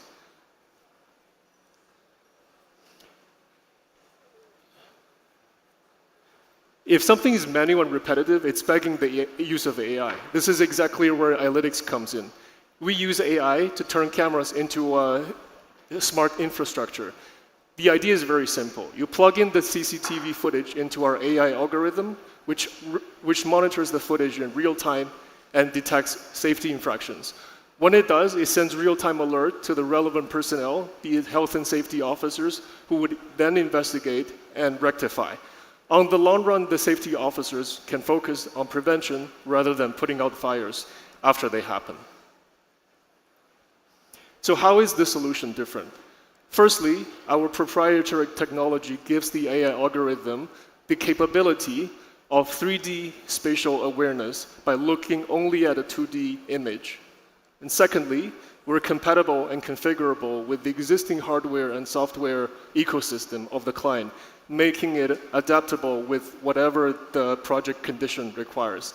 And lastly, our AI algorithm is trained to perform under harsh environment, coping well with situations like changing weather, poor visibility, and low camera specs. Now, because of the positive feedback loop that we're able to create, our clients typically see 70% reduction in safety hazards within 2 months after deployment. The results are clear and measurable. So from the tiny island of Singapore, we've built a global presence across 11 countries and 400 projects. These well-known clients across both public and private sector clients are entrusting the health and safety of their employees with our solution. Now, of course, AI is the buzzword today. It's literally life-changing. So it is our Analytics belief to build a life-saving AI solution to change lives for the human being for the better. Thank you, everyone.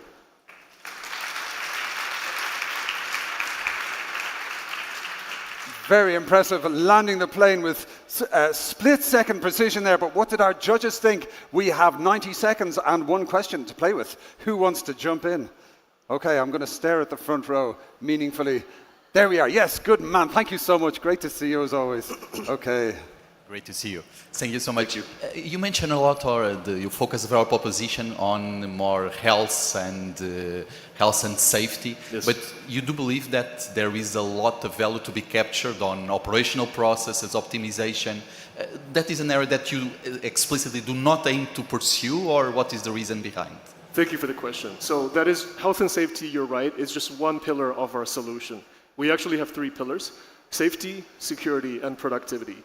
It's just the fact that we started the company by solving problems in the safety space. That's our stronghold, but obviously we see a lot of use cases across different heavy industries. Primarily in the manufacturing space, if you talk to the clients in the field, their utmost concern is actually productivity instead of safety compared to the construction industry. Thank you. Outstanding. Check it out. That answer was actually another pitch. Brilliant stuff. One more time, big round of applause for Andrew Chen from Analytics. Amazing. Gracias. Thank you so much. Thank you. You see, we've already got up to such a high standard. This is the reason I don't envy any of the people in the front row. They have to make such a difficult decision. I just want to give all the points to all the startups because I think they are all utterly amazing. But what you're seeing here is the best of the best of the best. And this is why our front row are where they are, because they can see the details and the difference. Now, speaking of which, we are going to move on to beautiful Brazil, the home of some of the best music ever recorded. Don't at me. Our next company is called Dairy Tech, and their tagline is "From farm to future, precision in every drop of milk." We are delighted to be joined all the way from Brazil by their CEO. Let's give it up for Maria Magalhães. Thank you.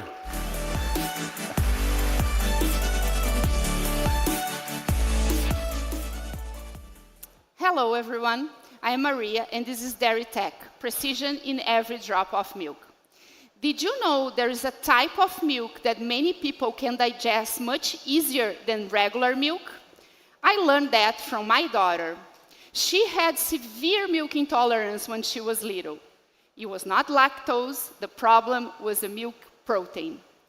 So this protein can exist in 2 forms, A2, which is easily digested, and A1, which is not. The good news is that some cows produce milk containing only the A2 form of the protein. The bad news is that it's not easy to identify those cows. So during milk production, you mix all milk together and sell as regular milk. However, some farmers, they genetically identify the A2 producing cows, separate the milk, and sell it twice the price of regular milk. I went to the market and tried to find this. It was difficult, and when I found, it was very expensive. Why? Because identification of these animals is a bottleneck. It requires genotyping. It's time-consuming, it's expensive, and requires complex lab infrastructure. And you test the cow, not the milk. So for this reason, the A2 milk market became a premium segment, not only for people that have health problems, but also for all those people that are looking for a healthier lifestyle. And it's the fastest growing premium segment in the dairy industry. Then I thought, what if I could test the milk itself, right on the farm, quickly, in a few minutes, with something simple, just like a pregnancy test, for example. And that's what we did. We created the world's first A2 milk testing verification test. 20 minutes, anyone can do it, fast, instant, directly from the milk, no lab needed.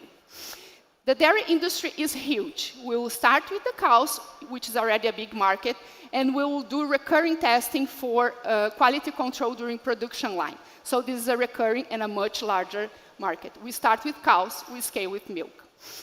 This market has been validated already. We are present in 6 countries. We're expecting to double our revenue, more than 36,000 tests applied. And we are even trusted by the global leaders, the A2 milk company from New Zealand, where the A2 segment was created. This is our team. We combine scientific expertise and also sales experience. And the A2 is only the beginning. We are building a whole platform for premium dairy production where we analyze milk we analyze all sorts of premium segments in milk production. This started with my daughter, but this is becoming a technology that is for everyone, because trusting food shouldn't be a luxury, should be for everyone. Thank you very much.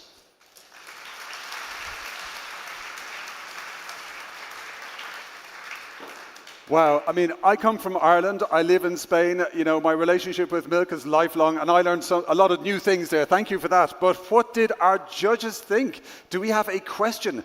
The front row is deep in concentration, sending that. Yes, we do. Thank you so much, sir.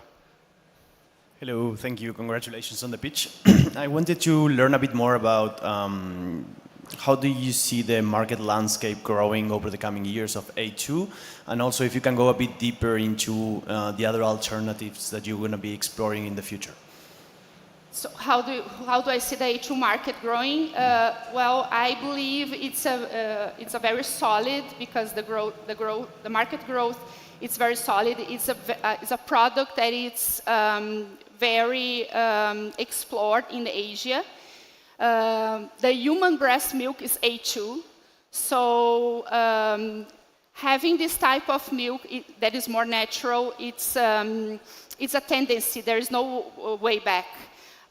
For example, for the infant formula production, the production using this type of milk, which is similar to the human breast milk, it's much better. So China, for example, is importing 100% from New Zealand to produce this type of milk. And the premium segment of dairy industry so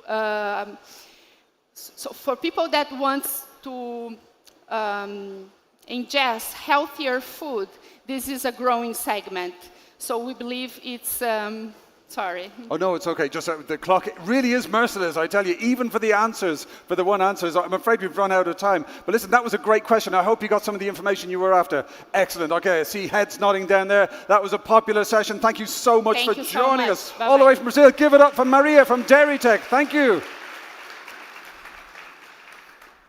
Excellent stuff. Like I say, it's a difficult decision. Listen, while we give our judges a momentito to send their marks up to the cloud, a little reminder, if you want to create some serious FOMO outside these walls, just share the love on social media, use the hashtag SouthSummit26, and I will see you there. Okay, we're moving on with our next session. They're joining us from the US of A, and the company name is Dottier Labs, and they are turning water chemistry into intelligence. They are revolutionizing aquaculture, water utilities, and so much more. We are absolutely thrilled to be joined by their Chief Operations Officer. Please welcome to the stage, Charles McGinn. Thank you.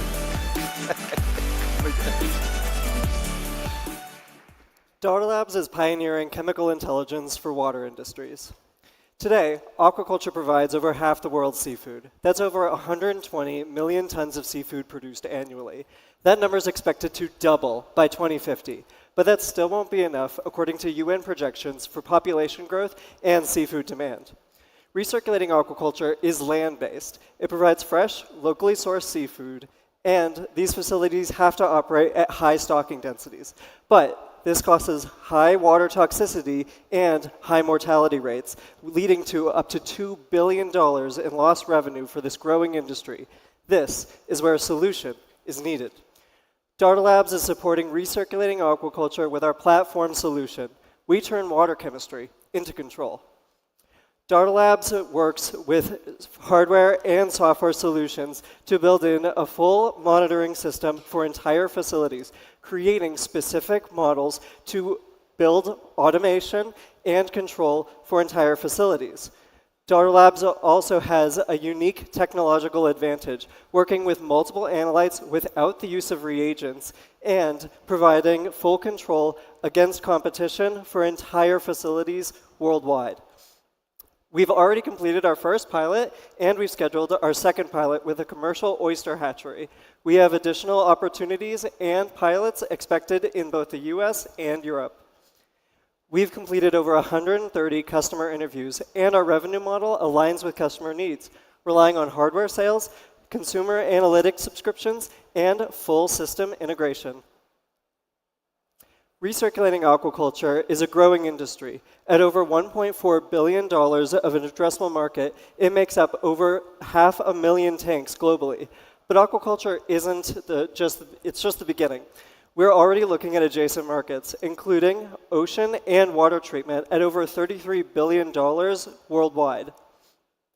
Daughter Labs uses patented technology with proprietary licensing from MIT. We also have a stellar technological team and supported by an industry experts panel of our advisory board. Daughter Labs is opening a round of $2.3 million to support a European subsidiary and a 20-month runway to expand our pilot operations and the development of our minimum viable product supported by multiple federal grants. I'm excited to share more, so come find me later to talk about our pilots, our traction, and everything Daughter Labs is doing to revolutionize chemical integrity, intelligence, and industry. Thank you. With some time to spare. What? We got 15 seconds. We can just and that was great. My goodness. I felt so out of my depth there. I'm learning so much today. But what did our judges think about Daughter Labs? We've got a question straight away. Excellent. Hello, thank you very much for the presentation. Congrats for the project. I would like to know in an earlier stage, that is the project, why do you want to come to Europe instead of just focus in America? Thank you. That's a wonderful question and one that we get a lot. So aquaculture, being our beachhead, I don't know if you've looked at American aquaculture industry, we love it, but here in Europe, that's where it's booming. That's where aquaculture is really starting to grow even more than the US. So we really want to find the support that we can here, and there is so much support for water industries as a whole, including water treatment. So we're excited to come to Europe. Amazing. That was a concise, precise answer, getting right to the heart, and what a great question. Thanks for that. Please join me in thanking and congratulating once again Charles McGinn. Excellent. Thank you, buddy. Brilliant. Well done. Wow, you know that saying, if you're the smartest person in a room, you're in the wrong room? I'm always in the right room, especially when people like that come and rock the stage. That is just so impressive. Right, but listen, we're going to keep the standards high, and maybe even higher as we move on to our next pitcher. He is joining us from beautiful Spain. The company is Flowtech, and they are boosting new generation of solid-state batteries with 100% silicon anodes. I have a feeling I am going to learn a lot. Once again, we are delighted to be joined by the CEO of Flowtech. Please give it up for Fernando Zelaya. Thank you.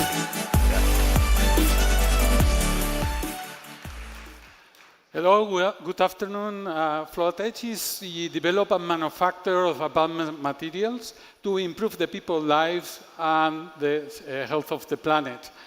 The first problem that we want to solve is electrical mobility. Transition is going very slow because the anode is the bottleneck, is the component that is responsible of storage the energy, and is at the fundamental limit in terms of energy density, and is controlled by China. It's a critical raw material included in the EIC list. We in Flowtech provide with a disruptive solution that is based in a silicon, second more abundant material in the earth, with 10 times more energy store capacity than graphite, and technology that solves the fundamental volumetric expansion that is the fail mode of the silicon anodes. And the process that is patented, that is dry, continuous, and capable to produce kilotons of nanomaterials. The differentiation with our competitors is the paper-like structure, is flexible and self-supported, avoided the dendrite growth in the solid-state batteries, and also control the speed of charging. And the process that is scalable, cost-competitive, half of the current cost of the graphite, and sustainable. The volume, the business is very big. It's growing 28% annually with 50 billion market in 2035. Our business model is a B2B with selling the material and license the process, Turkey process. Our customers are OEMs in the electronics consumer markets and automotive market. And our markets are Europe, US, and Asia. The EU recognized us with a accelerator program. We are in the blended program, moving from TRL6 to TRL8, and in equity from TRL8 to TRL9. We have 3 seals of excellence, and we are a STEP company, a strategic technological European company. We demonstrate with our megawatt hour plant the process with 6 customers that are qualifying our products. And we have patents in 18 different territories. We have 3 family patents. The first one is already patent and is the innovation that I already mentioned. And we have a freedom to operate in all the battery big markets in Europe, Asia, and America. Our team is built for industrialization. We come from the academia, and we have a launch period, more than 20 years, moving from the lab to the fab. What we are looking is for a new investor for 30% of the material. Lo siento, we're out of time. I'm so sorry. Can we get a big round of applause? There was so much great information in there. But, you know, the clock is merciless. But that's some serious business. We have a question already from the front row. Microphone? Thank you very much. Yes, we have Olympically trained microphone experts coming right over. Thank you so much. Thank you very much for the presentation. I was wondering how long does it take from the proof of concept in a customer to full production? It depends on the type of customer. For electronics, it is fast. Could be between 6 to 9 months. In the automotive, could be between 2 to 4 years. Okay, I'm so sorry. I see we have one more question, but we are running a tight ship, just to be fair to everyone. Okay, can we get one more time a big round of applause for Fernando Zelaya? Thank you so much. Okay, disculpe. Sorry about that. Okay, just, you know, we got to just do the same for all of the pictures, or else there'll be conniptions, as my grandmother would have said. So listen, we're going to move on, and we're going to keep it advanced. Just a little reminder, share the love. Make some serious FOMO out there. Share your thoughts about our amazing pictures. Use the hashtag South Summit 26. If I happen to be in the photographs, just put all the filters on, and then put all the filters on top of all the filters. Muchísimas gracias. Okay, we're going to move on with our next incredible startup. This is possibly going to blow my mind as well. This company is from Spain. They are called MAPSI Photonics, and they provide infrared optical components.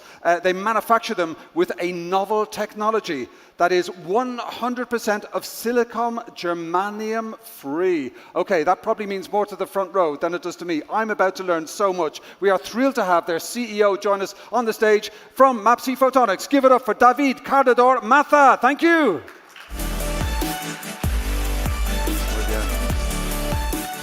Hello, thank you for the presentation. You know what? At MAPSI, we are not sexy, at least at the common way. And why not? Because we are a hardware deep tech company that manufactures in our own manufacturing plant infrared optical components. That means that in our sector, unicorns are not unicorns anymore, but they are rhinos. Rhinos are less graceful than unicorns, are slower, but also when they get inertia, anyone can stop them, and also they are robust and self-sufficient animals. And this is how our technology it is. It's a proposal, macroporous silicon that is versatile, and also it is robust. It is patented in Canada, in Europe, and USA, and also address the main problem that the infrared detection market has, which is the use of critical materials, like germanium. So instead of depositing layers of different critical materials one above another, like our competitors do, in a very expensive and also very pollutant process, what we do is we take silicon and we drill some holes, and by controlling the shape of those holes, we increase the optical resolution. Also, we reduce the environmental impact. We are also more robust, mechanically and optically. And what is very important, we support the European sovereignty because we are using silicon, which is the most spread material in microelectronics. So there are 4 main components in the infrared detection that can take advantage of our technology, which are filters, lenses, photodetectors, and emitters, with a total value of the market of 2 billion euros. And we want to be the main leaders in all these 4 components. So those 4 components are used and are the key or components of optical gas sensors and thermal cameras that are used in different verticals. We are targeting 3 main verticals, which are industrial, aerospace and defense, safety and mobility, and they are used for detecting gases, for monitor high temperature processes, or to detect human beings in the road, among other applications. We have been, we have raised more than 3 million euros in public and private investments in order to develop infrared filters, and they have been qualified by the most important leaders in their sector, and we are looking for a new round of 4 million euros in order to scale up this infrared filters market, and also to go and develop emitters and lenses in order to reach the break-even in 2028. And also, we need this money to expand our team from 12 that we are now to 25 in 2 years. The last question is, do you think we are sexy? If we are, just contact us. Thank you very much.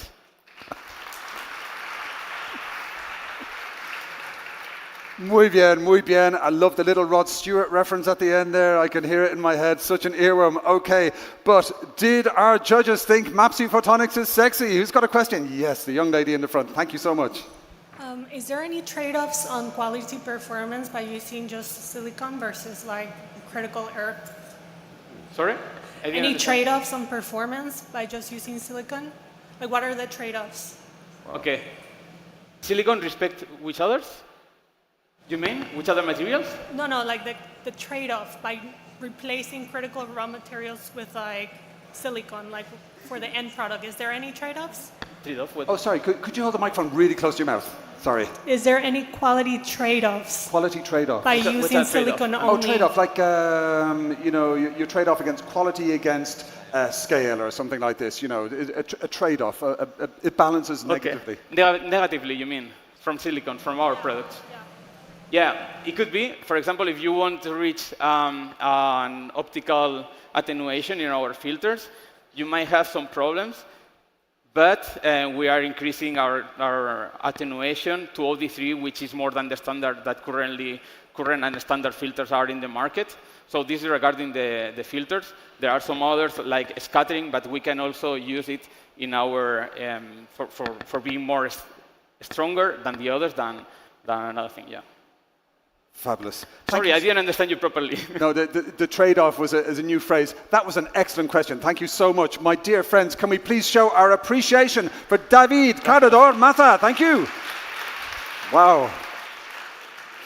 That was MAPSI Photonics, I'm sure extremely sexy tech to some of the people in the audience here. That was wonderful. So listen, in our next presentation, I have some bad news if you're a canary. I didn't notice any canaries here, but our next company is called Nanocronia, and their tagline is, "No more canaries." That's right. This is a company from Spain, and they provide AI-powered nanosensors, catching the leaks that legacy sensors miss in real time at a fraction of the cost. We are delighted to be joined by the co-founder and CFO of Nanocronia. Please welcome to the stage, Paul Brown-Schutte. Thank you.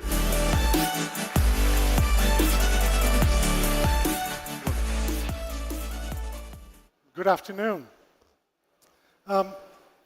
Right now, gas sensors that are being used to detect the gases that are crucial for the energy transition, hydrogen, ammonia, hydrogen sulfide, and methane, have more in common with the canary. Why? Because they are short-lived, expensive, non-selective, analog, and they can only react to the gas that they see. Nanocronia has created the NanoSentry, which is a total opposite. Lower cost of ownership, very selective, digital, and we can use this to predict what's going to happen with the gases. This is a real market of over many, many billion euros that has been needed and has been driven by the need to have fugitive emissions regulations. So talk about these canaries. What happens is we've got sensors such as the catalytic sensors, which are great for the lab, but just don't work in the field. We've got the electrochemical sensors, which have improved, but they still do not give the performance at the price point that you need in the field. Nanocrania is totally different. We have a much, much higher, the highest detection frequency at a much lower total cost of ownership. So what does that create? It creates the data difference. All of that frequency creates a lot of data, and this data becomes our moat. We plug it into our physical AI backend, and we can do wonderful things like intensity maps, trend analysis, and we can start predicting what's going to be happening. We have a dual revenue model. For the large enterprise clients, we will sell them the sensors and license the software backend. For small and medium-sized companies, homeowners, we'll give them sensing as a service. We've hit the ground running. We're already running paid pilots with ammonia and hydrogen with large enterprises. We've already got the ISO 9001, and we will soon have the ATEX certification and the other sensors ready. Soon we'll be scaling up our production, making an international expansion throughout the world, and creating a second generation of sensors. So for all of this, we're doing a 3.5 million euro seed round in 2 tranches. 1 million and then 2.5 million. And this money will be used in order to complete the development, complete the certification, ramp up production, and expand internationally. Sorry, the canary's dead. It's just not going to work now. Nanocrania, we're here, and we hold gases accountable. Thank you.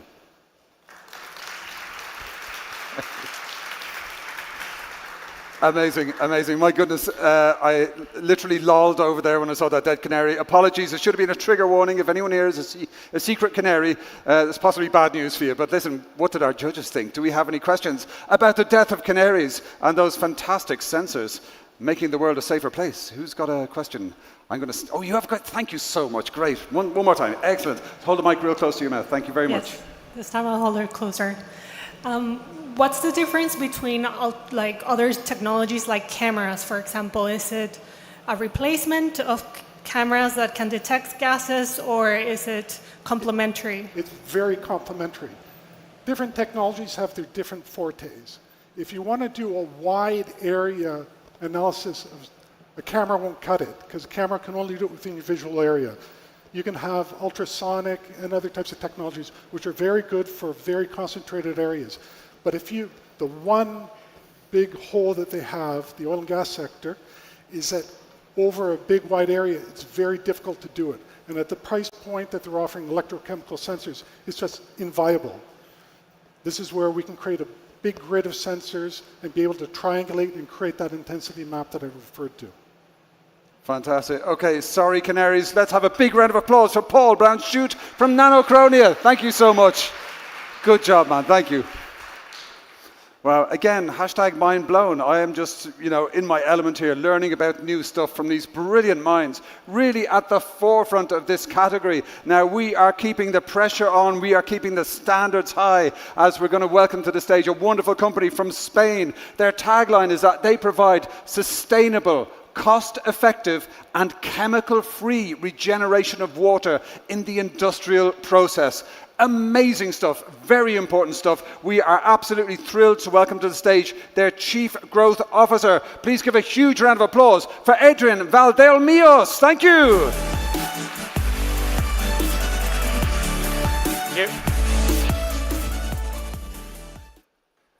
Did you know it takes 20 liters just to produce 1 kilo of lettuce, or that cooling system on average consume more than 150,000 liters per day? That's why we have developed Euraflex, a sustainable and efficient solution for water regeneration. Our technology works in 3 parallel steps. We first eliminate pathogens. We second create natural disinfectants using water as raw material. And we third, we degrade organic matter for unlimited water reuse.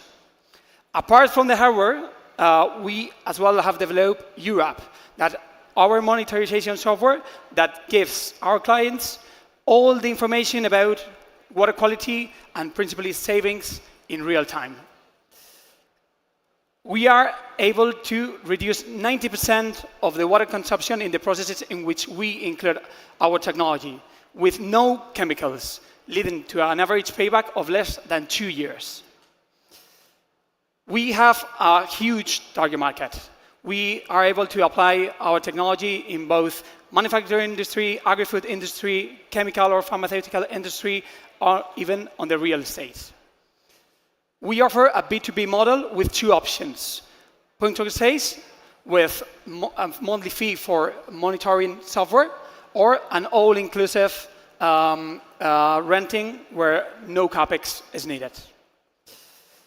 We, in just 3 years, have been able to work with many large corporations, but as well with SMEs.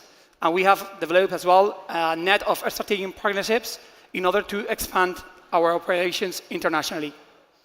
Just to make you an idea, just in the 2025, we have been able to save more than 1 million of cubic meters, which is the same as filling Santiago Bernabeu Stadium 4 times.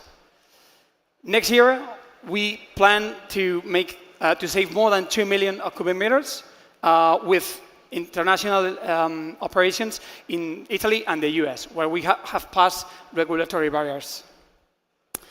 None of this would be possible without our experience and multidisciplinary team, backed as well by our 2 lead investors and its experience on the industrial sector. As well, we have the support of many public institutions, and we work with many research centers that gives us the opportunity to receive a lot of funding for develop our technology. As well, Eurofex has been awarded in international and national context as one of the main benchmarks in the water sustainability reuse. But we think that South Summit can take us to the next level. I am Adrián Valdomillos, CGO of Eurofex, and I wanted to join Water Revolution. Thank you.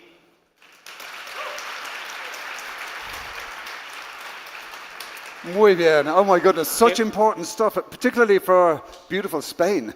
But what did our judges think? Do we have any questions from our front row? They are busy tapping their thoughts and marks. Yes, sir. Wonderful. Oh, whoever put their hand up first. Okay, you're okay. You're going to send it down there. Okay, we got my man, second from the right. If you come down, thank you so much. That's kind of you. Look, the judge is fighting it out for the microphone. I love it. There you go. Hi, good afternoon. Thank you for the presentation. My question is, I mean, you mentioned you saved water and also used, I guess, non-chemical disinfectants to support the production. Mm-hmm. But what did you exactly do? Because like the product wasn't very specific on. Yeah, we do. We have developed an advanced oxidation technology in the machine you have seen in the videos, which we apply to the different use cases in which we are able to reuse water without, or in this case, eliminating chemicals, and like, if it can be said, like filtering water for this reuse. So it's advanced oxidation technology. Okay, thank you. Fantastic. Look at those questions going right under the skin of the pitch. That was wonderful. Can we have a big round of applause for Adrián Valdomillos from Ultrafex? Thank you so much. Okay, that was Eurofex. What a cool, I mean, all of the companies are cool. Like I've said already many times, I would give all the points to all the startups. But that's why I am not in the front row. They have a very difficult decision to differentiate between all of these brilliant startups. And we are going to make it even more difficult as we reach our grand finale and our final pitcher in this category. The company is from the USA. Our pitcher is from the UK, but now is a Madrileño. He lives right here in beautiful Madrid. The company is called Explorobot, and they provide multi-physics digital twins and industrial AI for underserved legacy architecture. Hashtag mind blown. Let's give it up for their CTO, Richard Clark. Thank you. Muy bien. So, industrial infrastructure is inherently dangerous. There are high temperatures, high pressures, toxic chemicals. Typically, the daily inspections are done by humans just walking around, looking, listening, and smelling for any anomalies. Explorobot, we think we can do better than this. We think we can automate this process using lots of different sensors that we can put on robots. We can generate 3D models and then put all of the data from those sensors onto 3D models. So we can generate a digital twin of the site that gives you a full picture of the health of your site or equipment. We can and have used robots, but currently we mostly use handheld sensors as the one you can see here on the right. Basically, we've built the equivalent of the Star Trek tricorder. Okay. So this is a demo. So my colleague here is scanning, looking for gas detection. As you'll see, as he gets to the bag with the gas in it, the points change color. So that's showing you the concentration of the gas. And as he continues to scan along, you'll see the AI that is automatically picking out and identifying the components, in this case, the flanges. What's actually happening here is it's building up a 3D picture of the world, a 3D model of the local site here. And we can interact with this model. The goal is to put as much information as possible into the hands of the end user. And at the end of the day, this is also a model that will be essential for use of autonomous robots. So Explorabot is growing. We tripled our revenues. We focused currently on methane emissions. We tripled our revenues last year to $2.5 million, despite an actual slight downturn generally in the methane industry. And we're on track to triple our revenues again this year. We have an expanding customer base. We now have about 100 different customers, and we've been getting industry recognition and awards. We do this by delivering value to our end customers, reducing costs, and finding more emissions for them to fix. Okay. We've initially focused on methane because our background is oil and gas, and it's a high-margin business. And now we're looking to expand into other sectors such as chemicals, manufacturing, and even larger, such as construction and so on. For this, we're now looking for a $20 million Series A raise to help with this acceleration and expansion. We have a team with lots and lots of experience, but also young guys that are super smart and very good with technology. Thank you. Gracias.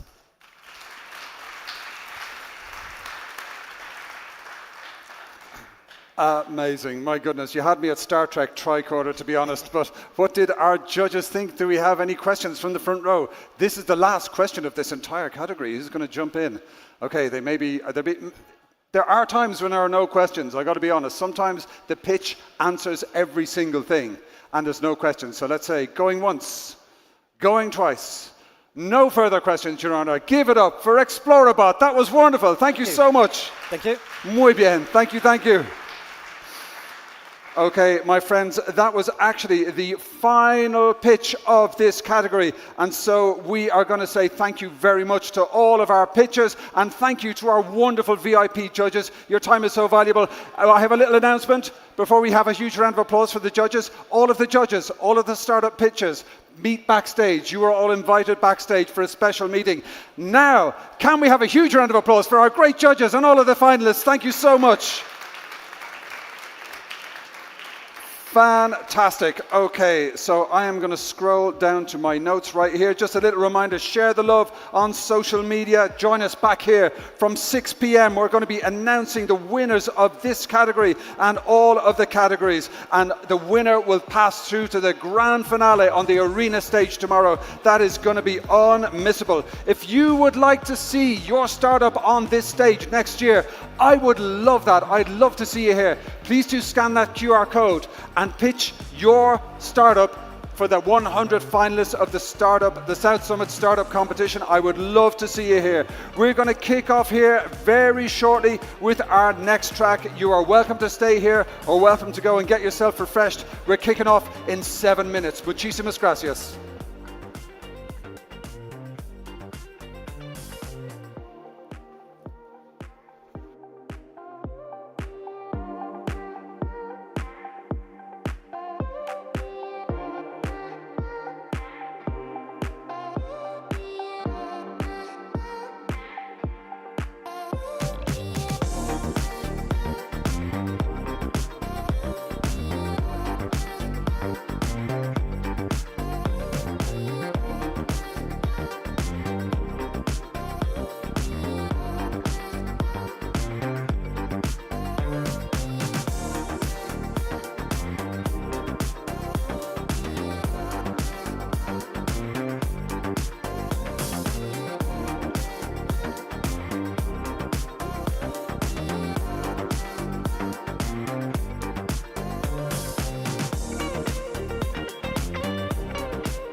All right, amigos, amigas, ¿qué tal? Lovely to see you all. Bienvenidos to the most exciting place in all of Madrid right now, maybe aside from anywhere that you'll find the King, the Pope, and Bad Bunny. But congratulations to all of you on the choice of an excellent next 60 minutes of your life. You are about to be blown away by some amazing startups who are going to be pitching in the category of enterprise solutions. So as I have mentioned a million times already today, the South Summit 100 Startup Competition is a very big deal. If you think about the caliber of an event that can have the King of Spain here on stage today, that's how important South Summit is. The network is unparalleled. And winning the South Summit Startup Competition is a very, very big deal indeed. So you're going to see some very excellent competitive pitching on this very stage. If we haven't met already, my name is Oisín Lunny. I help great people, companies and organizations tell their best stories, do podcasts, media and events. Find me on LinkedIn. I will send you a mixtape.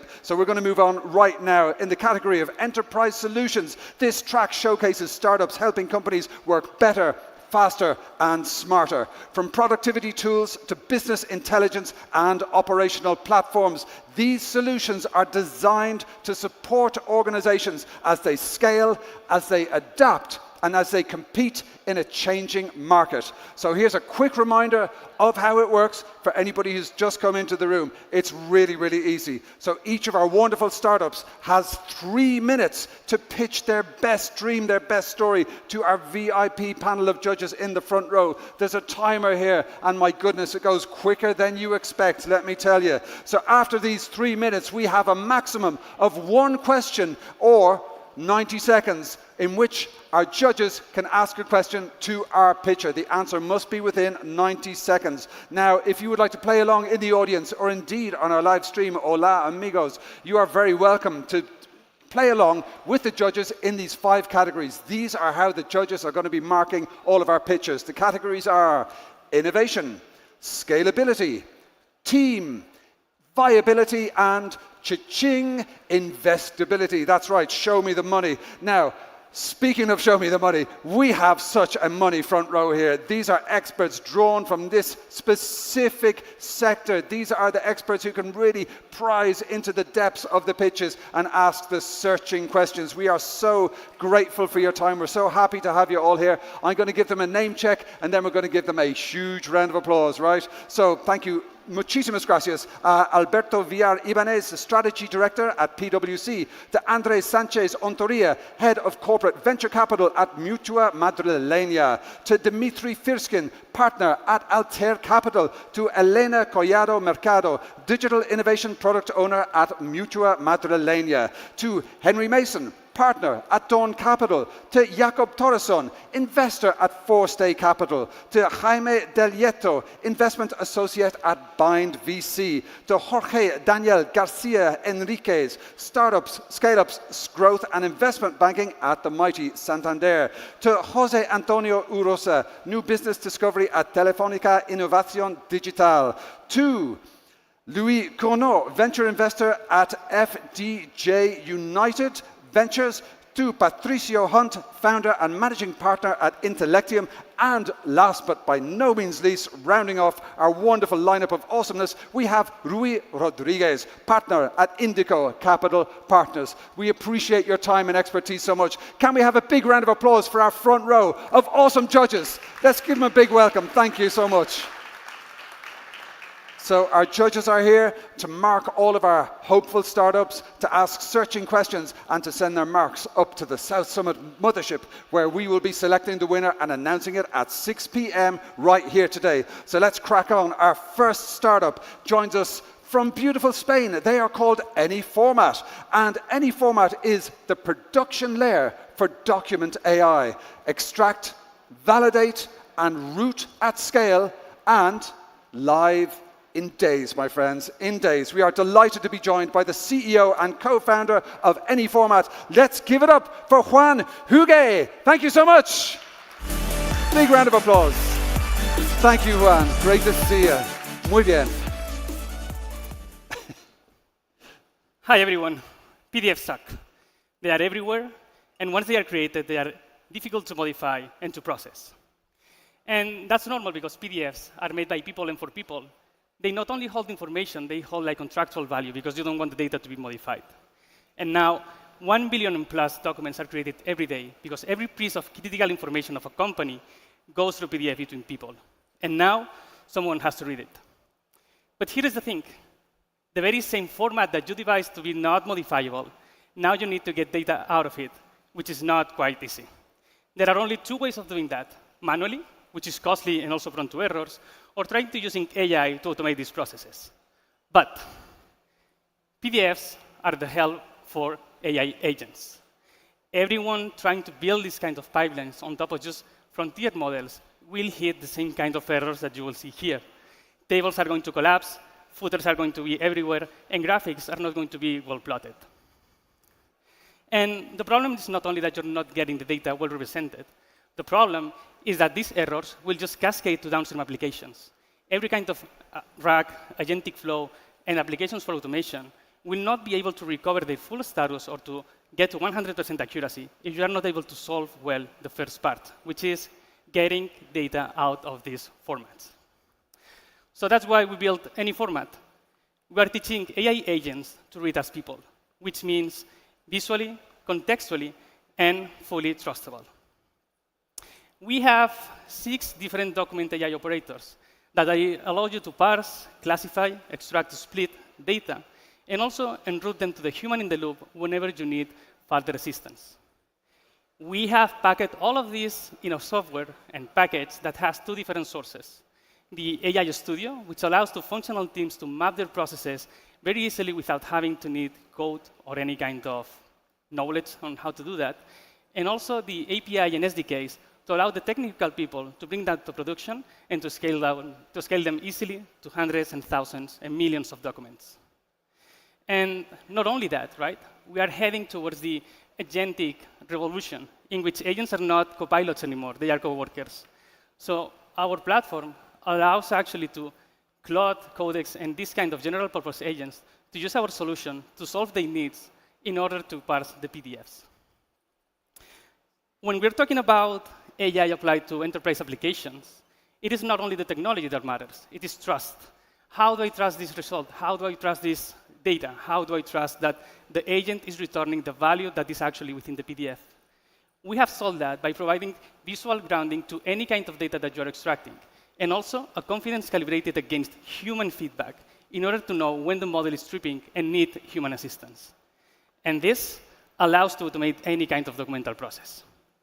We have benchmarked ourselves against Frontier Labs, American competitors, and everything. I am so sorry. You know what? That 3 minutes just goes like this. I promise you. I've been there. That's it. The 3 minutes is gone. PDF suck. Can we have a big timer suck?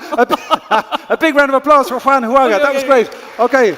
Muy bien. I'm so sorry. You know, I always feel bad doing that because I have been there myself and it's such a surprise. But we do have a bit of time left for our judges to ask a wonderful question to Juan. Do we have any questions based on what you saw so far? Now, there doesn't have to be a question. It's nice if there is, but sometimes we do have a question from that young man there with the cool glasses. I love it. Okay. Yes, sir. Thanks a lot.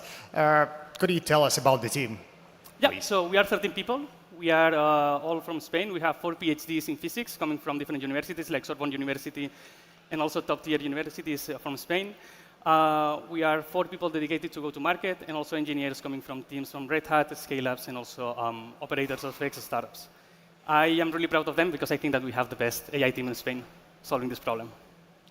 Fantastic. And we see that. I'm afraid we only have time for one question. Just we have to be fair to all of the startups. But that was great. That was like another extra bit of the pitch there. That was a brilliant question. Can we have a big round of applause for Juan Huaga from any format? Thank you so much. Thank you.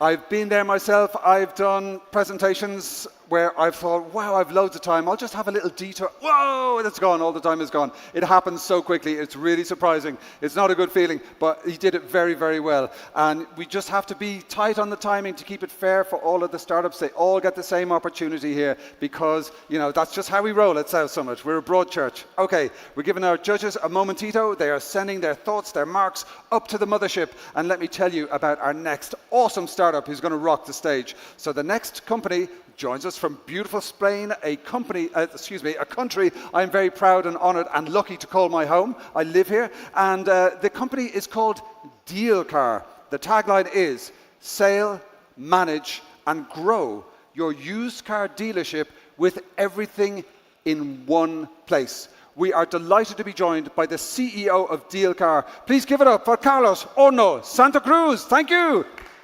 Big round of applause. Muy bien. Bienvenidos. Hi everyone. Can you hear me? Okay. I'm gonna try to do a little bit slower than last year. So we are a Deal Car. There are 35 million vehicles traded every single year in Europe. That's a huge market, 700 billion. And still today, 96% of the transactions happen offline. Okay, you see the chart. The majority of the market is managed by independent car dealerships and individuals. And step by step, the independent car dealerships is growing. Okay? It's a highly fragmented market. Last year, I came here, 6,000 cars. Okay? Now, we manage close to 60,000. Okay? We are by far the market leaders. Okay? This is the current stock in the Spanish market. Because car dealers lack so many tools. Okay? On one side, they cannot buy cars. They don't have agreements with OEMs. They cannot source in many marketplaces. They cannot sell. They rely on marketplaces like coches.net, Wallapop, Milanuncios, and so on. And they do not have financing solutions. Okay? For example, they don't have finance to buy cars and then sell it. They don't have agreements with banks to offer customer finance to the end customers, and that causes inefficient dealerships. Because everyone is focusing in the enterprise, okay, in the large dealerships or official dealerships. We are focusing in the medium and small dealers. Okay, it's a blue ocean. There are 200K dealerships in Europe, and we are going to conquer it. We are a fintech innovators. My founder, Sergio, my co-founder, and me, we come from fintech. We used to work in Afterpay, Klarna, Afterpay, Block, Binex, Konto, and many places. Our playbook is fintech. Okay, the SaaS is just the Trojan horse. I said last year, I said this year, and we are backed by a SaaS expert. We are powering the future of used car dealers, and we offer an all-in-one solution. One side is the software, and then we are launching 4 products. Deal Connect, a place where they can buy vehicles. Deal Flex, an asset-backed loan. We buy the car, and they pay it when they sell it. Deal Boost, we boost their presence in ChatGPT, Google Gemini, and all those places. And finally, we offer an embedded solution for payment, which is Deal Pay. We are growing. This is the growth. It's huge, honestly, to be in a super traditional market. We have 750 dealers, 1 million ARR, and the opportunity, as I said, is huge. The Trojan horse is the software. We believe that we can get 100 annual revenue through the software, but through the transaction, we can multiply up to 10 times. You will see in some years that I will come here and I will say much more, that revenue. This is going to be.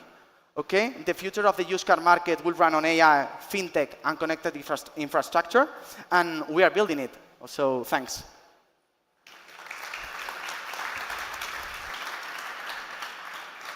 Well, how about that? With a pro move, he landed that plane with 6 seconds to spare. Wow, that's awesome. Do we have a question from the front row? You don't have to have questions. I'm just going to give it a little second. Just remind you, if you want to share the love, we have a question. Thank you so much. How are you using AI in order to make a moat for the future? AI in the sector. AI, artificial intelligence. Yeah. For the large dealerships, official dealerships, they are implementing AI. And for the long tail, they are super traditional. I mean, they first need to digitalize, and then on top, we are building agents. So we are going to build agents that look for cars, that sell cars, that do everything on their sales. So yeah, we will do everything for car dealerships, independent ones. Fantastic. All about building the moat for the future. What a great question to end the session on. Please join me in thanking Carlos Ono Santa Cruz from Deal Car. Muchísimas gracias, dude. Brilliant. All right, such a broad variety of companies here. We've only seen a couple of sessions. What's it going to be next? Let me tell you. Our next company is called Libertify, and they are based in France, but our next speaker is actually living in Madrid here. Madrid is his home, and they are a company that will transform static documents into interactive experiences with AI video explainers, document animation, an integrated chatbot, and everything linked to an analytical dashboard. That sounds fascinating. We are about to find out from the CEO himself. Please give it up to Steve Rosenblum. Thank you so much. Thank you. Bienvenidos.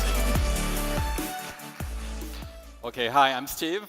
I will tell you very simple things. When you take a P&L, the first line is sales, revenue. And this is the tough cookie of a company. I mean, building sales with your team is quite complex. Sometimes, complex sales, you have multiple buyers, or you have to convince multiple people in a company. And if you think of it, okay, we're using papers or documents, let's say PDF, PowerPoint, decks. And this is where there's the revenue leakage. Because when you send documents, you might be ghosted. You have a good trust with your clients, but they don't reply instantly. And maybe you start doubting. You don't know what is happening behind the scene. You're blind. And this is what we are solving at Liberty5. Our business is very simple. It starts when you press send. Okay? And this is what we do. So, okay, let's put it very simply. A document that you send to someone is a surface. And by the way, today, it's 8-second attention span. No people are not reading anymore. So they skim. When they skim, they pass important information. Okay, this is an issue. And by the way, they have to sell internally as the ambassador that you found in the company. So our job is to grow the surface of the document. And how we do it by enhancing the document. Just by a drag and drop of a document in our platform, in 4 minutes, you have a workflow video that is explaining the document. We have a chatbot, we have CTAs, calls to action, we have quiz, you have FAQs, everything just for one reason. The larger the surface you expose, the more interactions you have. More interactions, more data points. More analytics, more insight. Now, you remove the blind from your eyes. You know what is happening inside the company. And we do it through behavioral science. So we have a team of psychologists that work on behavioral and cognitive biases. We detect insight of what is happening when you share a document, a proposal to a company. We can detect if they are interested, not interested, if they're anxious, based on semantic. We do a lot of things around words, around interactions, around momentum. And this is for one goal, is to improve sales, okay? To make it faster, quicker, to understand what is happening in the company. And because we don't want to change how the people are working, they work with their CRMs, we are also integrated directly in their CRM. So from a push of a button that you send to 1,000 clients or just one client, you know exactly what is happening. I'm not talking about they open the document, because this is basic. We're talking about intent, what is behind the scene, what they have in their mind. And this is what we do at scale. We do it with banks, insurance companies in multiple countries. Okay, and the beauty of the system, just let's take the example of the last bank we worked with in France. We increased by 80% the sales of their financial product just by explaining the product to their clients. So this is what we do at Liberty5. Très bien, très bien. Merci. Well done. Good Merci. job, man. Landing that exactly on the button of the 3 minutes. That is a difficult thing to do. And what intriguing technology. How interesting. I've not seen that before. But what did our judges think? They're busy sending their marks up to the South Summit Mothership. All will be revealed today on this stage at 6 p.m. onwards. And we'll find out who's going to go. Yes, my man there with the great questions. Thank you. Thank you very much for your presentation. I don't think I understood. For doing that, for doing what you are doing, you need the camera on in the... Okay, can you explain how you do that? Yes, exactly.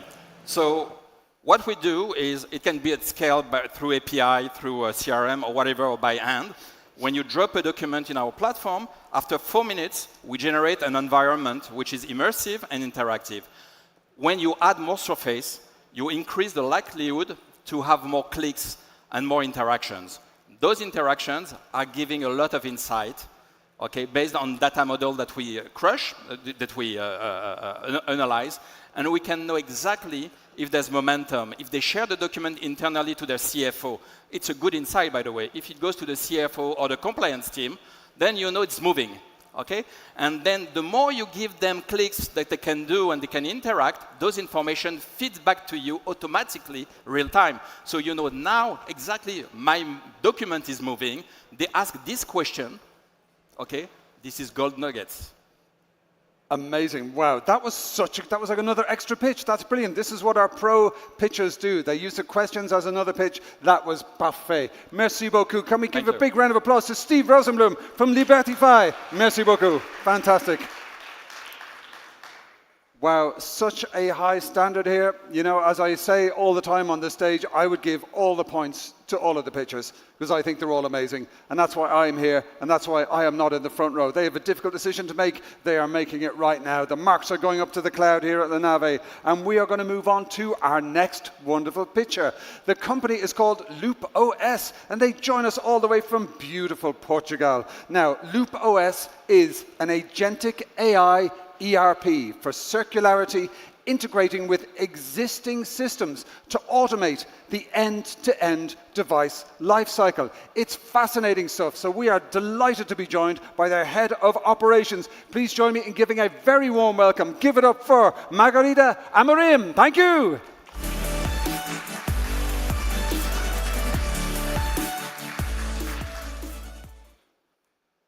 The one of purchases era is over.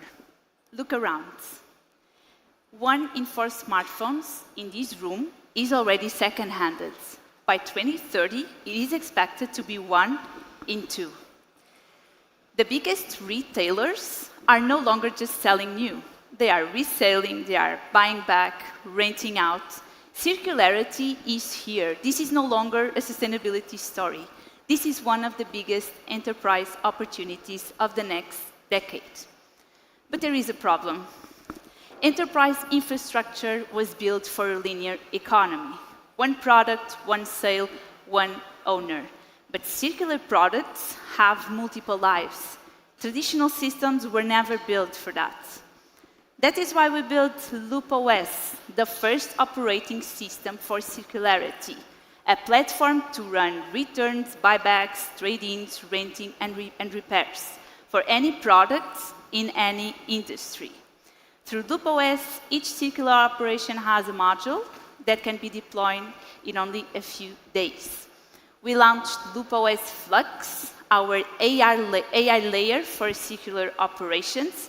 We have more than 25 AI agents that are helping companies to automate tasks that were previously manual, slow, or impossible to scale, such as product intake, routing, valuation, pricing. So now all of these operations are automated. And that is what set us apart. With our AI platform allows end-to-end partner orchestration and full customization. In only 1 year, we have more than 100 clients across 7 geographies in many different industries: logistics, insurance, retail, and more. And because we also have to make some money, right? We ran on a scalable SaaS model with a license fee, a fee per store, and a small fee for each transaction. This means we grow as our clients scale. In January 2025, we raised our seed round, 3 million seed round. We are already a certified B Corp. We've been recognized internationally. Before we built Loop OS, we spent 10 years building circular businesses. So we have the expertise, we have know-how on this market. We are now at a 500K ARR, and we aim to reach 1 million euro ARR in the first quarter of 2027. We are also targeting a Series A next year. So if anyone here is a VC, hi, great timing.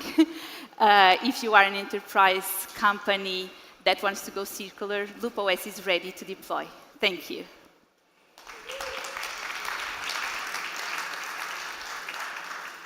Absolutely fantastic. And again, precision landing there. What a fascinating company. Now, our judges are tapping their thoughts into their magical iPads that send their magical marks up to the magical Sales Summit Cloud. And we're going to make some magic happen later on today when we announce the winner. And we have a question from the front row. Thank you so much. Hello, thank you for your presentation. I had one question regarding, like, if you could explain maybe with one or two clients how has been the journey with them in terms of integration and like timing-wise and where they are now using the platform. Yes, thank you for the question. So first, I really have to say that we have multiple use cases because our ERP it has lots of many apps. So I can give you the example of Fnac. We are already working with them in Portugal, but also Spain, France, and Belgium. So what they are doing is that they are buying back from consumers, like electronics, smartphones, iPhones, and they are repairing because they have it, in-house knowledge of it, and they are reselling. And they are using LoopOS to, all their flux is built through LoopOS. All right. What a great question. Thank you so much. And a brilliant answer. My dear friends, can we show our appreciation for Margarita Amorim from Loop OS? Thank you. Obrigado.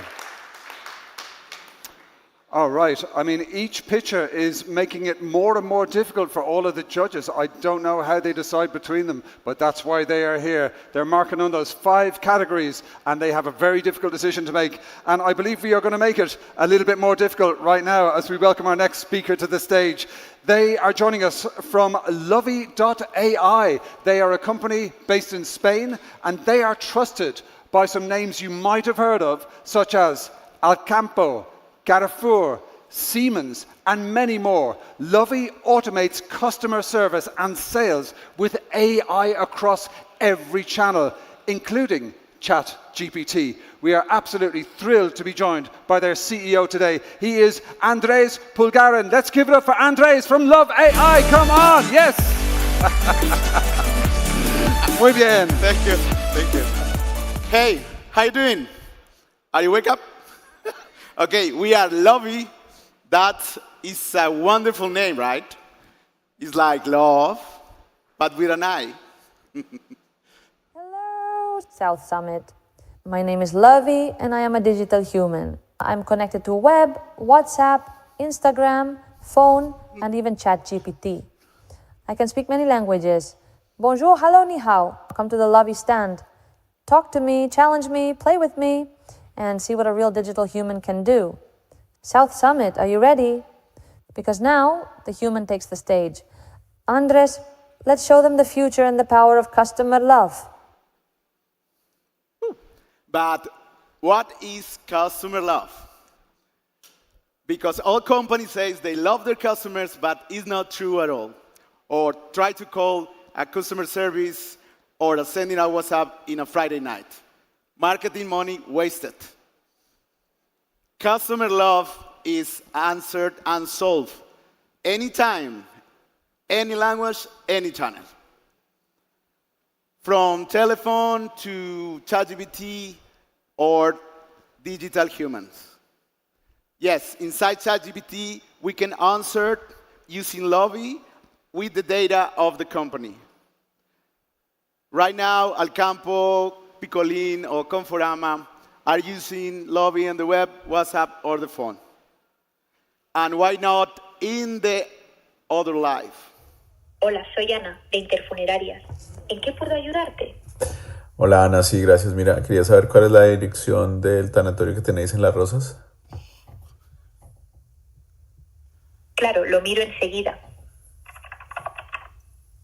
El tanatorio de Las Rosas está ubicado en la avenida de Nuestra Señora del Retamar. Okay. Or maybe making and speaking in a big retail conference. La innovación, las oportunidades y los desafíos del cambio. ¿En qué puedo ayudaros? Pues Laia, estamos viviendo momentos... We are not an OpenAI wrapper.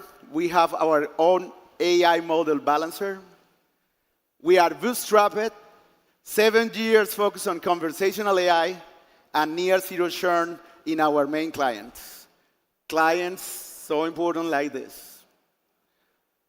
Lovey is getting near to the 1 million with 85% of from subscriptions. This is our lovely team. And the market is speaking. companies with great AI products and with AI expert teams are highly valued. Then you need customer love, you need Lovey AI. Thank you. Wow. All right. Hashtag mind blown. Right. Okay, just don't make any AI event MCs, okay? Listen, that was fascinating, utterly fascinating, a new way of connecting with customer service. But what did our judges think? Do we... Ah, yes, we have a question straight away. Thank you. Okay, thank you. Thank you very much for the pitch. AI-driven customer service is a hugely competitive category. How do you stand out when you're going to these clients and convincing them to work with you? Yes, it's not easy try to work with these big companies. We have 7 years working on this. We have the whole system created to integrate it with the CRMs, ERPs. We know the big companies, and we integrate all channels in one place. Then these kind of companies trust in us because they know the other companies that is working already with Lobby. It's some part of the business. What a fabulous question. You see the judges' expertise getting into all of the cracks in the pitch, wanting to find out more. This is very often the start of an amazing conversation. Speaking of which, that was an amazing pitch. Can we please show your appreciation for Andres Pulgarin from Love.ai. Muchísimas gracias, dude. Thank you. Wow, many of these pitches, I really get a feeling you're seeing the future and, you know, wow, it's coming. So that was Lovey.ai. Our judges are making their decisions. Did they love it? Let's wait and see. We're going to find out here today at 6 p.m. We're going to announce all the winners who are going to go through to our grand finale tomorrow on the enormous arena stage, which is always great fun. Now, my dear friends, we are moving on to another Spanish company. They are Service Club, and they are the world's only end-to-end driver recruitment and training platform for the delivery and logistics sector, which is always going to be huge. Now, they connect the drivers and companies that move the world. We are delighted to be joined by their CMO. Please give a warm welcome from Service Club to Michael Das. Thank you. Muy bien.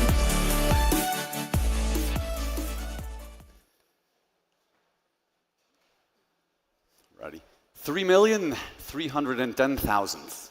That's the number of packages that are being delivered every day here in Spain. And you might say, well, that's a lot.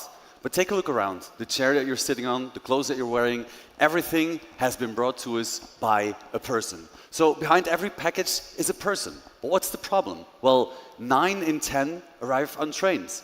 When we talk about delivery drivers. So they cause accidents. At the same time, 80% leave within the first 6 weeks. So that's a huge problem. So we are Service Club, and we basically have created an ecosystem where we put the driver at the center. And we do so by focusing on 3 areas. By training them with academy, by motivating them with perks, and by connecting them with jobs. So let's go and have a look at all of these 3 solutions. So with Academy, companies hire us to train their drivers, and we do so by offering several solutions, such as AI ride-along, virtual reality, where we basically help them to understand what they need to do, resulting in a 70% faster onboarding. With perks, we give drivers a real reason to stay, because we've created a benefits marketplace where we offer hyper-local deals so they can get engaged and they can become more motivated to stay working and continue working at the company. We currently have more than 5,000 vendors on our platform. And with jobs, we basically connect drivers to any company looking for people on the road. And we do so by giving them the chance to be on the road between 24 and 72 hours. Since they inscribed. And the results speak by themselves. We have a 55% decrease in recruitment costs for companies that work with us. We increase their driver retention by 60%, and we offer 70% faster onboarding. And we're already collaborating with the biggest companies out there. The thing is, the world is running out of drivers, and the problem that we see now is just going to increase. We have now 3.6 million unfulfilled jobs, and that's going to increase in the next future. So this is a huge market, and currently we are only focused on vans. But we want to expand this solution from bikes to ships, and by doing so, help all the companies out there. We're a company that's growing 10x, so we have a projected revenue of 90 million this year, and we're profitable since 2024. And right now, we are raising our Series A, so happy to catch up with well afterwards. And basically, what I wanted to leave you with was a reflection, which is the world moves on drivers, and we make sure it never runs out of them. Thank you very much. Bravissimo. That was so good. And I love the little touch at the end. Hey, listen, we're doing a bit of Series A, you know, DM me. I love that. That's absolutely brilliant. This is what this is all about. But what did our judges think? Do we have a question? Do we have a question? Maybe not. Sometimes the pitches, actually, yes, good man. Thank you so much.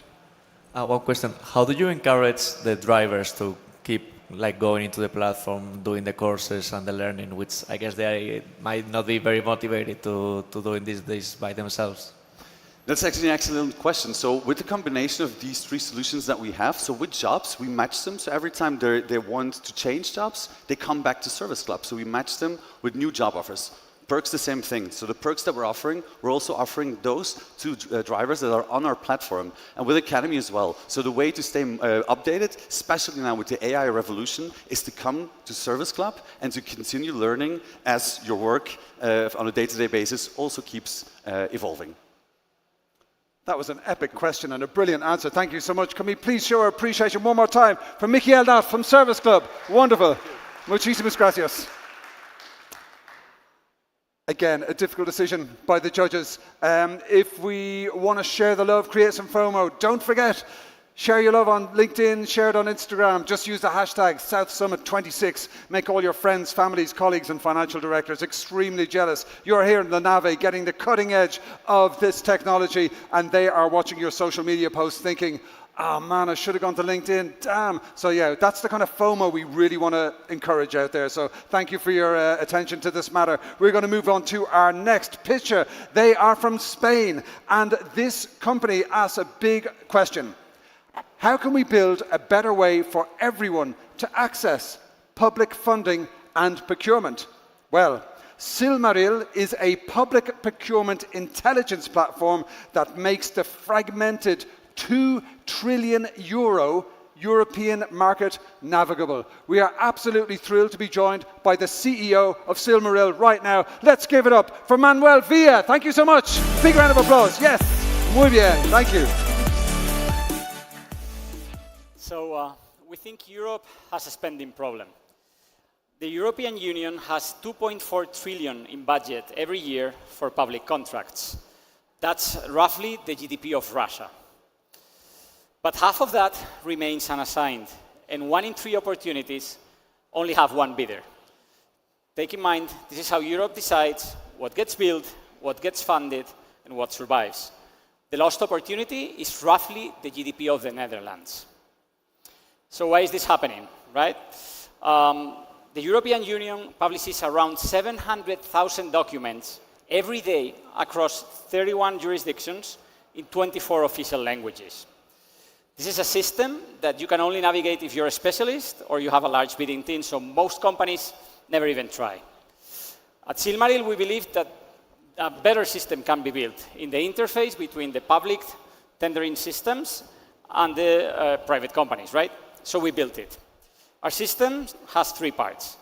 Hound reads every database, every source, every relevant document, and digests it all into a single funnel. Then comes Beacon. Beacon learns your company, what you do, where you operate, your past bids, and then finds in Hound only what's relevant to you, right? From there, it's only halfway, right? So now we need to build Atlas. Atlas takes your opportunity from identification to proposal. How are we doing this? Well, yes, of course we're using AI, right? But in 2026, using AI is expected of you. It's like using computers or electricity. So we're building Atlas in a way that keeps the human at the wheel every step of the way. We believe that the first time that a human reads the document should not happen after submission. Of course, this problem is not only relevant at the European Union. If you know it, the International Chamber of Commerce is an organization with 41 million companies across 140 countries. They're the biggest trade organization in the world, so we've partnered with them to bring our technology to their members worldwide. We start with Colombia and Argentina, and from there, we're aimed to expand globally. So if you think your company or you are missing an opportunity, please come to summit.silmariltech.com and find out. And thank you.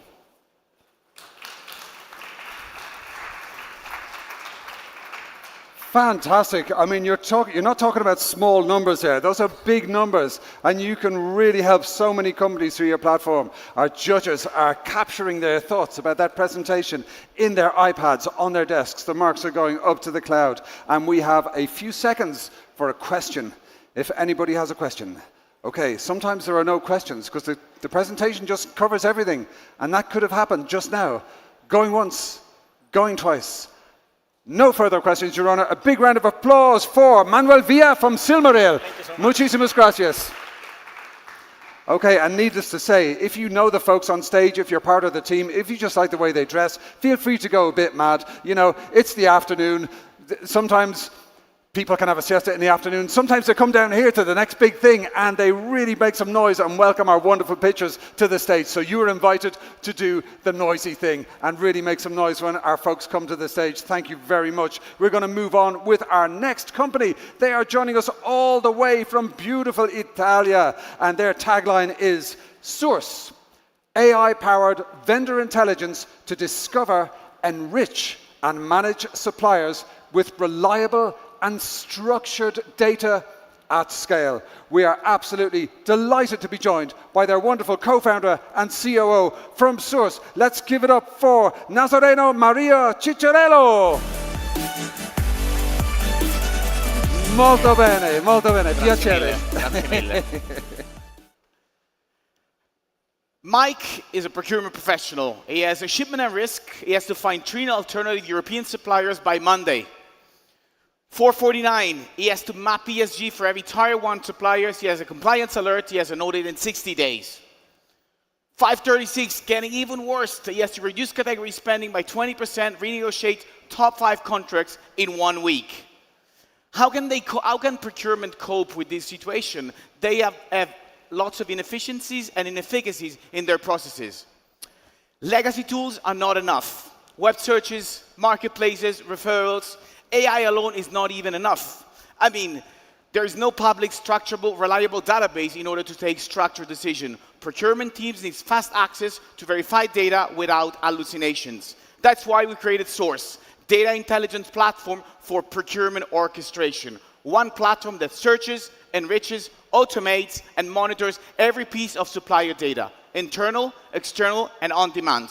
We're based on 4 pillars. We bought a massive amount of data for certified suppliers. We combine that with supplier data from companies. We perform continuative data mining and scraping in order to allow them to map the entire ecosystem. Then our data lab allows companies to maintain and automatically update their vendor base for risk and compliance purposes, and not only. Then we have agentic automations that help companies to reach out to potentially the entire supplier ecosystem, gather information via mass email contacts, and have them represented for a qualitative and quantitative interpretation in order to get the best possible suppliers. Then we have Source Intelligence, which is actually transforming procurement department from a fast reactive department to a predictive one. Real customers, real numbers. We help massively decrease the timing for supplier database cleanup. We've highly increased the number of verified suppliers to participate into tenders, and we have also generated lots of savings for companies, for products or services. Strong momentum, we're just getting started. Over the last 18 months, we have more than 800K ARR, more than 50 customers. We have increased ACV by 200% over the last 6 months, and we have over 10 billion supplier data acquired. As you can see, we have proven to be a very valuable solution for companies in different spaces and different sectors. We are agnostic. Procurement is a market in motion. The opportunity is huge, and we're going for that. We just closed a seed round. After a pre-seed round we closed 18 months ago of 1.5 million, with prominent investors. We're here to network with and have warm introduction to CPOs and also relationship with VCs. Do you remember Mike, how much he was stressed? This is him after using Source. Thank you very much. Molto bene, dude. Fantastic. Fantastic. Wow. I think we've all been there. Mike at the first thing, that stressed face. And we all want to get to Mike at the end, that very relaxed face. That was very good. But what did our judges think? Do we have any questions? Or maybe they were all answered by that excellent presentation, which is very possible. It does happen. Our judges are primarily here to share their expertise and send their marks up to the South Summit mothership and maybe ask some questions. So I'm going to say, going once, going twice. No further questions, Your Honor. My dear friends, please give it up for Nazareno Mario Cicciarello from Source. Thank you. Grazie tante. Ciao. Muy bien. Okay. Okay, we run a tight ship. It's always good to see folks really giving the applause in the audience, showing the appreciation, sharing the love. You can do this here. You can also do this by sharing the love on social media. Just remember to tag the speakers, tag South Summit, and use the hashtag SouthSummit26. Really easy to remember. And if you do that, maybe the enormous South Summit social media machinery will see your post and amplify it. Just saying, it could happen. Your post could be as popular as Bad Bunny before this session is out. Just use the hashtag. Let's go to our final picture. We are absolutely delighted to be joined by WiseCX. They are a company from Argentina, and they present an autonomous revenue engine that transforms conversational signals into a scalable growth layer for global brands. We are thrilled to be joined by their CEO right now. Let's give him a huge welcome. It's the last session of the day from YCX. Give it up for David Cabrera. Thank you.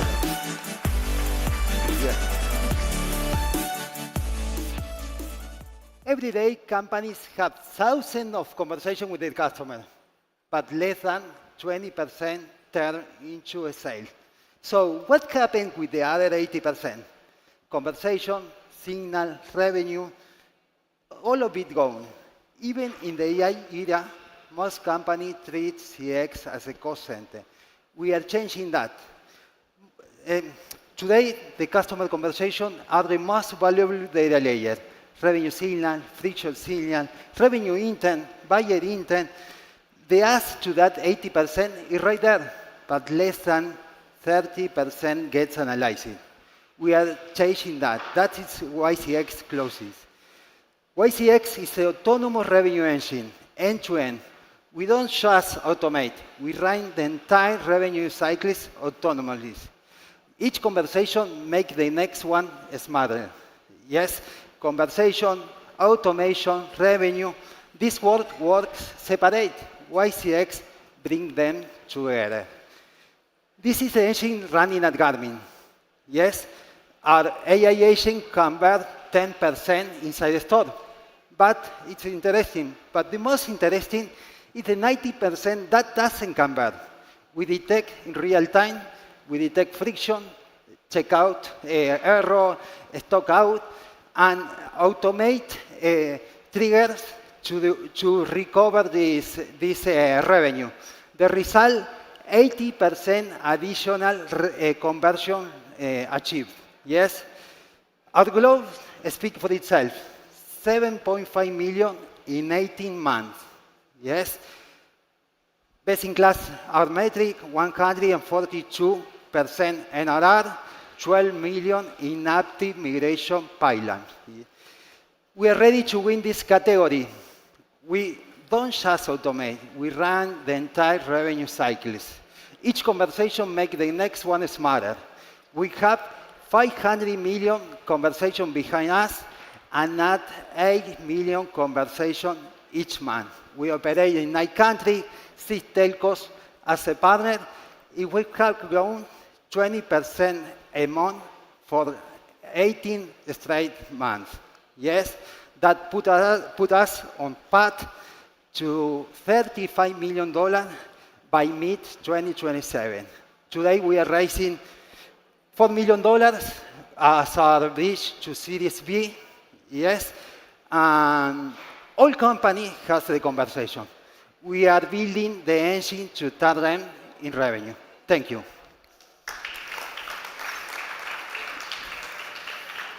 On time. Awesome. Landing the plane with seconds to spare right there, right? That was amazing. We actually have spare seconds. I don't know what we're going to do with them. Our judges are taking this moment to put their thoughts. We have a question straight away. Thank you so much. Last question of this session. Good man. Thank you very much for your presentation. I was wondering if you can tell us or walk us through the technical foundation of the solution. I mean, what do you do with the data that you're extracting? How do you what's the whole path of the data until you transform it into more information? Okay. YCX grew as omnichannel solution, yes. A few years ago we did one acquisition, one company specialized in artificial intelligence. With that, we acquired one technology to understand conversation, yes. With that, in our architecture, we can now understand with our technology conversation in 6 or 7 vertical, yes, and with that, we detect this taxonomy, we detect signals, and with these signals, we can understand buyer signal, revenue signal, different types of signals, to predict the conversion or why the customer buy or why the customer doesn't buy. Wow, that was an in-depth technical question with an in-depth technical answer. That's the kind of expertise we have in the front row. My dear friends, that's the last question of this heat of the competition. Let's give it up for the CEO of YCX, David Cabrera. Thank you. Thank you so much. Well done. Great job. Okay, we have our final seconds of the judges touching their magic iPads, putting their thoughts in, sending the marks to the cloud. We are going to be announcing the winner here at 6 p.m. I have a special announcement for our front row and for our guests over here. All of the judges, all of the pitchers are required, invited to have a special meeting after we finish in this room, just over there in the backstage area. You're all invited / requested. We hope to see you there. Speaking of which, our judges have done an amazing job. I couldn't do that job. I'm so happy all of you are doing it. Can we have a big round of applause for all of our judges and all of our startups? Thank you. Muy bien. Oh my goodness. Okay, so as mentioned, the winner is going to pass on to the grand final tomorrow. It's going to be announced here on the next Big Thing stage from 6 p.m. Don't miss it. If you would like to see your startup on this stage, I would love to see it. I hope you would too. Scan this QR code, get your application moving. There's nothing as inspiring as a deadline, I promise you. I think next year is going to be one for the books. It's going to be historico, as they say. So applications are open. You could be one of next year's finalists. My dear friends, share the love on social media. Hashtag South Summit 26. We will be back here after a quick room changeover at 5 p.m. I hope to see you there. Muchísimas gracias.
Hola, amigos, amigas, ¿qué tal? Great to see you all. Listen, thank you so much for being here. May I compliment you on your excellent, exquisite taste of what to do with the next hour of your life. You have made a very brilliant choice. This is one of the most exciting places in Europe right now because we are going to move on to our finalists in the category of the future of work and talent. Now, as mentioned many times, I don't have to tell you what a big deal South Summit is. The King of Spain was here this morning. I remember South Summit when Maria Benjumena was interviewing Antonio Banderas. Let me just tell you, the network of South Summit, the connections are unparalleled. It's second to none. So if you are one of these pitchers and you come from thousands of startups all over the world, you make the final 100 and then you make the final 10 here and then you win the category and then you go through to the final tomorrow on the big stage, tomorrow morning on the arena stage, and you walk away with one of the prizes. It's a very big deal. It opens serious doors. And so what you're going to see here today is the best of the best of the best. You are in for a treat. So this track in the startup competition is the future of work and talent. It's exploring how the way we work, learn and grow professionally is changing, and it's changing fast. The startups pitching here are creating solutions to attract talent, develop skills, improve productivity and build more flexible, human-centered workplaces. Let me tell you quickly how it works here on the Next Big Thing stage. Each startup has 3 minutes to share their big idea, to share their biggest dream with the judges, and those 3 minutes goes very quickly. I've done it myself. It goes way too quickly. They have a big, merciless clock here, counting down to 0. They've got to share their vision in 3 minutes. And then we have a maximum of 1 question or 90 seconds, whatever expires first, for the judges to ask a very searching, insightful question that sometimes is challenging, sometimes it finds a little way through the cracks in the pitch deck, and sometimes it's inspiring for a new conversation and new business opportunities. This is where the magic happens, my friends. Now, if you'd like to play along at home on the live stream on demand, here's how the jury are marking things. They are going to be judging our pitches based on the following 5 criteria, namely innovation, scalability, team, viability, and investability, aka cha-ching, show me the money. That's right, it's all about the money. That's a big question. So when our pitchers have a slide with a team on there, they're not just telling you who they're working with, they are impressing the judges with the depth of their connections and expertise. They are telling the judges they really know what they're doing. And this may be inspiring for anybody who wants to enter the pitch competitions next year, because I hope to see some of the folks in the audience here next year pitching on the stage. We will share instructions at the end of the session on how you can do exactly that. Okay, my friends, I'm going to tell you about our VIP judges. They are amazing people drawn from the highest echelons of their industries. They are here for a reason, for their insights, for their connections, for the doors they can open, and for the insights they can give. So we are so grateful to have them here. We are very grateful for their time. Let me tell you who they are. Then we're going to give them a rousing round of applause, because that's how we roll. So thank you so much for joining us. Alejandra Alvarez, the Global Head of Capability Strategy at Telefonica. Thank you so much to Ana Aruñuela. We don't have some sounds in Irish. I do try my best. Thank you so much to Ana Aruñuela, the Chief Innovation Officer at Ilunion. Thank you so much to Arantxa Garasco, Talent, Diversity and Work-Life Balance Project Manager at Mutua Madrileña. Thank you to Cristina Roca, the Coordinator for Digital Talent and Secretary of State for Digitization and AI. Thank you so much for being here. We're very honored with your presence. Thank you to Javier Dariba, General Partner at Ecomenda Capital Partners, to Jorge Gil, he looks after sales at Google, which is 2 small words that say some very, very big things. We are very delighted to be joined by Kim Diocampo, Founding Partner at 10K Ventures, by Lily Ju, Venture Partner at Venture Friends, by Miguel Jesus Lopez Lucera, Strategy Advisor at PwC, by Michael Apaolaza, Investment Analyst at Mutua Madrileña, by Mikhail Dovzhenko, Head of Portfolio at Unicorn Factory Lisboa, and by my good friend Oriol Shunkosa, Founding Partner at Plus Partners. So this is what you call in the music industry all killer, no filler. Can we have a big round of applause for our amazing judges, please? Let's give it up. I know it's the afternoon. Yes, Muy bien. Gracias, amigos. That's what we like. Now, I'll let you into a little secret. It may sound like nonsense, but it's true. We feel the energy on the stage. We feel the vibes, really. Everyone's talking about vibe coding. We're going to vibe code some really good, fun sessions today. We need your energy when our amazing pitchers come onto the stage. Make some noise, share some applause, share the love, and let's make it an hour to remember. Speaking of which, the first pitcher in our startup competition right now joins us from beautiful Spain. They have an awesome tagline. Authentic AI is clear work and personal communications with no stress. How nice does that sound? No stress. Well, we're delighted to be joined by their CEO and co-founder to tell us about this. Give it up for Dmitry Livchenko. Thank you. Thank you very much. It's a beautiful introduction. 3 minutes. So clear communication, especially at work, from your boss, it can be sometimes very stressful for many people. And I'm among these people. I have a lot of experience in communicating. And what do you feel when you get a message from your boss? Can we talk later? On your device, or from your wife, your husband, also in a way your boss. For many people, it just don't understand tone, the urgency, the intent. There is a cultural misfit also, and stuff like that happening. And very often people feel like lost, unclear, unsafe, and people overthink, mask, lose confidence. And there is a hidden cost to that, a lot of cost. 40% of employees worldwide feel significant daily stress. More than 90% of knowledgeable employers, have daily miscommunications. That's a loss of $12.5 thousand per year per person in the United States, per company. And here we come, Authentic AI. We help to reduce the stress. We improve the communications. We keep the person inside the communication. Digital, I'm talking about. Boss, can we talk later? You press the button. Authentic explains. Nothing wrong. You can reply. You press the button, and Authentic replies, yes, sure, we can talk. Person stays in the communication and replies with his or her voice. And we are personalizable communication assistant. We help to decode the meaning, and we help you to craft the message in your own voice. We work across different platforms: Gmail, Outlook, WhatsApp, Telegram, Discord, Chrome, and that's how our Outlook and Gmail solution looks like. That's Slack. You can download it from their marketplace. It's official. Chrome extension, you can also download it from their marketplace. We are there, fully secure and fully checked. $150 billion in 6 years, estimated to be the market for AI workplace communication tools. And we are right there in the middle. We work with the B2C and B2B markets. B2C is subscription, B2B is per use. And interesting part, we already have more than 55,000 downloads from people worldwide. Paying customers, and 3 marketplaces already approved our tools. The team is great here in Spain, United States. I myself have 20 years experience in VC and PE, so I know what to deliver and how to deliver.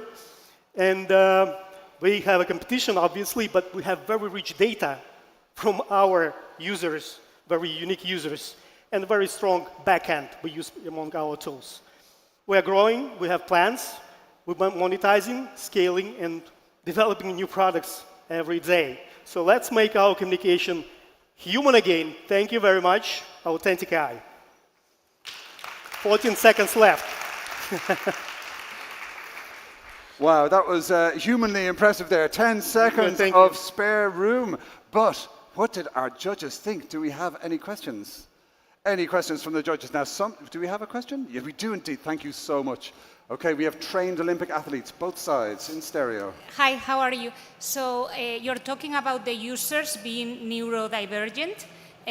How do you treat the tone if the person writing the message is also neurodivergent? Like, do you make a difference between them? Yeah, good question. Thank you very much. We started with the neurodivergent individuals, autistic, ADHD in the first place. 1 billion people worldwide are neurodivergent, by the way. But we realized the problem is much larger. There is a cultural misfit, there is a language, just we all think differently and communicate differently. And yeah, it's personalizable. You can put the tone you would like it to be when you send a message. So you send a message to a neurodivergent person, autistic, you would like to make it very, very, very detailed. You send it to a ADHD person, on average, I mean everybody is different, you would like to make it very high level, so the person don't spend the time. But that's the key thing, we are personalizable. In every tool you can, put the things you prefer. Thank you. Thank you so much. All right, what a great question. And like I said earlier, we run a tight ship here. It's one question per pitch. Can we have a big round of applause, please, one more time for Dmitry Lysenko. Thank you. Thank you very much. Thank you, dude. Brilliant. All righty. Our judges are thinking their thoughts and capturing their thoughts on a series of iPads that are connected to the South Summit mothership via the magic of the cloud. We're going to be announcing what the cloud says at 6 o'clock. Don't miss it right here on The Next Big Thing. But until then, we're going to see some more awesome pictures. My dear friends, our next company who's going to impress you is KinCode AI. They are from Spain, and they are the first AI company culture co-pilot. They measure, analyze and improve your company culture in real time.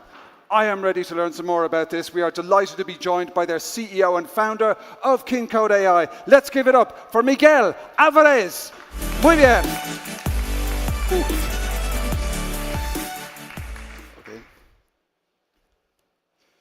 Okay, good afternoon, everyone. My name is Miguel Alvarez, as Osi has said. I'm the CEO and founder of KinCode AI. It's the first company co-pilot, the first company culture co-pilot, sorry.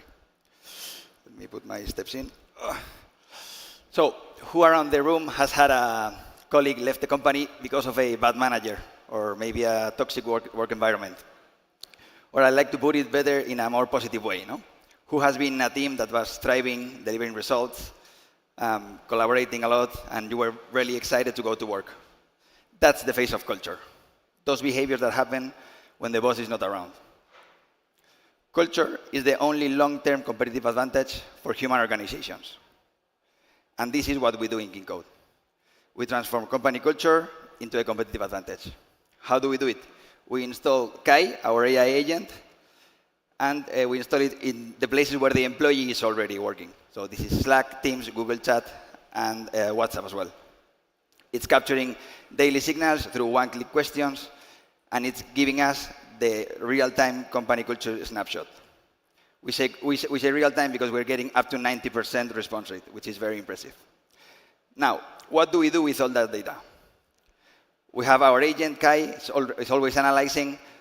Sorry, I need to put my fitness in. It's always analyzing, identifying opportunities for improvement, and proposing action plans to the people team. Those action plans, if approved by a human, so we keep the human in the loop, can be even executed. So we are closing the loop between getting the data, real time, finding the opportunities, and solving them before they become a problem. After spending 7 years and a half at Amazon, I started building KinCode AI a couple of years ago, and today I'm supported by a team of rockstars, Hugo in sales, Gerardo and Sergio in the tech side. And right now, we are doubling the size of the business since last year. We are very excited about that. We have some of our customers in Spain already. We just signed a couple of first customers in Colombia, in Chile. So this is giving us the signal that we can expand broader than actually Spain. So there is no limit to our scalability, let me say. In terms of the business model, it's quite straightforward. We charge per seat, but we also have a token consumption on top of that. So we are aligning to how we are seeing the business models evolve today. In terms of next steps, very simple. We have to be close to our customers, continue to iterate on getting the best-in-class user experience, something we've been claimed, or we're happy to have our customers claim about us, and also trying to reach more and more companies. So as you've seen today, my smartwatch is helping me stay in shape, stay fit. KinCode AI helps you stay culture fit. Thank you very much.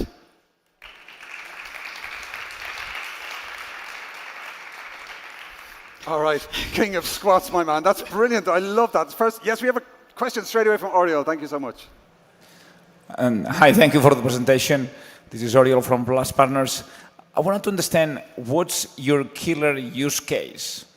So why those companies that appear over there, amongst which you have Danone and others, why do they contract you? And what are they aiming at solving?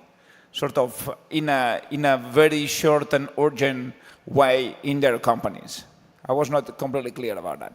Yeah. So the good thing about King Code AI, in my opinion, of course, is that we are adapting to the cultural journey of each organization. If we raise a couple of those use cases, we had Danone, we've seen also Atento. They are transforming their culture in a very large organization, more than 90,000 employees, and they need a way to measure this transformation, understand whether this is happening in the organization or not. And that's one of the main use cases.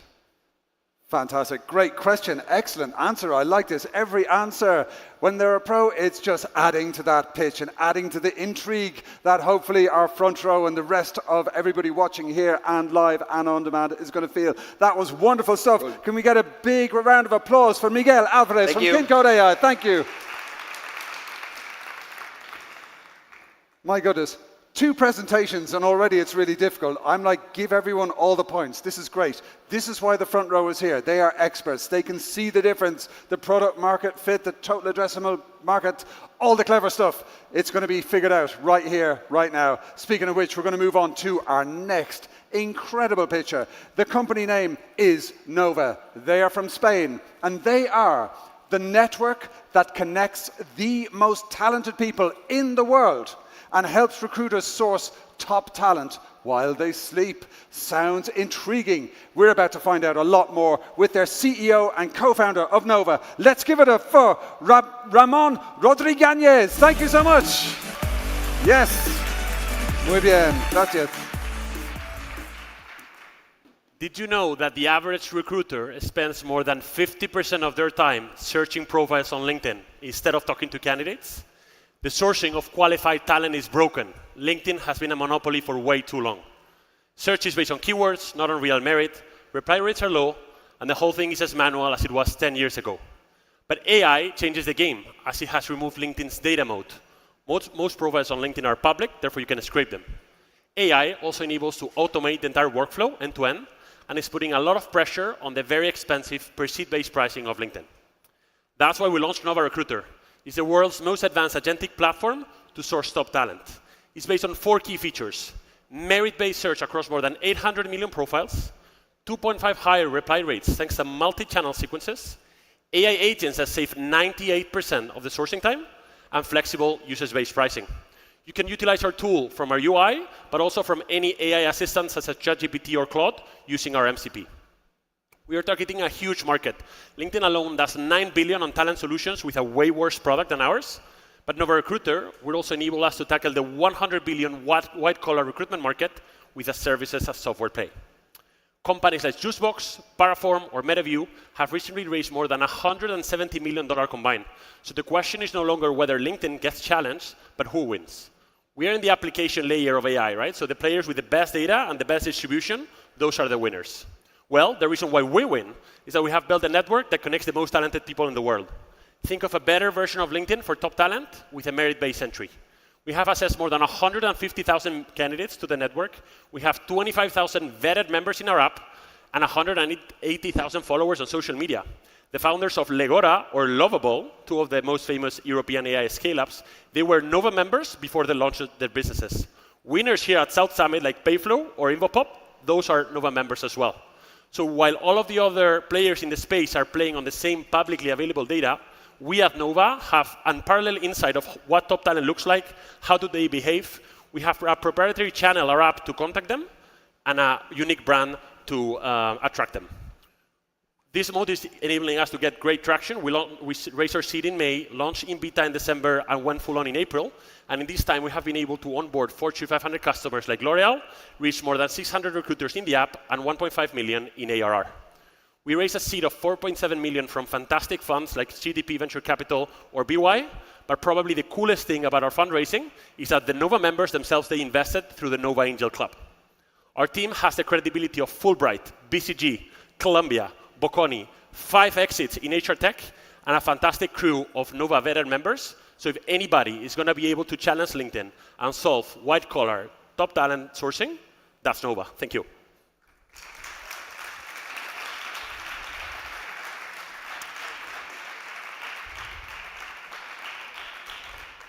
Wow, muy bien. I can think of a bunch of recruiters I know immediately who would love to know about this. We have a question straight away. Yes, sir. Hi, hello. So first of all, thank you so much for the speak, really interesting one. I just want to ask you, what will be the third reasons why do you think a professional will prefer to choose Nova over other type of recruiting sources for searching for a job? Yeah, I mean, our tool, Nova Recruiter, is for recruiters, right? So we are convincing headhunters and recruiters in-house to utilize us instead or on top of LinkedIn, depending on how they want to use it. And the main business case we build for these companies is a saving of time. So we save them around 20 hours per recruitment process. We know that quite well because we actually build the tool for our own purposes. We have a team of headhunters inside the team, the company, and we were struggling with LinkedIn. So basically the business case is that you save 20 hours per sourcing project at the time of, multiplied by the cost per hour. That creates a fantastic business case, and that's how we're convincing companies to utilize us. Members don't come to Nova so much to look for jobs, they come to look for network. LinkedIn is not anymore the place where you meet your co-founders, your mentors, your great connections. So they come more for the network, and then of course, we try to, our clients try to source them for their jobs. Thank you so much. Wow, from moat to goat right there. Absolutely wonderful stuff. Let's give it up one more time for Ramon Rodriguez from Nova. Thank you.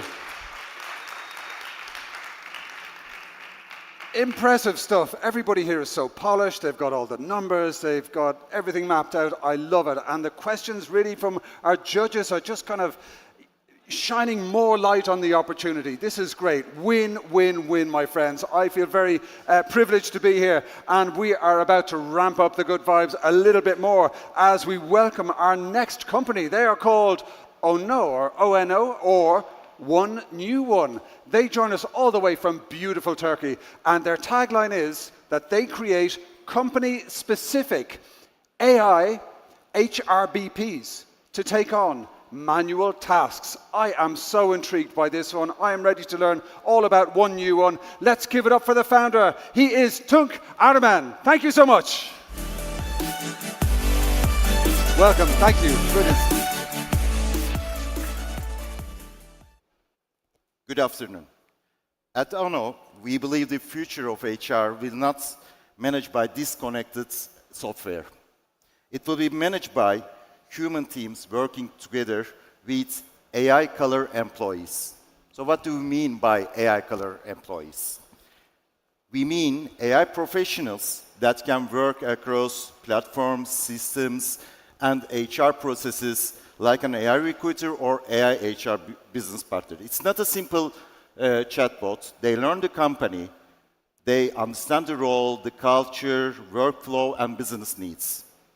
And they help HR teams make faster and more data-driven people decisions. Today, companies face three major challenges. Finding the right talent is slow and expensive.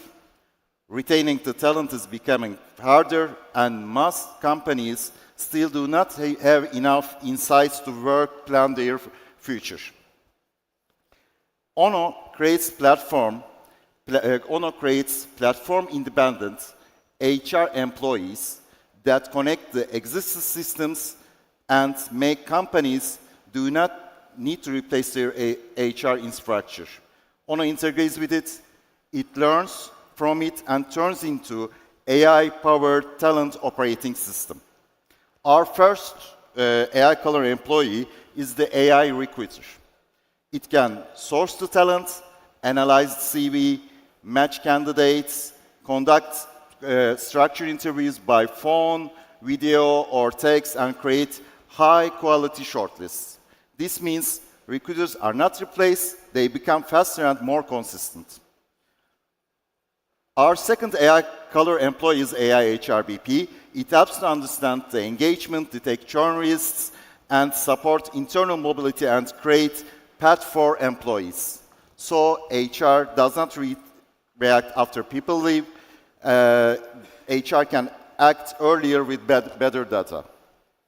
In the last 1.5 years, ONO has grown very fast and reached more than 140 enterprise clients, including banks, insurance companies, aviation companies, and large corporates.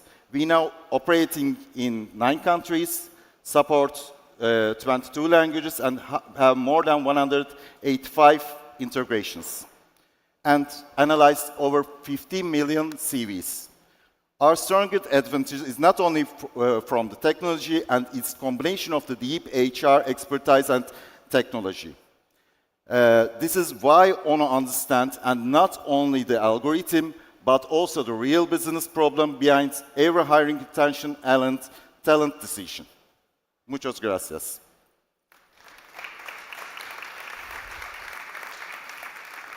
Fantastic. And we have got a question already, but I just want to correct myself because actually I should have pronounced your name Tunç. Tunç. Tunç, fantastic. Thank you so much for joining us, Tunç Erman. We have a question from our VIP front row. Hello. First of all, congratulations. And I'd like to ask, do the companies that hire this service have to put some inputs to the AI so they can adapt this screening to the position they're looking for? Or is it just a generic AI which makes the screening for the positions? We are creating our LLMs, by the way. We have 4 different models. One is the 6 billion, other one is the 8 billion, and one is 12 billion. We have 4 different models. We took these models, fine-tuned with the company's data sets. We analyze the data sets and give it and integrate with their platforms, for example, SuccessFactors or Workday or whatever they want. Or they can use our platform. We have 2 different platforms with ATS and also application tracking system and also talent management system. They can use our system platforms, but if they are using X and any other platform, we integrate these AIs to them. So it is not an, for example, ChatGPT or open source AI things. We are creating our LLMs. Okay, thank you. Fantastic. That was a great question and a great answer. Can we give a big round of applause one more time? One more time to Tunç Erman. Thank you, thank you. Brilliant. All right. I mean, every single picture makes the job more difficult for the front row. I have no idea how they do it. I'm very glad that they are there and I am here. They're in the hot seat. My goodness, I wouldn't like to be making those decisions, but this is why we have them here. They're real experts and they can really dive into the nitty-gritty of what makes business great, what deserves a shot on the big stage tomorrow. We will find out today at 6, my friends. But with that in mind, we're going to see a few more startups to make their job even a little bit more difficult. Oh, yes. So speaking of which, we are delighted to be joined by our next startup. The company name is SendSteps, and the tagline goes as follows: every lesson improves the next with SendSteps, the learning loop platform for education. They are based in the Netherlands, and we are delighted to be joined by their CEO and founder. Let's give a very warm welcome to Mike Koemans. Thank you. Yes. All right, so before kicking off, I want you to think of that one teacher that changed your life. Got it? That's a teacher who made great impact, and that are the teachers which we want to create with SendSteps. But education is facing 2 big problems. In 2030, we'll have a shortage of 44 million teachers. And besides that, institutions, they're measured on outcomes, but they have no idea what's actually happening in class. Teaching is one big black box. There's no real-time understanding whether the students actually understood what's happening. Teachers are overworked, and this needs to change, and this is a problem which we're solving. We created an environment which teachers can log in, and from there they can do everything regarding their lesson.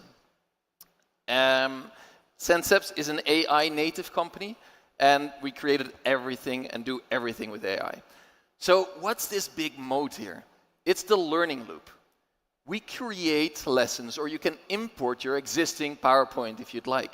Then we add interactive questions, the engagement, but also the AI note taker, which is listening along with that teacher to see whether it is being understood.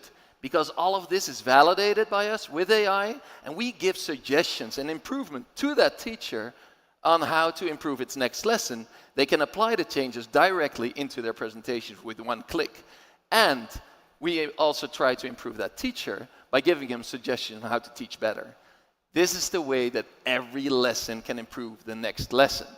Now, there's a lot of competitors out there, but they all do one piece of it. They create, like Gamma or look at Claude, they create presentations. Then there's engagements like a Kahoot or Mentimeter. That's what they do, but nobody is connecting those dots. First create, then engage, then validate and improve. And with all of that, we get data. And that data goes to institutions, and then that black box changes and you actually know whether lessons are being understood. The market is massive. 25,500 higher educational institutes, and a huge expansion possibility in the B2B learning. Now, it's not a dream, it's not a vision, it's already happening.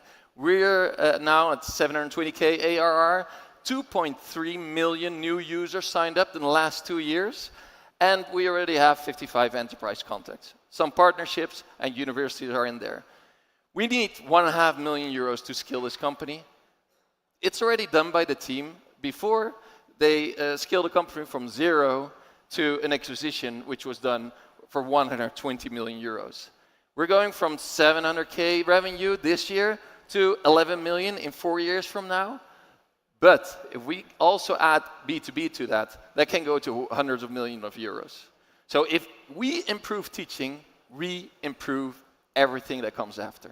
Thanks.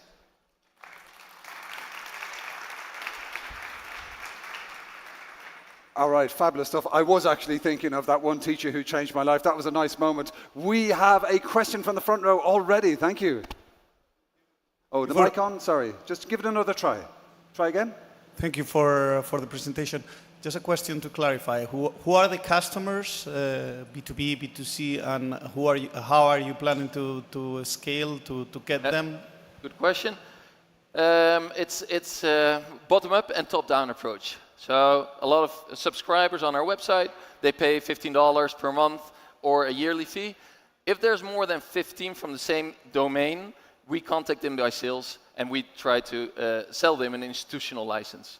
From there, they pay €5,000 for a full license for the first year. We add design and everything to it. And the second year onwards, it's €75 per teacher per year. All right, straight there with the commercial model. Great question, perfect answer. Can we please show our appreciation for Mike Koemans from SenseSteps? Thank you very much. Awesome, brilliant. All right, I'm not going to say anything about how difficult it is for the judges. I'm just going to say, if you fancy sharing the love and making all your friends, family, colleagues, and financial directors extremely jealous, you're here, they're not. Let's make them all jealous. Share your love, share your photographs, share your selfies, share whatever you like on the social media. Just make sure to tag South Summit and to use the hashtag SouthSummit26. You are very welcome to find me. I'm easy to find. I have a strange Irish name. Find me on any of the socials and I would love to connect. We're going to move immediately on with our next wonderful startup. They are joining us all the way from Poland, beautiful Poland, and the company's name is Space to Grow. They provide a 24/7 platform that scales human intelligence, combining AI agents with over 100 certified coaches. That sounds very intriguing to me. We are delighted to be joined by their CEO. Let's give it up for Isabella Kluzek-Kot. Thank you. Thank you so much. Hello, my name is Isabella. I'm CEO of Space to Grow. And what I would like to tell you a little bit more, it's how we help talents and managers to achieve their business goal using our AI plus human development platform.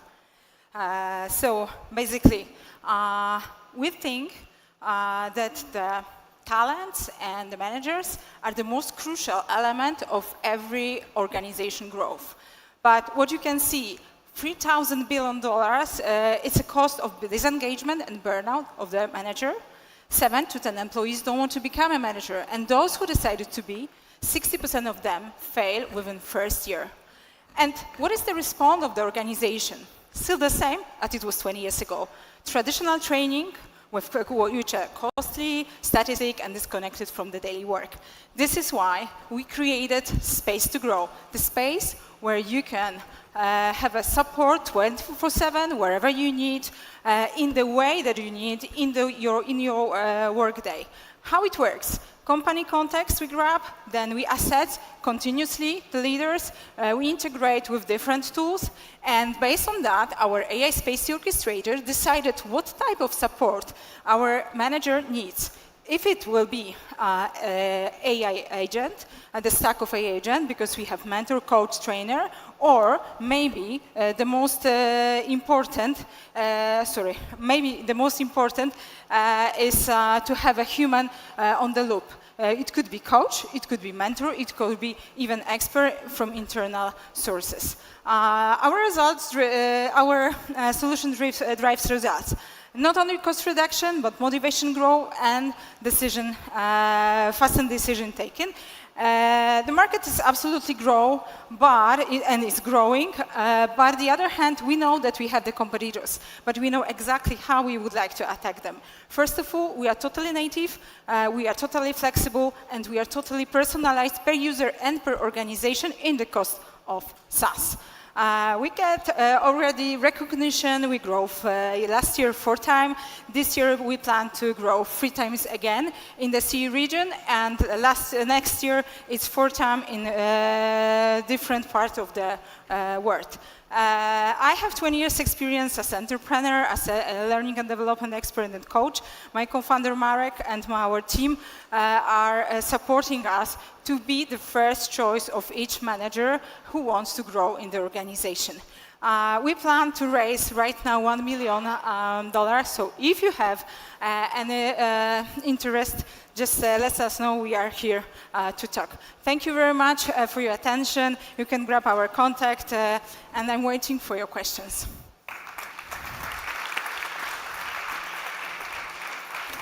Fantastic, Isabella. My goodness, that was a flawless presentation, really. A nice big QR code at the end. That's what we like to see. Make it easy for the follow-ups. And we have a question already. Yes. Thank you so much for the speech.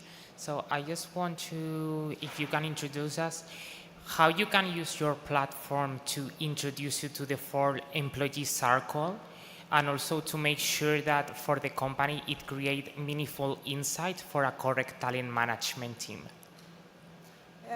Can you repeat, because it's very difficult yes, sorry. to hear. No, I just working that how can we use the platform to introduce it to the employee experience journey, and how you can create meaningful insights from the talent management to make these decisions. Well, what is the most important in our platform? It's it's an assessment. Everything on the assessment is personalized by organization.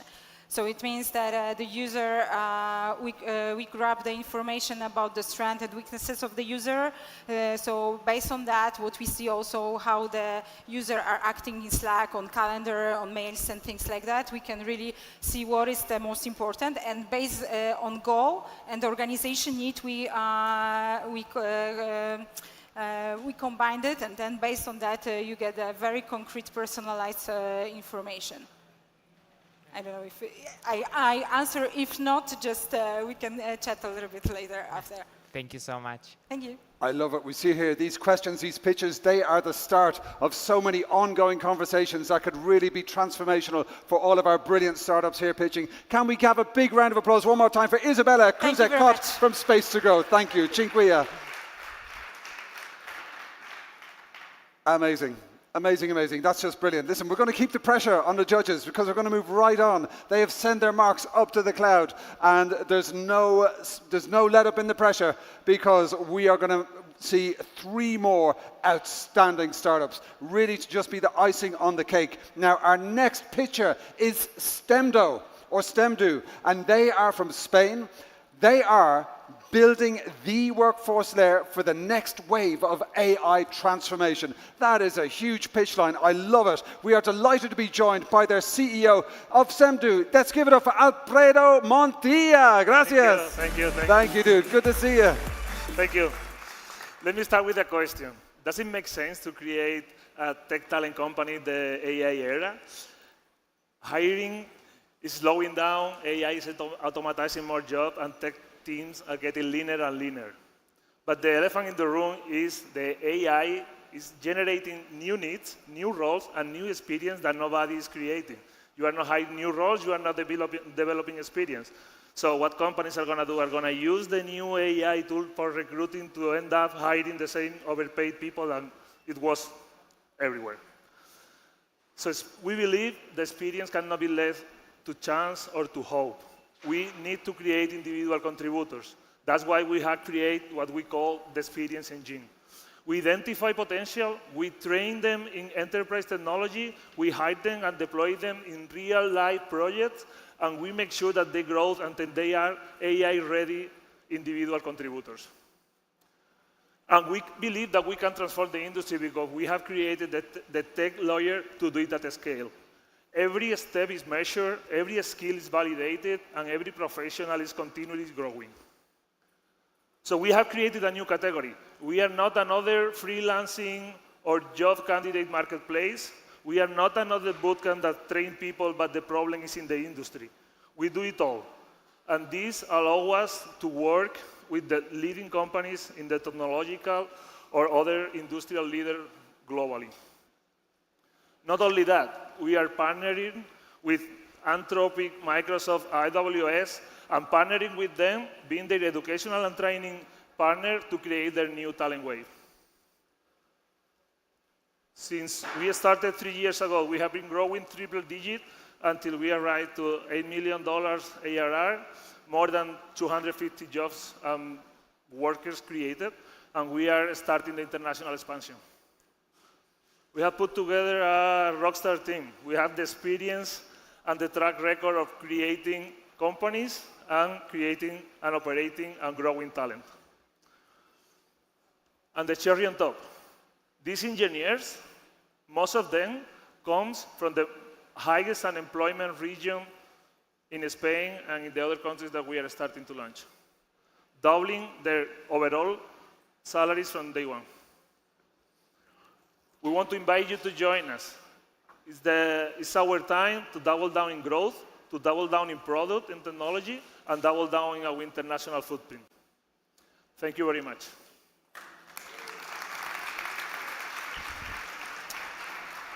Fantastic, landing that with great precision. Some big names in there, some big partnerships. But what do our judges want to know more?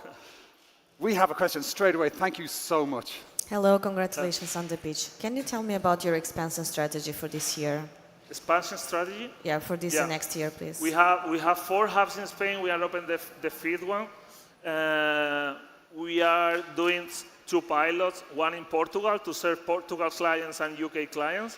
And we are doing a pilot in Colombia to create like a Spanish-speaking Latin hub. Fantastic. Great question. And we're strict with the questions. There can only be one, as they say in another series. Can we have a big round of applause, please, for Alfredo Montilla? That was wonderful. Thank you. Excellent stuff. This is one of the things I love about doing these pitching competitions, emceeing them, is that I learn so much from each of the companies. They are at the cutting edge. They are really like defining the world ahead. And speaking of which, we have 2 awesome startups just to make our judges' lives even more difficult than it is already, if you can believe such a thing. Okay, we are absolutely thrilled to be joined very shortly by another company from beautiful Spain. The company name is Valeria HR, and they are an AI native payroll and HR platform that replaces your traditional agency. They are cheaper, they are faster, and they are 24/7, my friends. We're thrilled to be joined by the CEO of Valeria HR. Let's give it up for Pau Laporte Navarro. Muy bien. Hello, everybody, and thanks to be here so late in the South Summit. I guess you would like to be at home. I'm Paul Laporte, CEO and co-founder at Valeria HR. The payroll industry in high turnover, the payroll in high turnover industries is completely broken. Usually it's super slow. It works in an industry that moves super fast. It works from 9 to 6 in an industry that works 24/7, and usually they don't use any technology to solve it. So we have built 2 different things. First, an AI agent that helps and allows you to onboard people 24/7 without needing to talk with anybody and be connected directly to social security and prepare all the paperwork. On top, we are building the first agentic payroll solution where you will be able to have all the business logics decoupled and have all the regulation self-uploaded to our technology. Why do you think we're going to win against these traditional gestorías? It's quite easy. We solve them 50% of the cost in an industry where margins are super tight. There is no switching cost in terms of the team that you have to manage it. It's super easy. But also we have built an employee portal where all these, the final employee can also interact with us and even to ask for the pay slips, but also to ask any questions that you may ask to your accountant.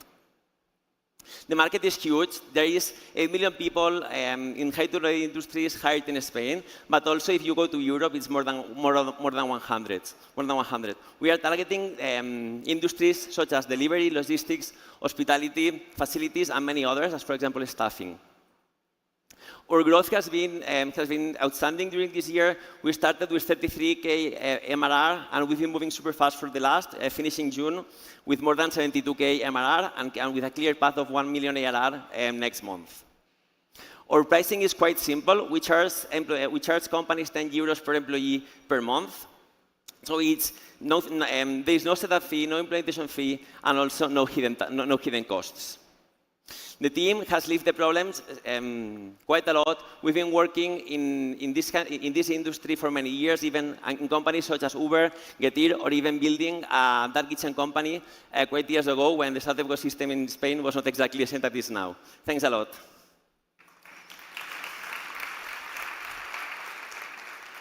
Muchísimas gracias, Pau. That was fantastic. Pau, the clue is in the name, Kapow, right there. Dynamic presentations. But what did our judges think? Do we have any preguntitos? Okay, or preguntitas. I am learning Spanish, I'm sorry. I'm on day like 800 and something of Duolingo. We have a question from the front row. Yes. Thank you.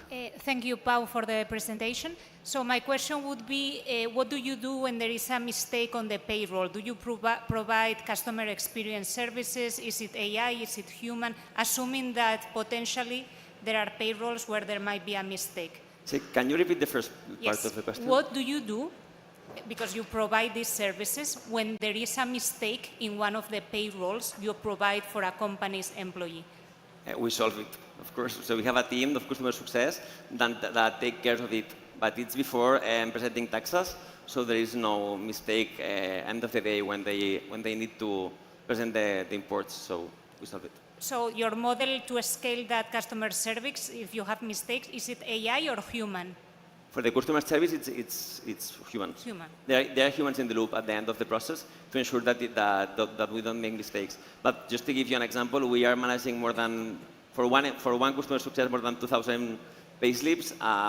Gestoria does it between 300 and 400 maximum, so we do 5 times more efficiency. Thank you. Fantastic. What a great question. And that was a brilliant answer. My dear friends, can we show our appreciation for Pau Laporte Navarro from Valeria HR, please? Thank you. Muy bien. Dios mío, my goodness. Exciting times here at the Next Big Thing stage as we reach our final picture. And my goodness, we have a grand finale for you, my friends. We're going to give our judges a nanosecond to send their thoughts up. They look deep in thought. One of the things I want to point out is that sometimes from the questions, you can really see that our judges are thinking, okay, maybe this is a company to partner with. Maybe it's a company to invest in. Maybe it's a company to acquire. Who knows? It's like this is just the start, and it is a really exciting pleasure to be a part of it. And I can't wait to see what happens next. We're going to move on with our final picture. And because they're our final picture, I think we can all afford to give an extra big round of applause to really encourage them to the stage. It's been a long day of waiting for the pitching, and here comes the moment. Our last picture of the day is Worksible. They join us from beautiful Spain, and they are a global hiring and payment infrastructure, so your company can work with flexible talent anywhere in the world. We are delighted to be joined by their head of HI from Worksible. Let's give a huge welcome to Juan Vergara. Gracias. Muy bien. Thank you very much. Welcome. Worksible is the future of work. And we don't just pitch it, we are it. One place to hire, manage, and pay any workforce, human or AI. Work is shifting fast. 80% of Fortune 500 already run AI. 36% of startups are driven by solopreneurs who are able to deliver what used to take full teams. And 31% of freelancers are now already serving clients across borders. But hiring hasn't kept up. Forming a foreign entity in order to hire abroad costs up to $20,000. And half of those payments already still takes more than 2 weeks. The talent went global as the work shifted, but the hiring hasn't changed at all. That's where Workable kicks in. 3 layers, 1 runtime. A marketplace of 45,000 experts. Payments as easy as the hire. And Work AI, our proprietary orchestrator that's able to scope projects, find talent, and shape solutions. But let's be honest, this is already built by any other startup. So that's why we went 1 step farther. Imagine asking Work AI 1 question. Grow my B2B in 2 weeks. Now Work AI looks at your documentation, interacts with agents that are configured by the experts of the platform, identifies the best offer, and already patches your pipeline before you even talk with the expert. All in less than 4 hours and in a single thread. But this isn't easy. The boring parts is what took all the effort.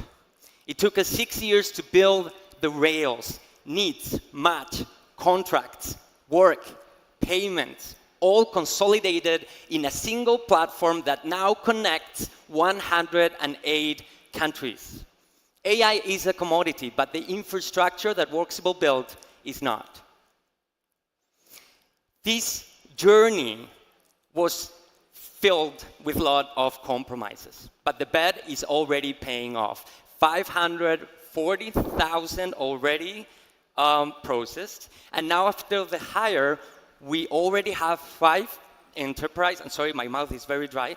We already have 5 enterprise customers that are already paying recurrently without churn. There's 3 main spaces that land in this ecosystem. Payroll, and we're out of time. So I've finished with this. Stripe made global payments frictionless. Workable makes global work frictionless.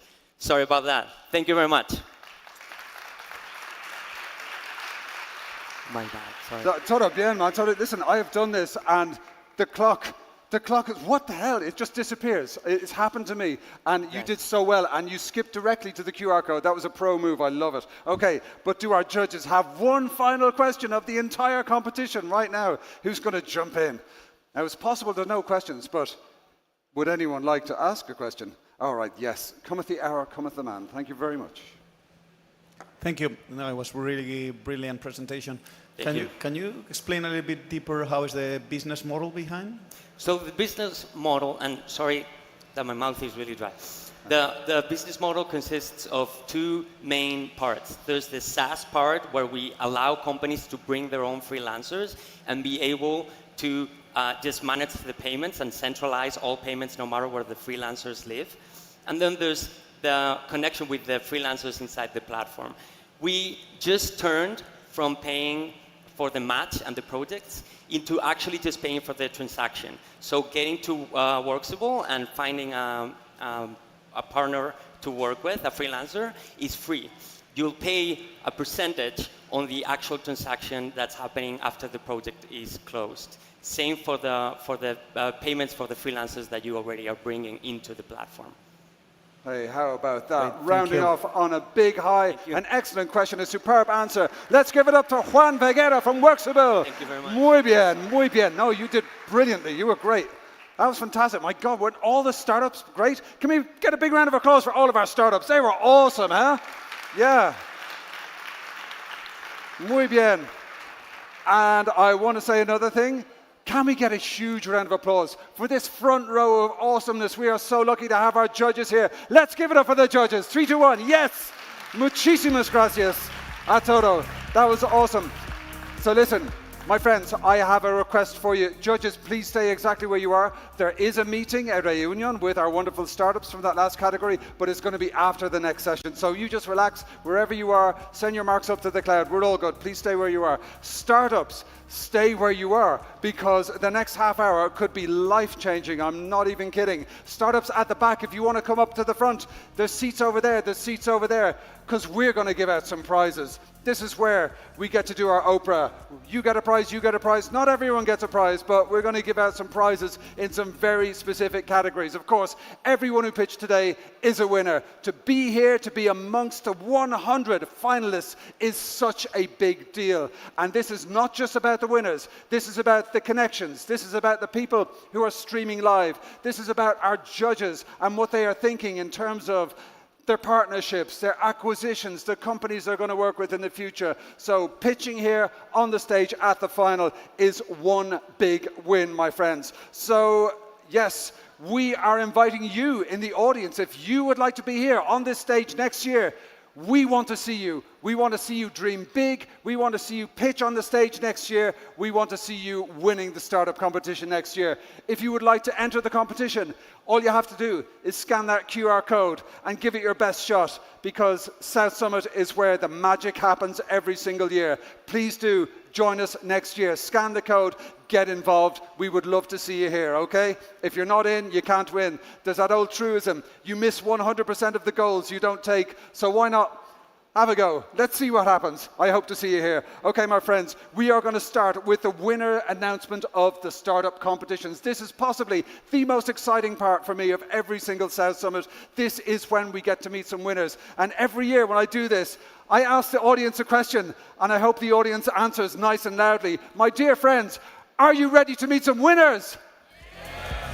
Muy bien. Thank you so much. I thought you might be. Okay, so for the last 2 days, we have been hearing our finalists pitching competitions, pitching their companies and pitching their dreams, all with the goal of becoming the global winner of South Summit 2026. So we have 10 tracks, and so there are 10 winners, my friends.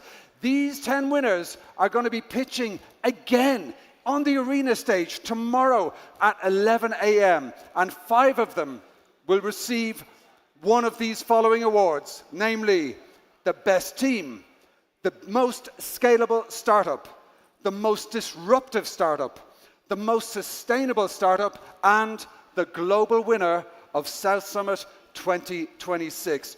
All of these prizes are a very, very big deal. So, my dear friends, we are going to go track by track and meet the winners of each of the categories. We have 10 gorgeous trophies right here, and it's a big deal to get one of these trophies, and we have some VIPs to give out the trophies.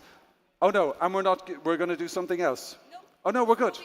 We're just moving the table. Okay, fine, that's great. And my friends, we are moving the table. Okay. So listen, if you are standing, you're welcome to come up to the front. We have seats here, Not many, but there are a few. If you would like a seat, please come and ask one of your new best friends to move over to let you in, because we want everybody to be comfortable, everybody to enjoy. So our first category that we are going to present right now. It was a very exciting category. It was FinTech and InsurTech. Hashtag show me the money. Cha-ching. So to announce the winner, we are absolutely thrilled. We have 2 VIPs joining us to the stage. I'll tell you who they are, and then we're going to invite them on the stage to announce the winner. So from BBVA, we have BBVA Spark, Business Development. We're delighted to be joined by Pedro Munoz. And from MasterCard Spain, we are going to be joined by the VP and Head of Digital Partners, Alejandro Banegas. So my dear friends, let's welcome Pedro and Alejandro to the stage. Thank you.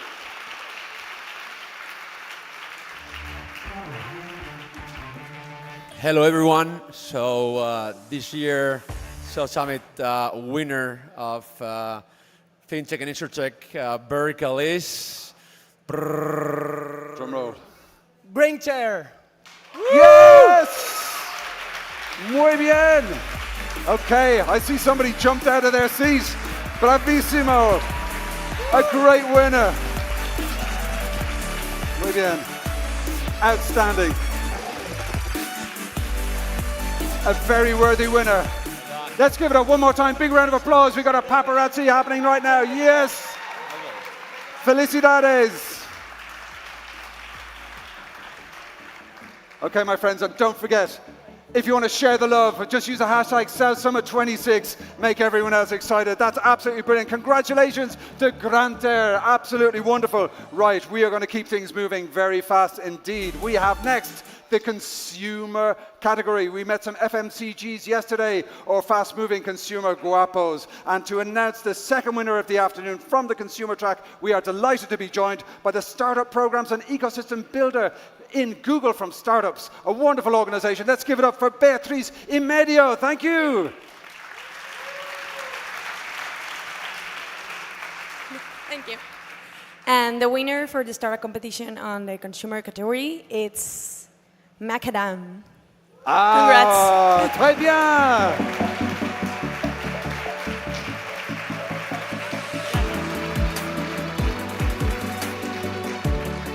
Macadam, incredibly impressive presentation yesterday. Absolutely wonderful. Très bien, très bien. A very well-deserving winner.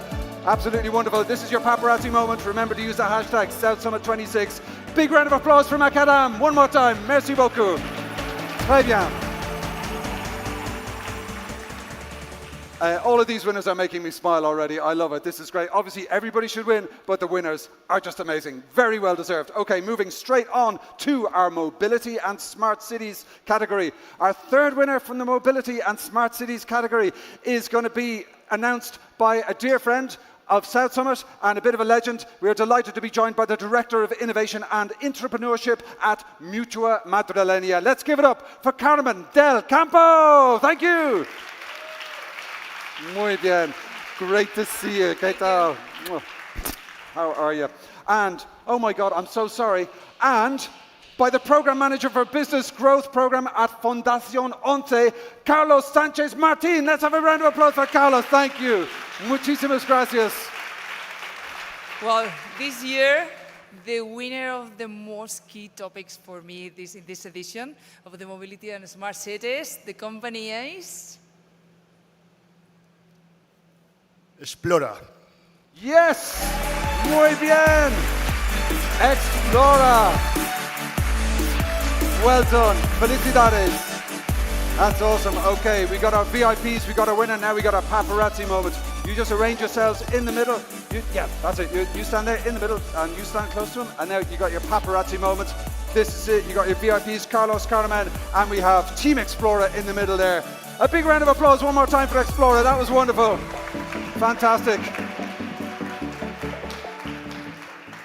Okay, and Carlos, apologies for the delayed name announcement there. It's just in a slightly different color and, you know, anyway, yeah, senior moment, right, or maybe a senora moment. Right, we're going to move on to our next category. It is Trust, Tech and Data. And to announce the fourth winner of the afternoon from the Trust, Tech and Data track, we are delighted to welcome on stage the Partnership and Innovation Services Managing Director at Wyra. Let's give it up for Agustin Moro. Thank you.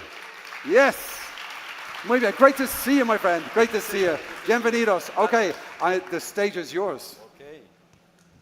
I will go straight to the point. And the winner in the Trust, Tech and Data category is...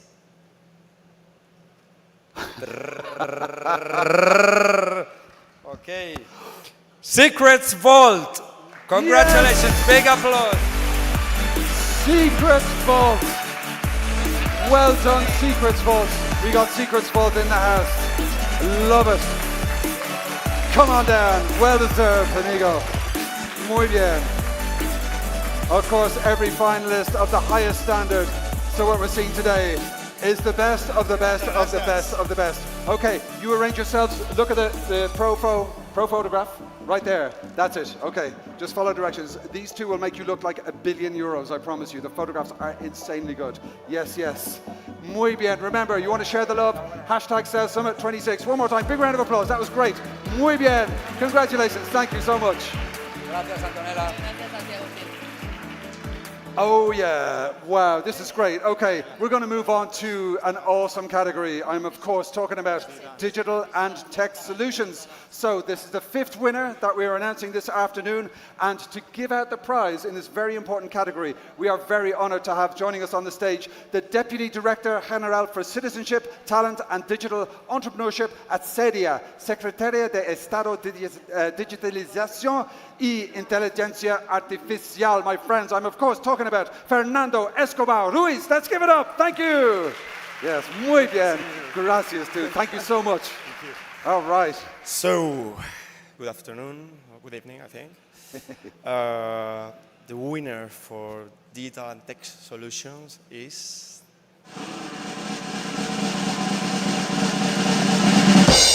LunaLift. Yes!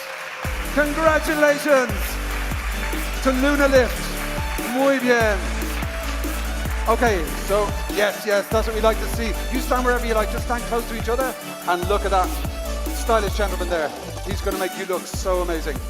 Muy bien, this is what we love. Fantastic. Congratulations one more time to LunaLift. That was absolutely brilliant. Muy bien, my friends, muy bien.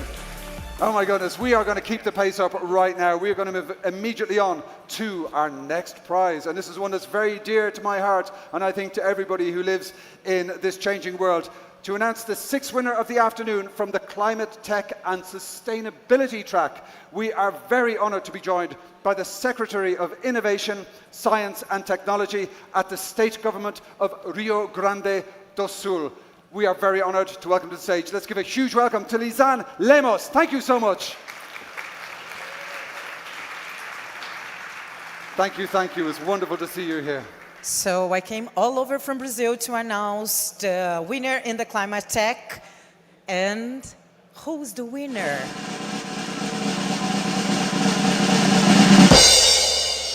Mitiga. Mitiga! Fantastic. Congratulations, Mitiga. Very well deserved. And what important work. Thank you. Excellent. We love it. So we'll have the prize giving, we'll have the paparazzi moment, and this is where the magic happens. Fantastic. One more time, big round of applause for Mitiga. That was awesome. Thank you. Let's give it up. That's great. We got our paparazzi here. Very well deserved. Obrigado. Muy bien. Excellent. Thank you so much. My goodness, this is just a happy place right here. Let's keep it happy. Let's keep it going. We're going to move on in the category of health. Who doesn't want to be healthier? Who doesn't want to live longer? Who doesn't want to have a better health span? Nobody.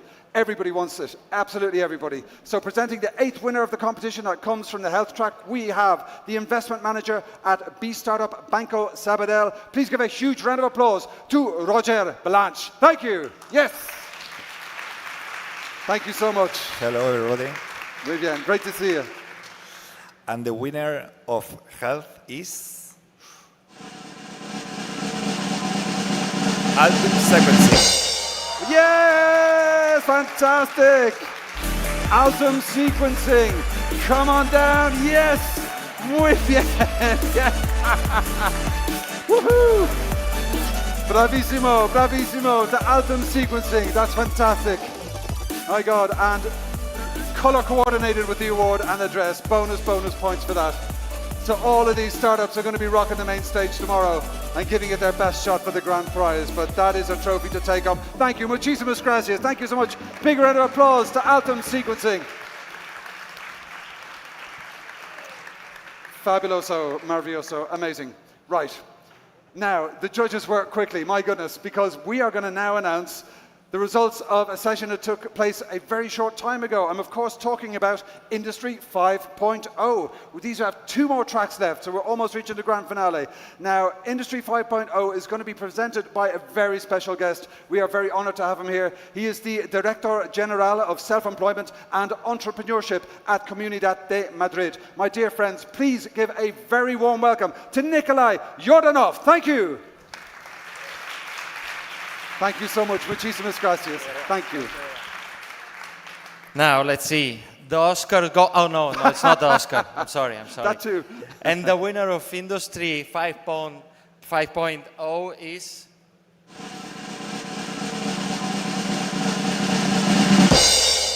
Floatech. Yes!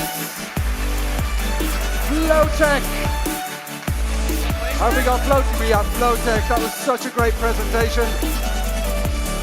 Big partnerships, big numbers, and now you get the big prize, the winner of the Industry 5.0 category. Muy bien, so you stand where you are. Just look at that stylish man. He's going to make you look amazing. Muchísimas gracias. That was a fantastic win. Oh my goodness, well done, well done. Muchísimas gracias. Muy bien. All right, my friends. Second last, but not second least, we now have the enterprise solutions. And to announce this winner, we are delighted to welcome to the stage the partner in charge of high growth companies practice, which is scale up and open innovation at the mighty PwC, or as some of you might know them, PricewaterhouseCoopers. I think everybody knows them. My dear friends, please welcome to the stage Alberto Tornero Suarez. Thank you. Muy bien. Thank you for the declaration. Thank you, amigo. Well, and the winner is...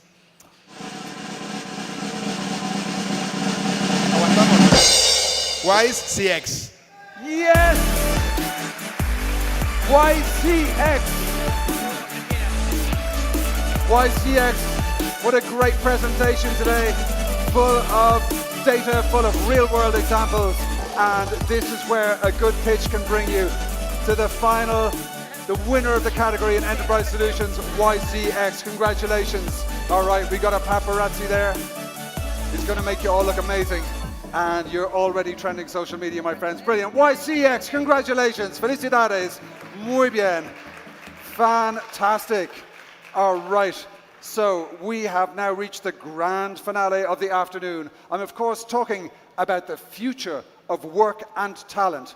And the winner of this track is going to be announced by the Executive Director of Entrepreneurship and Innovation Center at IE University. Let's give it up for Maria Hernandez.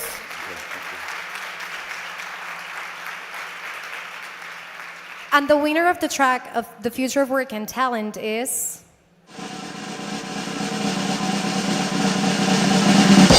Stendo. Yes! Stendo! Muy bien. Felicidades, Stendo. Okay, paparazzi time. Yes! Let's go. Muy bien. LFG, as we like to say. Fantastic. All right, so listen, I have a very special request for all of the presenters and all of the winners. We need you back on the stage because we're going to have a big group photo. All of the winners, all the presenters back on stage. Okay, and listen, if you know these fine people, you are, or even if you don't, you just want to share the love, create some FOMO. Take some photographs, share them on LinkedIn, and use the hashtag South Summit 26, excuse me. All right, everybody in, all the winners, all the presenters. So folks, make sure that you can see the photographer, all right? Vivian, I'm going to go into the back. Have we got everyone? Is everyone here? All of the winners, all the presenters. Is this everybody? Hold on. We have more, we have more. Any more? Is there any more winners? Come in, move into the middle. Yes, yes. That's it. Do we have any more presenters and winners? 3, 2, 1. Look at the camera. Oh, hold on 1 second. Okay, come. Any more? All right, 3, 2, 1. Yes, South Summit. Felicidades. Hey, yes, let's go! Woo! Muy bien! Congratulations, everybody! Fantastic! Those are the winners of this year's competition. Thank you to all the winners. Thank you to all the presenters. Remember, you are going to see the final round tomorrow on the arena stage at 11 a.m. We want to see you there. Listen, I hope you're all going to celebrate tonight, and maybe you're going to celebrate some more as we announce the winners of the grand finale tomorrow. So folks, don't miss the chance to meet them in person. If you have a fund burning a hole in your bank account, you know where to invest. We'll be back here tomorrow on the next big thing with more great content. So let's make sure we'll see you there. We'll see you at the grand final. Congratulations to all the winners, and muchísimas gracias to all of you. Have a great evening. Have lots of fun. Hasta mañana.